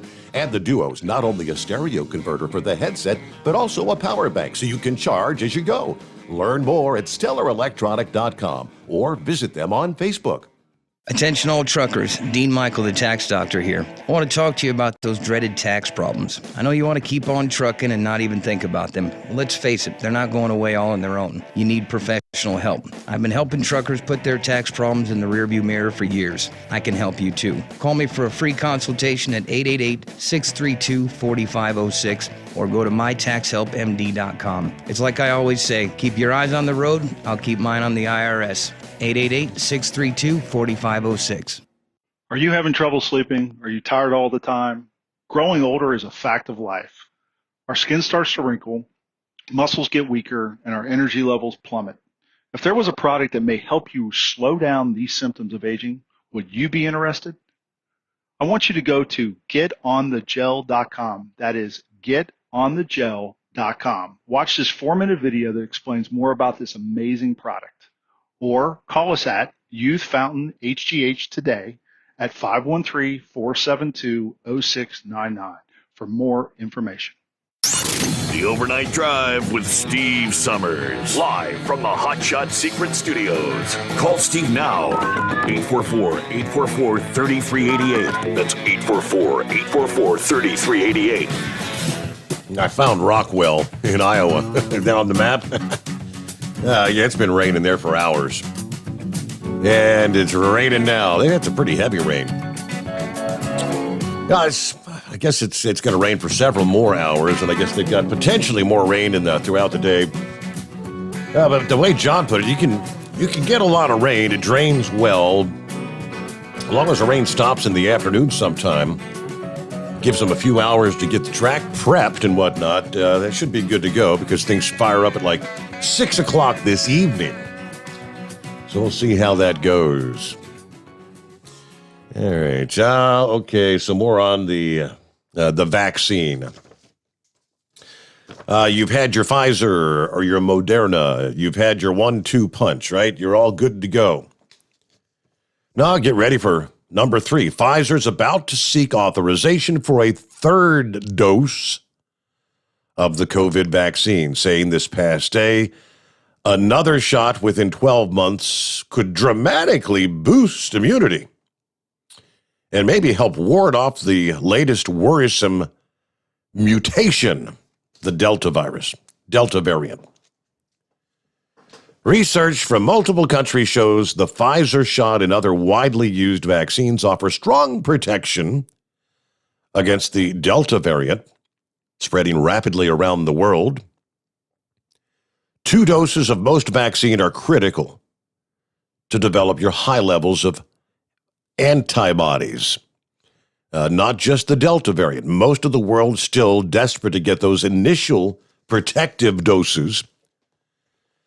Antibodies naturally wane over time, so studies also are underway to tell if and when the booster might be needed. Pfizer held a press conference this past day. Early data from their booster studies suggest people's antibody levels jump 5 to 10-fold after a 3rd dose compared to their 2nd dose months earlier. So Pfizer, I guess next month they plan to ask the FDA for emergency authorization of the 3rd dose. Why might that matter for fighting the Delta variant? Well, they say data from Britain and Israel shows the Pfizer vaccine neutralizes the Delta variant very well. The assumption, he said, is when antibodies drop low enough, the Delta virus eventually could cause a mild infection before the immune system kicks back in. Of course, we talked last evening of nearly half the people in the UK right now that are dying of COVID have actually been fully vaccinated. Kind of crazy, but all right, let's get back up to the calls here. Several lines open. It's 844-844-3388. Yes, Gilligan? Yes, I figured I'd call back in. Something I wanted to touch on earlier. Did you get that picture I sent last night of that truck that was burned up on our yard? Yeah, I did. I mean, I guess you were trying to explain something about it the prior night, I guess it was. I mean, so yeah, I mean, most of the truck was gone. You're saying that's there's a lot of plastic, right? Yeah, it's showing there's practically no metal. That's a Freightliner Cascadia day cab, and that's what's a little bit of metal is in that truck. I didn't have the details on the accident for this morning. It happened back in early June. It's a lot older than I realized. The driver did come out of it with no serious injuries. Horse feathers will probably be, maybe heard about the accident. It was in Dale City, Virginia, there south of D.C. And our driver ended up getting hit in the fuel tank, which caused the fire by a car. Now, the driver in the cars, from what I understand, survived, but didn't receive serious injuries. So, but, everybody survived the accident. The driver got out of it without dying in the fire. I posted it on Facebook on your page. I'm sure a lot of the listeners did saw the fire. So I wanted to clarify on that. By the way, Steve, I'm going to touch on some of disagreeing. You was talking about your coyote. Pretty sure it's a coyote there near your house. Mm-hmm. Yes, that sounds definitely more like a coyote. The fox has shorter legs. The gray fox does. They do have similar markings, but the longer leg one more, I'd almost guarantee it's a coyote. Okay. In fact, they're around the house. I haven't heard of it in a while, but many times I hear them howling there at the house. I live right beside an apple orchard, and there must be several there around our area. A lot of the farmers have been killing them because, of course, they go after the cattle and stuff. So we're didn't really have a bad problem with them there in Eastern Panhandle, West Virginia. But anyway, by the way, you know what number call this is for you? I know I'm nowhere near Knuckle Buster or Horse Feathers. You have a number there? That'd be 77. 77. Well, I might have to break 100 here pretty soon. All right. Well, you have a great weekend. Drivers out there, keep your shiny side up. Y'all have a safe weekend. All right. Thank you very much, Gilligan. Hey, John, let's see. Is it just a coincidence? I think not. Nancy Pelosi's husband, Paul Pelosi, bought up about $11 million worth of big tech stocks over the last couple of months, as some of this big tech stuff is in the headlines. The anti-tech package of bills makes its way through the House at the exact same time. In May and June, Pelosi purchased $4.8 million worth of Google shares, up to $1 million worth of Amazon call options, $250,000 of Apple call options, and up to $5 million of call options for NVIDIA, the large semiconductor graphics and electronics company, according to the financial disclosure form. Now, a call option is a financial contract that allows a buyer the right to purchase a stock or an asset at a set price within a specified period of time. Maybe 2 weeks, 3 weeks, a month. I have no idea what the time is going to be, but you lock in a price. The stock transactions were completed just weeks before the House Judiciary Committee passed 6 bipartisan antitrust bills aimed at reining in tech giants like Apple, Amazon, Google, and Facebook. Pelosi says she was not aware of her husband's stock purchases. I had no idea. According to a spokesperson for Pelosi, the speaker has no involvement or prior knowledge of these transactions, adding that she doesn't own any stocks. Nancy has endorsed the anti-big tech bills and is expected to bring them for a vote on the House floor later this year. There's been concern on both sides of the aisle about the consolidation of power that the tech companies, and this legislation is actually an attempt to address that. Pelosi said during a press conference at the end of June that she said that after her husband had made the stock purchases. Just coincidental? I have no idea what Nancy and Paul Pelosi's relationship is but all I know is if I'm going to make $11 million in transactions, I'm pretty sure the princess is going to want to know about what I'm doing. But that's a different world. All right, news update, final hour just ahead. The Steve Sommers Overnight Drive live from the Hot Shot Secret Studios.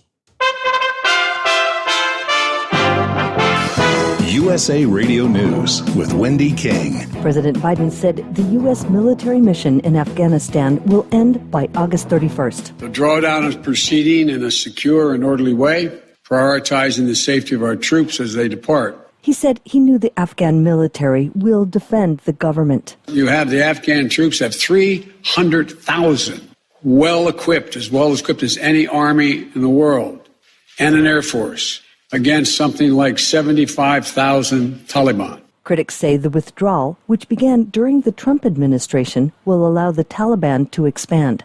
Workers are still continuing to sift through the rubble at the condominium collapse in Surfside, Florida. The number of confirmed deaths are now at 64. The search for survivors switched to a recovery effort after authorities said there was no chance of life in the remains of the building. This is USA Radio News.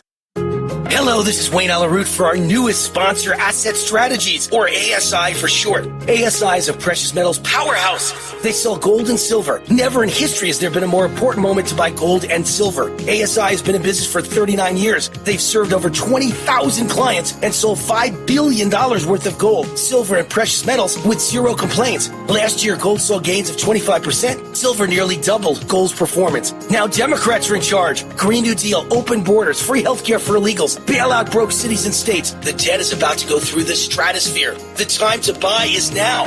The owners of ASI, Michael and Rich Chekin, have been my close personal friends for 16 years. ASI is the company I trust when it comes to buying and selling precious metals. Call now to receive a free consultation and a free 1-ounce silver eagle with every qualifying purchase when you mention the Wayne Alaroot Show. Call 800-831-0007. That's 800-831-0007 or visit assetstrategies.com. A 5.9 earthquake near the California-Nevada border has forced transportation officials to close a highway due to rock slides. USA Radio Network's John Clemens reports. Geophysicist Hannah Persley is with the U.S. Geological Survey and tells us it struck near Walker, California. It was a shallow earthquake, magnitude 5.9. Because it's so shallow, it was also fairly strong. The shaking in Walker was very strong. The earthquake was felt widely through California and in parts of Nevada. As of right now, the earthquake has over 30 magnitude 2.5 or larger aftershocks. She is able to pinpoint the epicenter of the quake. The closest town to the earthquake is Walker, California. The earthquake is within a couple miles of the town. From the USA Radio News Texas Bureau, I'm John Clemens. You're listening to USA Radio News. Now you can fly anywhere in the world and pay discount prices on your airline tickets. Book a flight today to London, Paris, Madrid, or anywhere else you want to go. And pay a lot less guaranteed. Call the International Travel Department right now at Low Cost Airlines. 800-215-5141. 800-215-5141. That's 800-215-5141. Many retailers at the grocery store are trying to fool you by changing their packaging. USA Radio's Tim Berg explains. If you have a hunch that some ice cream containers and other goods lining grocery store shelves in your pantry are getting smaller but not cheaper, it may not be all in your head. As the reopening economy struggles with pandemic-induced supply chain issues and soaring customer demand, some consumer advocates are ringing alarm bells over so-called shrinkflation. Rather than explicitly increasing the price of a product, producers will instead change the size, usually making it slightly smaller. The conventional wisdom is that an explicit price increase might be noticed by consumers and they might react negatively to it, but a small decrease in size may not be as observable. Steve Reed is an economist at the Bureau of Labor Statistics, that audio courtesy of ABC News. As far as what products are being downsized in some cases, Edgar Dworsky is a former Assistant Attorney General of Massachusetts. Paper goods, cookies, snack crackers, margarine, hot dogs. From the USA Radio News Phoenix Bureau, I'm Tim Berg. Organizers of the Tokyo Olympics say fans are now banned due to rising numbers of COVID-19 in the country. The Prime Minister and the Governor said Tokyo is under a new state of emergency. For USA Radio News, I'm Wendy King. At Hot Shot Secret, we share the science behind common diesel problems and their solutions. For example, ultra-low sulfur fuels. The primary function of diesel fuel is combustibility. One of the little-known aspects of fuel is its role as a lubricant to metal-on-metal moving parts. The introduction of ultra-low sulfur fuels diminishes the fuel's ability to lubricate because sulfur, which has been mostly removed, has lubricating properties. Hot Shot Secret Everyday Diesel Treatment with LX4 delivers unmatched lubricity. Third-party testing confirms that it takes 3 times the amount of leading fuel treatment to match the lubrication benefit of 1 dose of Hot Shot Secret. Everyday Diesel Treatment is a fully formulated 6-in-1 premium fuel treatment for every fill-up, every time. Everyday Diesel Treatment is available at truck stops, Tractor Supply, O'Reilly's Auto Parts, and online at HotShotSecret.com. Hot Shot Secret, powered by science. Final hour, off and rolling here. Scooter says, I call BS on old Nancy. This is the second time they've cashed in big since Biden took office. Remember, her old man bought a bunch of Tesla stock. Literally days before Biden made the announcement the federal government was going to go all electric vehicles. Yes, he did. And that's exactly what I was thinking. Shouldn't there be some sort of regulations about if you're a member of the House, the Senate, you or family members, you can't be cashing in on things that... I mean, Nancy's got direct ability to bring legislation to the House floor to make these changes. They know what's going on behind the scenes. The rules as they are in place is, no, they cannot be charged with insider trading. It's kind of stuff that, what's her name? Martha Stewart went to prison over it, right? Meanwhile, it's 844-844-3388. Couple of other industry headlines from our friends at CDL Life. Kind of figured this would happen. It's probably just one of many lawsuits that have already been filed. A Fort Worth woman filing a lawsuit against the Texas Department of Transportation, several trucking companies, several other companies, following that massive pileup back in February. Remember the wintertime, the icy scenario, the freezing rain, the pileup that killed her husband. Filed on July the 6th by Jane Watson and her adult son, Cameron Watson, who lost of course, that was her husband, and he lost his father in the crash. Aaron was one of 6 people who died in that crash. Southbound I-35 in Fort Worth.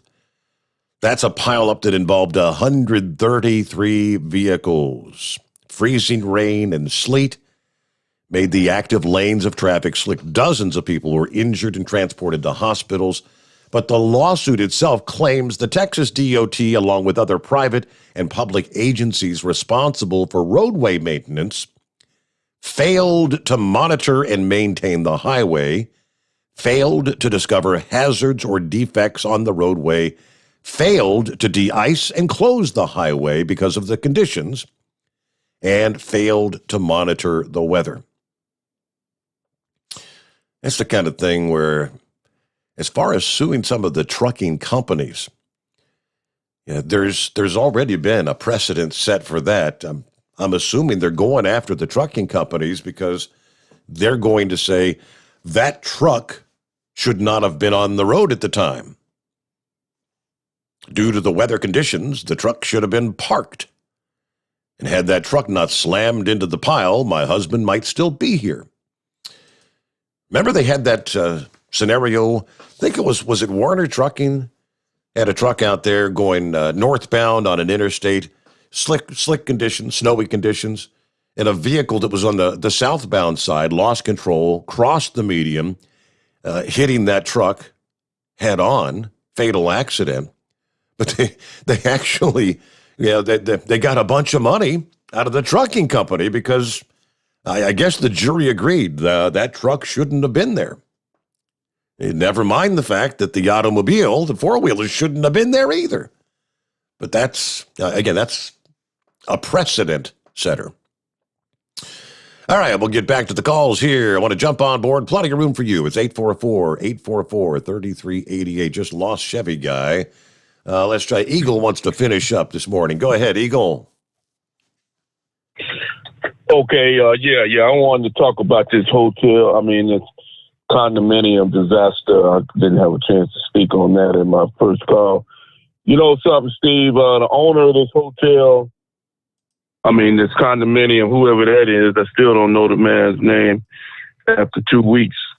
You know, I understand, Steve, this has got to be a devastating loss for some of these people's families. You know, not only did they lose their relatives or husband, wife, girl, whoever, but also, I don't know if people know it or not, but they said that those people were not allowed to go back inside the building and get none of their possessions, such as a TV, clothing, apparel, what shoes, whatever.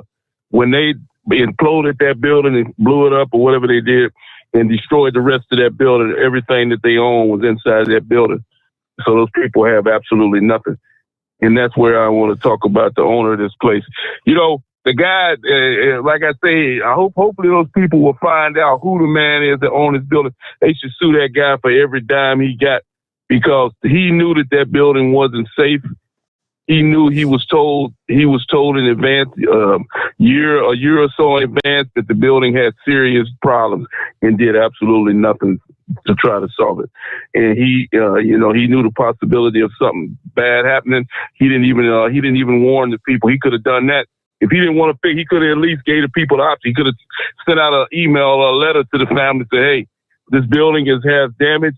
You can leave if you want to. If you don't, then you stay. You know, we're advising you. We're going to at least let you know that it's got damage. If you choose to stay, then you can stay. He didn't even do that. So that guy there, he needs to be sued for every dime he got by every family in that building because it was unnecessary. And as for the people in the other building, at this point, I don't even understand why they're allowing people. They're talking about they're doing a complete inspection of the building. They say that the building was constructed the same way, built by the same people, built in the same manner as that one. And they're still allowing people to stay in that condominium. The north is called, it's the north. The south one is the one that failed. Nobody should be allowed to live in that north condominium until they check it out and make sure this place is safe for individuals to leave. Me personally, I would have already been gone. They don't have to tell me to leave, and I would have demanded every dime that I paid for that place to get out so I can go find me somewhere else. They don't have to. I'm not going to wait for no inspection on the building not after I seen what happened to the other one. The only thing they can do is give me my money back and let me find somewhere else to live. Simple as that. So, like I said, hopefully the owner will be sued for every dime he got, and the families will get the justice they deserve. Because this was totally unnecessary, Steve. This didn't have to happen, and it happened because of somebody being greedy for money, and he didn't care about the lives of the individual in his condominium. And I thank you for taking my call. All right, thanks for finishing up there, Eagle. Checking in on a Friday, 14 past the hour, and it's 844-844-3388. Guess you're headed into the office here on a Friday. What's going on, Larry? Yes, sir. I'm on the way to the Work 20, and I was listening to your story about the crashes, the multiple crashes in February in Texas, and those lawsuits. One thing that they would have be able to hang their hat on is driving too fast for conditions. Mm-hmm. Not necessarily being on the road when it's snowing or bad weather, but it's too fast for conditions. I recall an accident on the AA highway in eastern Kentucky where our truck had turned onto the AA highway from a connector road, so made a right-hand turn, and within seconds, another vehicle struck the rear of our truck. Well, that person attempted to sue our company but it was found hands down that because of the fog, and over in that section of Kentucky, they get real heavy fog, the sight line was less than about 100 feet. And that person was driving about 60 miles per hour. At 60 miles per hour, you're traveling roughly 90 feet per second. So by the time the truck pulled out, could never see any lights. Time truck pulls out, seconds later, the other vehicle runs in the back of the truck. It was found, hands down, unequivocally, that that vehicle was driving too fast for conditions. So my point being is that on an icy road or whatever, I've seen a lot of lawsuits where somebody was found to be driving too fast for conditions and either contributed or was a direct cause of a injury crash. Very interesting. Yep. I want to know about the Prospect. I mean, are you familiar with that case where the Warner truck, where the suit and the jury found that that truck should indeed have been parked because of the road conditions? I've never heard of such a thing. I've never heard of that one either, that it actually should have been parked. There has to be more to that than we might know. Now, too, the other thing, too, is you can't predict a jury. A jury can find an award. We had a gentleman who abandoned his job, and like a lot of companies, we had a rule: 3 days, no call, no show. You're terminated. Well, we had an individual who said in December, "Hey, I'm taking my vacation in March, second week of March." Well, the dispatcher said, "Yeah, I've got somebody else that's already on that week. It's got more seniority, so you can't have that week off." He said, "Well, I have to have it off." He said that in December. Come March, sure enough, he was gone that week. So we waited until Friday, and so that was 5 days, no call, no show, and terminated the individual. The jury found that because we never attempted to call that individual and see if they were in the hospital or incapacitated for some reason, the jury found for the plaintiff gave his job back, $175,000, and his job back. Now, tell me what's right about that. Wow. And he was a 5-day, no call, no show, and he deliberately took his vacation when he was told he could not take it. But again, the jury found in his favor. They cited that he was a Vietnam veteran, and we should have been more empathetic to ensure that he was not in a hospital or something, which he wasn't. But the jury found for him. That was made very clear during the trial. So you cannot predict a jury, and more than likely in that Warner case, there was a lot of empathy for the victim, and the big company paid. How about that? Well, you learn something new every day. Of all the people that, the 6 that were dead and the people that were injured, I'm thinking there's probably a number of lawsuits already that have been filed there in Texas. This is just the latest. Oh, I'm sure they'll be piling on. Change the subject for a minute, Steve. You were talking about the movie before with the difference of the Volvo and the vehicle. Back in the day when I was on the Glendale Fire Department, which is a small fire department and a lot of part-time people, I was a lieutenant. And on Wednesday night, I would have my crew watch Chicago Fire. Now, Chicago Fire, like every TV show, has a whole lot of Hollywood. And there was a whole lot of, bedroom scenes or all that kind of drama that happened that, it's largely inflated. It happens, but not to that degree every night.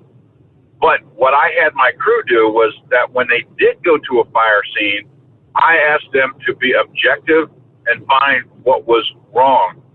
For instance, a firefighter going into any building wears what's called a Nomex hood. Many times, the TV show would go into a burning building, no Nomex hood whatsoever. Their turnout gear would not be properly adorned and buttoned up all the way to the top. Their SCBA or their breathing apparatus would not be put on en route, but only put on at the scene, which doesn't happen in real life. My goal there was to take a bunch of part-time people and let them be objective to the show to learn something from it because of those inconsistencies. Mm-hmm. So we watched the TV show for that. All right. How about that? And then there's Chicago PD, which is another one of my favorites. So a lot of Hollywood, a lot of drama, and, you know, how they can get a search warrant in a snap of a finger is amazing to me. And I'm sure Pappy would agree. Well, what's on slate for your weekend there, Larry? Anything special this time around? Sounds like it's going to be kind of cool, maybe a little rainy here. Here's what's really crazy, Steve. I'm trying to get my camper out for the first time this season, which I haven't done yet.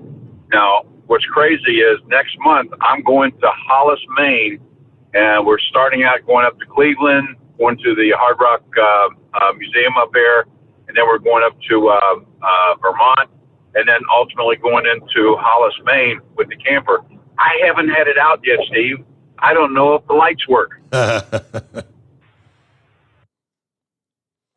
So that's going to be my weekend. I'm going to be testing that to make sure everything is working and went through the winter well, getting it ready for next month for our big trip. Probably going to go up to campground up by the Belterra up in Indiana.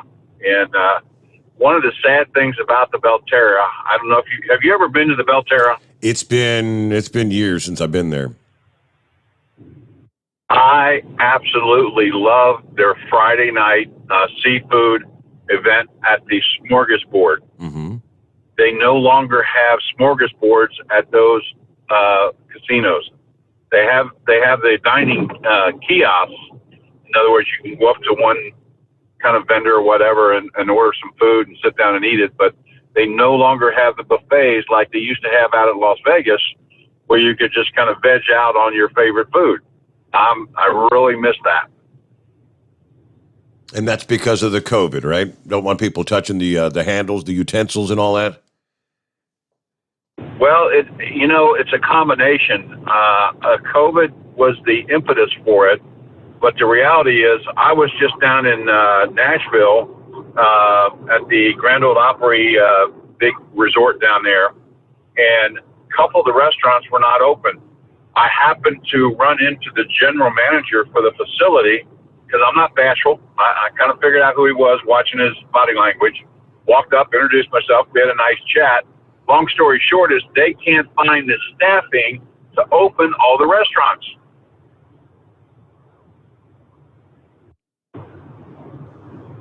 People are not interested in working. That's the key. Well, that September deadline for eliminating the $300 extra weekly benefit from the feds can't come quick enough. And I'm sure that's the case for employers out there thinking, for the love of God, I can't find anybody willing to work.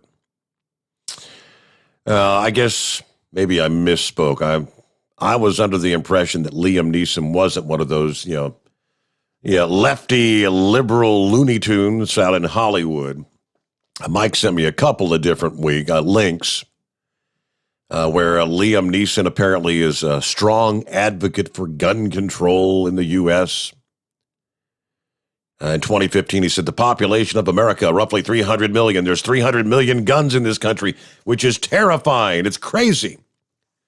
I'll give Britain its dues, he said. When they had the Dunblanc massacre in Scotland, within 24 hours, the gun laws were changed so you could not have a handgun. Now, he became an official U.S. citizen, I guess back in 2010. He says of the Constitution, it is the right to bear arms which is the problem. I think if the Founding Fathers knew what was happening, they'd be turning in their graves with embarrassment on how that law has been interpreted. Uh-oh. Okay, so way off on gun control. Then there's Liam Neeson showing up at a Manhattan apartment for a Hillary Clinton fundraiser. He just showed up. I mean, it was Liam effing Neeson, said one attendee. Fundraiser hosted at the apartment of a Democrat donor, some owner of a hotel group that operated a hotel in New York City. This event attended by roughly 30 people, small event, organized by Irish American supporters of the Clintons. President Clinton, well recognized for his role in the Northern Ireland peace process, and the former Secretary of State was inducted into the Irish America Hall of Fame in a luncheon in New York City the prior year. So, gun grabber, big Hillary supporter. Okay, so he fits right in the mix with the lefty liberals. They're in Hollywood. And speaking of which, Big Moose wants to talk about this guy. Go ahead, Big Moose. Don't you just find it amazing that all these so-called Hollywood tough guys who made millions and millions and millions of dollars dancing around like some ballerina with a semi-automatic handgun shooting everybody that comes across their path is the biggest freaks about these gun control deals? Yep. You know what I mean? And he's played, every part he plays, he's typically the guy that's, he's the guy with the gun that goes and gets the bad guys. That's right, and he don't mind cashing all them big paychecks from flashing them guns around on the movie screen, but, it's a terrifying thought to have them out in public. Well, you know what? I say screw Liam Neeson and the Irish horse he rode in on, and I'll give Britain their dues too, Mm-hmm. They go over there and everybody, it don't make no difference if you push somebody out of a window or shoot somebody or stab somebody or whatever. Violence is violence, and violence has nothing to do with a gun, a knife, a shovel, a club, or in the case of the legendary Buford Pusser, a tree limb. The fact of the matter is, it's an individual problem. It's a personal problem, and it's people that cause violence. It's not guns, it's not knives, it's not clubs or chainsaws or anything else, And I really, it chaps my ass when these Hollywood millionaire elitists, like I said, who get up there and make all this money by playing Mr. Vigilante tough guy, shooting everybody he wants to. He comes out here and forms this opinion about me. I've got a lot of guns that's never even threatened me. I got a whole room full of them, never even looked cross-eyed at nobody. So that tells me, it's not the guns problem. It's the individual holding the gun, the individual behind the gun. That's exactly right. A gun is no more responsible for a criminal act than a mirror is, because some old broad's ugly. Mm-hmm. If you're gonna blame a gun for gun violence, then we need to blame spoons for making people fat. We need to blame cars for drunk driving. Where does it end? Exactly. It's teetotal 100% asininity. And somebody said, well, America's asleep. No, America ain't asleep. They've got their head so far up their ass that, they're looking through their belly button. We have got the biggest bunch of patty cake, limp-wristed, crucified, just worms that are living in this world today, They got no idea about nothing. Their answer to everything is blame somebody or something for every problem in the world and take zero personal responsibility for ourselves. And it just makes me sick. It just makes me want to move off into the mountains and go Jeremiah Johnson somewhere, or join me shave my mustache off and go Amish. Because I tell you what, man, it's getting worse by the day. I mean, this whole world is going to hell in a handbasket. Well, sorry to get your blood pressure up at this time of the morning. Yeah, I'm normally not this pissed till noon, so I guess I'm going to get off here and take a lisinopril. I'll see you Monday. Okay, thank you. The Big Moose. Yeah, there you go. It's 844 844-3388. The Steve Sommers Overnight Drive live from the Hot Shot Secret Studios. USA Radio News with Wendy King. President Biden says U.S. troops will be out of Afghanistan by August 31st. He was asked if it was a mission accomplished. No, there's no mission accomplished.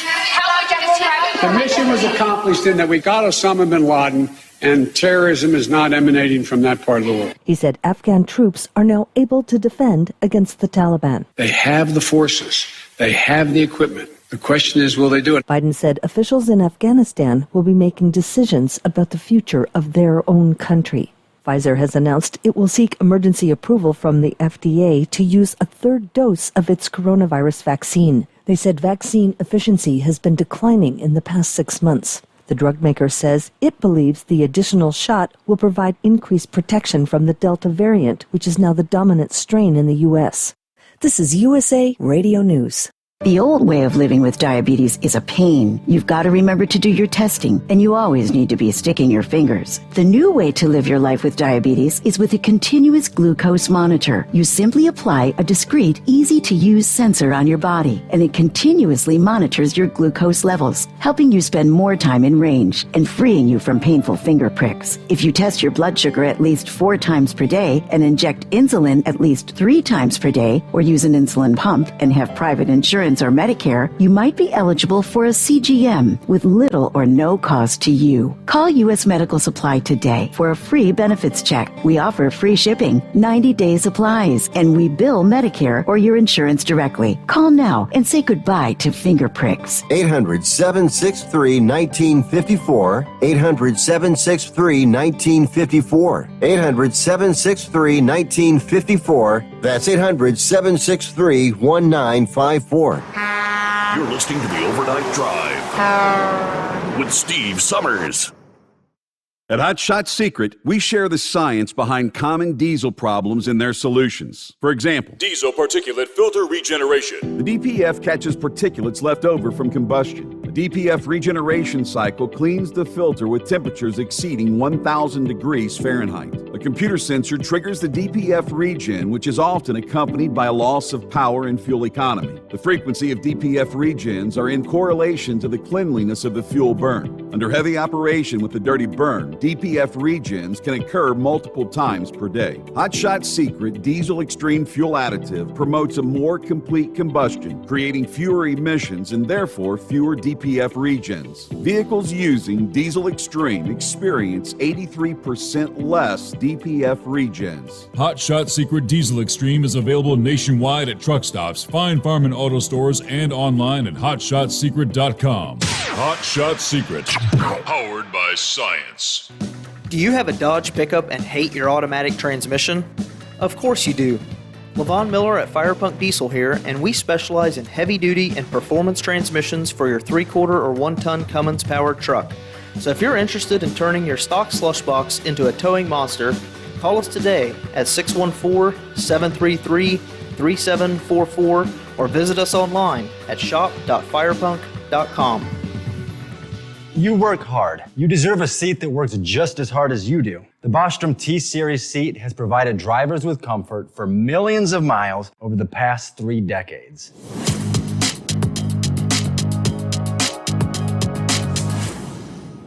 Each seat is built right here in the USA and has 4-position front cushion tilt and higher low-profile air suspension with Isolate.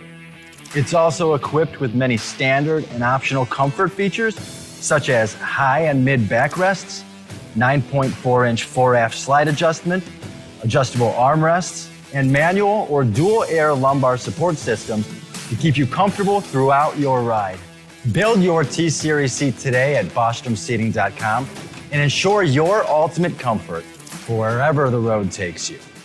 Bostrom Seating, the ultimate comfort for the open road.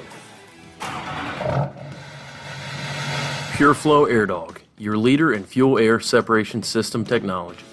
Our systems filter out water, particulates down to 2 micron, and remove all of the air out of your diesel fuel.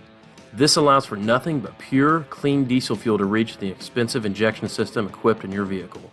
Not only do our fuel systems protect, they also come in a variety of flow rates to meet your performance needs. Our systems are compact and use OEM-style fittings for easy installation. Learn more about our product at www.pureflowairdog.com and be sure to follow us on Facebook and Instagram. Protect your investment with PureFlow AirDog.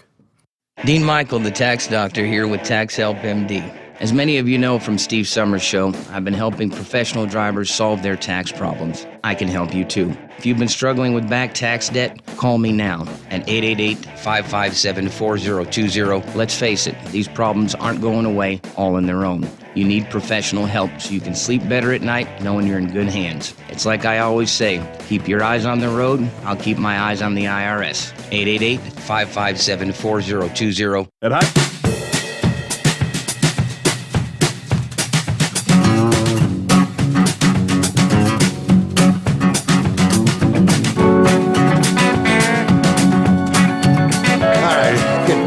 final segment here. Let's see. Take it back to May of 2018. Mike dug it up here. From Freight Waves. Headline reads, jury verdict against Werner for the Texas fatal crash, the biggest in company history. Reading the two post-verdict recaps of an almost $90 million verdict handed down against Werner. It's clear the jury made their choice from two highly different views of the tragic events. The jury in Harris County handing down a judgment just under that amount in connection with a collision in late 2014 in wintry conditions near Odessa, West Texas. Werner official who spoke to FreightWave said it was by far the biggest judgment the company's ever had against it. And the website, though unverified, does quote figures of Werner-related settlements far less than the Texas case. But the primary post-verdict statement on the jury's action came in a Securities and Exchange Commission filing when a company has had a material event that could affect its financial conditions. Werner said its maximum liability for the accident was $10 million, and premium-based coverage above this amount, that $10 million would be accrued in their second quarter earnings. Now, they also said they would appeal, but they then go to the highlights. A Werner driver westbound on 20. A pickup truck carrying a family that suffered the fatal and non-fatal injuries was traveling eastbound. The mother was not the driver that lost control, but they went through a grassy median directly into the path of the Werner truck. The pickup truck had turned around, so its rear was hit by the oncoming Werner truck. Werner's driver did not receive a citation, and the investigating officer placed no blame on the Werner driver. Werner driver was traveling well below the posted speed limit. He did not lose control of his tractor-trailer and even brought the unit to a controlled stop after the impact. Apparently, there were differing views in the testimony about whether there were icy conditions, but clearly the roads were not great. Outside temperature gauge, the driver had the CB radio, either of which would have alerted him to the dangerous road conditions. National Weather Service had warned about the poor conditions, was not communicated to the driver. The lawyer's saying, hey, the company allowed the driver to average over 60 miles per hour while driving unsupervised through the icy conditions because they were on a just-in-time load requiring delivery to California the next day.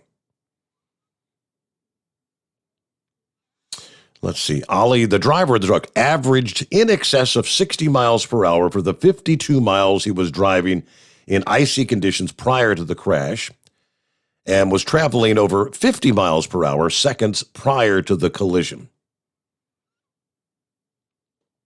How slow should the truck have been going given the conditions? So that was the argument in the court, and the jury sided with the plaintiffs. If the driver was traveling 50 miles per hour, that supports Werner's contention. He was well below the speed limit, but again, just how slow should he have been going? Yeah, crazy how these juries can find. Yes, Knucklebuster. Well, Mama Knucklebuster's my personal insurance agent. She's licensed in 3 states there, Tennessee, Arkansas, and Mississippi. She'll tell you right off the bat, following too close, going too fast for road conditions. I mean, it just piles up there. Werner's case, he was a trainee. The trainer was in the bunk asleep. On an icy road, he probably shouldn't have been doing no more than 40 miles an hour. In Mississippi, they've got it on the books that if it's even foggy outside and you can't see, that commercial vehicles should slow down to the minimum speed limit of 45 miles an hour. Okay. And that's what happens up north a lot when they just get them big pileups there. People are just running 60, 70 mile an hour on that snow and ice up there. Well, the law says if you can't do 40 mile an hour on that highway, then you should pull the truck off and park it. On ice, he probably shouldn't have been doing 40 miles an hour. Probably should have been parked. And that's what the jury was saying. That would be my point of view to it. He was traveling in an unsafe manner, so especially with that trainer in the bunk. I've trained drivers. I don't get in the bunk with them. I can't sleep with nobody else driving. That's why I drive by myself there, right? Mm-hmm. And so, I mean, that's all up to them. Werner can appeal it. I mean, which they probably gonna wind up losing. They might get that judgment reduced a little bit. That's normally what happens there. So, man, I'm looking forward to the weekend. Let's get this thing on to the house. Get a cold one in that hand, and it don't even have to be one of them skull busters. Just a cold glass of ice tea do for me there, right? Knucklebuster, a little bit early in the morning, right? Well, enjoy your weekend. Yeah, a little bit early in the morning, be sucking on them skull busters. They'll catch up with you, no doubt about it. About 18 before the hour. And we touched on it briefly last evening, a little bit of an update out of Pennsylvania where the State Senator Doug Mastriano announced that he's going to initiate the review of the 2020 election and 2021 primaries. He said people need to put aside your petty differences and get to the bottom of any questions people have in his district about the election process. I'm already reading about my governor and the attorney general in this state and their comments. It's right out of the Arizona playbook. It's the same old tired old chestnuts. This is about finding out what happened without any bias. It's a scientific approach. I'm looking at both Republican and Democrat counties, so there's no slant either way. I'm asking people, put aside your petty differences for a change. We really need to do this together. More people than not have concerns in Pennsylvania about the election, so let's get to the bottom of it. Answer the questions. Now, Mastriano was an ally of President Trump. He said he's undertaking the review as chair of the Senate Intergovernmental Operations Committee. The 3 counties targeted, Philadelphia, Tioga, and York, have until July the 31st, as we mentioned last evening, to respond to his request for all ballots cast in the 2020 election and all ballot production, processing, and tabulation equipment, along with various forensic images of computer equipment and logs and databases. You know, someone suggested, and maybe they're right. Someone emailed me last evening saying, you know, Steve, in this day and age, it's not necessarily the voting machines that are wrong. It's the tabulation machines that can be manipulated to flip votes and things like that. The scanners, that's the kind we use here in my location. You fill out a paper ballot, so there is a paper trail, but you put it into the scanning machine. The scanning machines are supposed to get it right for who you voted for, but those things, as we know, can be tampered with. Hello to Truck and Phil. Happy Friday. Good morning, Steve Summers and the Hot Shot Secret Nation. Happy Friday. Heading out from Fort Wayne to the greater Detroit suburbs of Sterling Heights, Michigan. All right, who's next up here? We'll get back to the calls at 844-844-3388. Philip, what's happening this morning? A little late hearing from you, isn't it? Yeah, today's anniversary, bud, so I got to be here at the house. You know how that is, right? Okay. Yeah, man. 33 years. Really? Here at the house, bud. Well, yes, sir. Got to be here at the house. I planned this about 6 months ago, so I had to do it. Sorry about yesterday, bud. I was on hold, and that phone reset did me in, and I had to get back in there. I had to get into work, so I'm sorry about yesterday, Steve. That's quite all right. No problem. Hey, about Liam Neeson. I know Moose, he's probably calming down a little bit right now, but I'm Irish. I'm proud of being Irish. I'm also Indian, but people in Ireland wouldn't like what he's saying and how he's acting. He needs to grow upset and do what he's got to do to get on, man. Like Moose said, I mean, there's too many people in this country. They just don't want to get up and do what they need to do.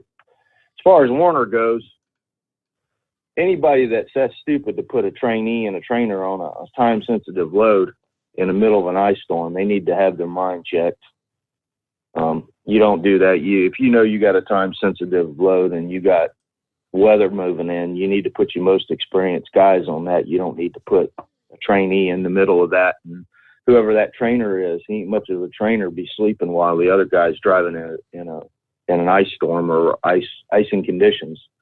You don't need to be doing that. They need to work on him too with suing somebody. But $90 million, that's a lot of money. I don't think they'll get $90 million because I know in the state of Florida they have restraints on how much you can sue for. But I know that they ain't going to get $90 million. I think Warner will probably settle out with them for something else. But that's a lot of money. What do you think, Steve? Yes, it is. Big time. But I don't know who the dispatcher was or the travel agent that decided to make a move on that run by putting an inexperienced crew on it. I don't know who made that call, but he needs to be talked to too, because I tell you what, everything's in a hurry in the trucking industry. I know it is, but anybody with the right mind, and Moose will tell you this, they know what they're doing. The guys have been there for a long time, even in the office. They know who they can trust and who they can't trust, and they know who they can put on what they need to put them on sometimes. And I know sometimes it makes a lot of people mad. I know I've been in that situation with dispatchers and whatnot. But, you know, whoever made that decision, they're crazy. And that family, you know. Steve, do you remember there had an accident in Milwaukee a long time ago with a family who pretty much the family got taken out. Almost all the family got taken out in Milwaukee because a mud flap bracket fell off of a trailer and went through the gas tank of a car. You remember that? That one doesn't ring a bell, but. Back in the 90s, there was a family that was going to Milwaukee. They were going to visit their family in Milwaukee. And a container went by them, and the bracket that holds the mud flap on the back of the trailer fell off, and it fell into the middle of the road. Mm-hmm. Well, they ran over it, and it shot up into the tank of the vehicle, and it started a fire, and that fire incinerated the car. The mother and the father were the only ones that survived the accident. It was them and 7 kids. Wow. And it was pretty horrific, and they got a pretty big settlement. It was pretty close to what Warner's got right there. And the way they got that settlement was they sued the company, well, obviously a trucking company. They sued Chrysler because the fuel tank was defective. It wasn't made to where it couldn't be punctured. They sued the state because of the whole situation, how it was handled. They sued everybody and their brother and got $90 million. So, you know, but that took them suing everybody. I mean, the car maker, the people who made the trailer, the company that serviced the trailer, the trucking company. I mean, it was like a list of people that they sued. But that's the only way that somebody will get that kind of money. I don't think Warner's going to pay out that kind of money. He'll probably pay out the $10 million and walk. Mm-hmm. But yeah, that's a it's a bad situation. And I can't tell you how I know a lot of information about that case, but I will tell you this much, that they are doing good today. The mother and father, I mean, they're still living. I mean, they live within their means. They donated a lot of their money, but it's a sad situation. I mean, to lose as many kids as they lost. And it was because, and if come to find out, the driver didn't have a valid CDL. He had got it through a payoff in the state of Illinois when he got a CDL. And I don't know if you remember when they had all that problems in the 90s with the CDL up in Illinois. They had a lot of people paying to get their CDL instead of taking the test, doing it legit way. And it opened up a lot of can of worms. And to find out, he also was an immigrant, a legal immigrant that came in that was driving the truck. I mean, it just turned into, it was a crazy, crazy thing. It just opened up a can of worms on everything. It was an interesting case. So, but that's all I had to say today, Steve. You have a good one, bud. All right. Congratulations on the anniversary. I guess you can take her out somewhere nice for dinner or something like that. Oh, yeah. I asked her if she wanted dinner out, and she said nope. She said, I got me some chuck eye steaks there in the refrigerator, and I want you to barbecue me up some steaks, and we're just going to stay at home tonight. We might go out. I'm going to take her out for breakfast, though. When she gets up, I think she'll be getting up about 8 or 9 o'clock, but we'll go out for breakfast, and that'll be kind of our dinner out type thing. So, okay. I appreciate it, Steve. Hey, thanks for waking up with us on a Friday morning here, and happy anniversary, 33 years. That's pretty big. Let's see here. Hello, Chevy guy. What's going on? Yeah, real quick. About big settlements. A friend of mine was on I-10, maybe in the bunk, maybe behind the wheel, and they hit a brownout in a line of trucks. They all slowed down. A semi coming out from behind rammed into the brownout, rammed into the rear truck of a line of 5 trucks. He was a shipmate in the Navy, and their truck was crushed. It was the only one that was crushed. It was in the middle of the line, caught on fire, had that flooring material on board, so it was it was flammable, and they incinerated them. The family did the lawsuit thing, got this big settlement, but then that company, the guy's company, turned around, and that driver turned around, kept suing, and kept chipping away at the settlement. My shipmate's wife did get a ranch in Texas, but she's going to lose it because she can't pay taxes on it, because they kept her coming back and going after to chip down that settlement. So what goes on in the lawyers are the only ones that's going to make out on this, and that is a shame. But yeah, the $90 million is insane. And I just want to say this real quick. Donald J. Trump was a great president.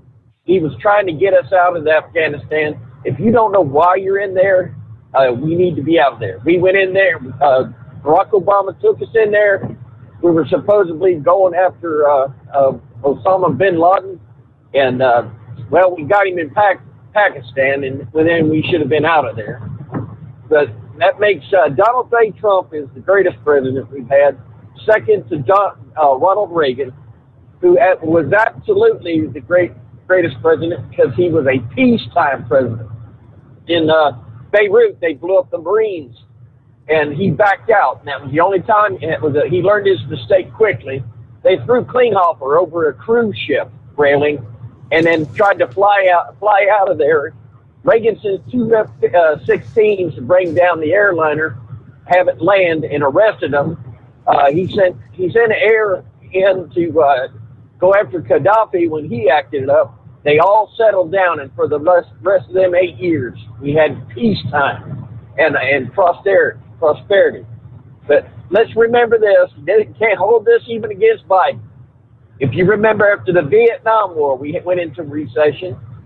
All these wars, after we end them, and when we come out of this, we're going to see another recession too, because of the military-industrial complex. Here in South Carolina, they're armoring. They're putting out huge amounts of money to send over there. So get ready for a recession, and it's something what we have to do, because I'm up to here about sending our young over to do these stupid wars. And I feel bad about those people, but we've been over there that long. We need to bring them home, period. And if China wants to bring them in, fine. And China can explain to all them Muslims over there, the Taliban, what they're doing to their Uyghurs. So, Kelly, you come on over there and you try to handle that. That'll go well, won't it? All right, Chevy Guy. Yep. Thank you so much. Have a great weekend. Copy the mail. All right, we close it out on a Friday morning. Again, if you weren't with us earlier, if you're still tuned into the program and you watch us on like the YouTube via the Hot Shot Secrets YouTube page, that's going to be ending in fairly short order. Trying to get everybody over to the Steve Sommers Overnight Drive YouTube or Facebook page. And you can, so we'll still be on both, but rather than being on a Hot Shot Secret YouTube and the Steve Sommers Overnight Drive YouTube, just on the one. So switch over if you have not done so yet. Steve Sommers Overnight Drive, YouTube and or Facebook. Meanwhile, if you're going to be heading up to the NTPA Nationals there in Iowa, make sure to get by, say hello to Josh. He's there at the booth. Pick some Hot Shot Secret products up. Of course, if you're there at Walcott, Iowa, enjoy your day. Hope you have a safe, enjoyable weekend, and we'll see you back here. It's full work week next week. So we'll be back here Sunday night, Monday morning, if all goes as planned. And hope you'll be here as well. Have a great weekend. Thanks for joining us here, the Steve Sommers Overnight Drive, live from the Hot Shot Secret Studios.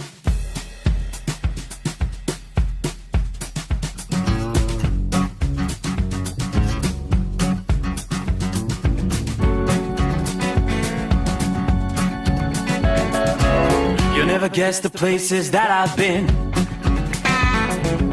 You never guess the places that I've been.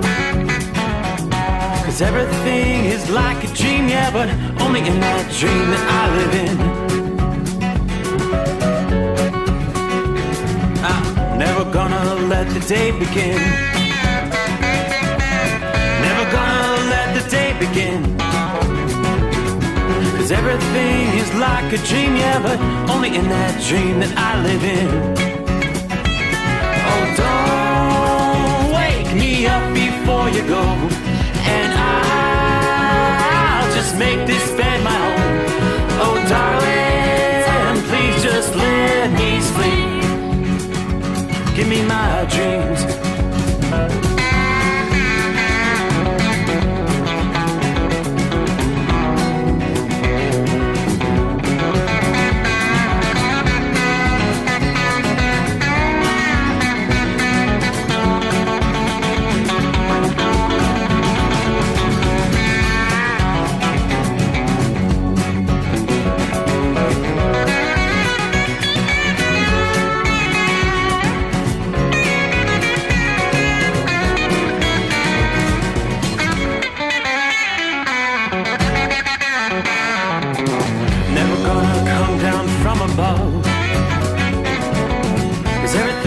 Better from above. Nothing's ever as it seems, yeah, except in that world that I dream of. Never gonna lose the ones I love. Never gonna lose the ones I love. 'Cause everything is like a dream, yeah, but only in that world that I dream of. Oh, don't wake me up before you go,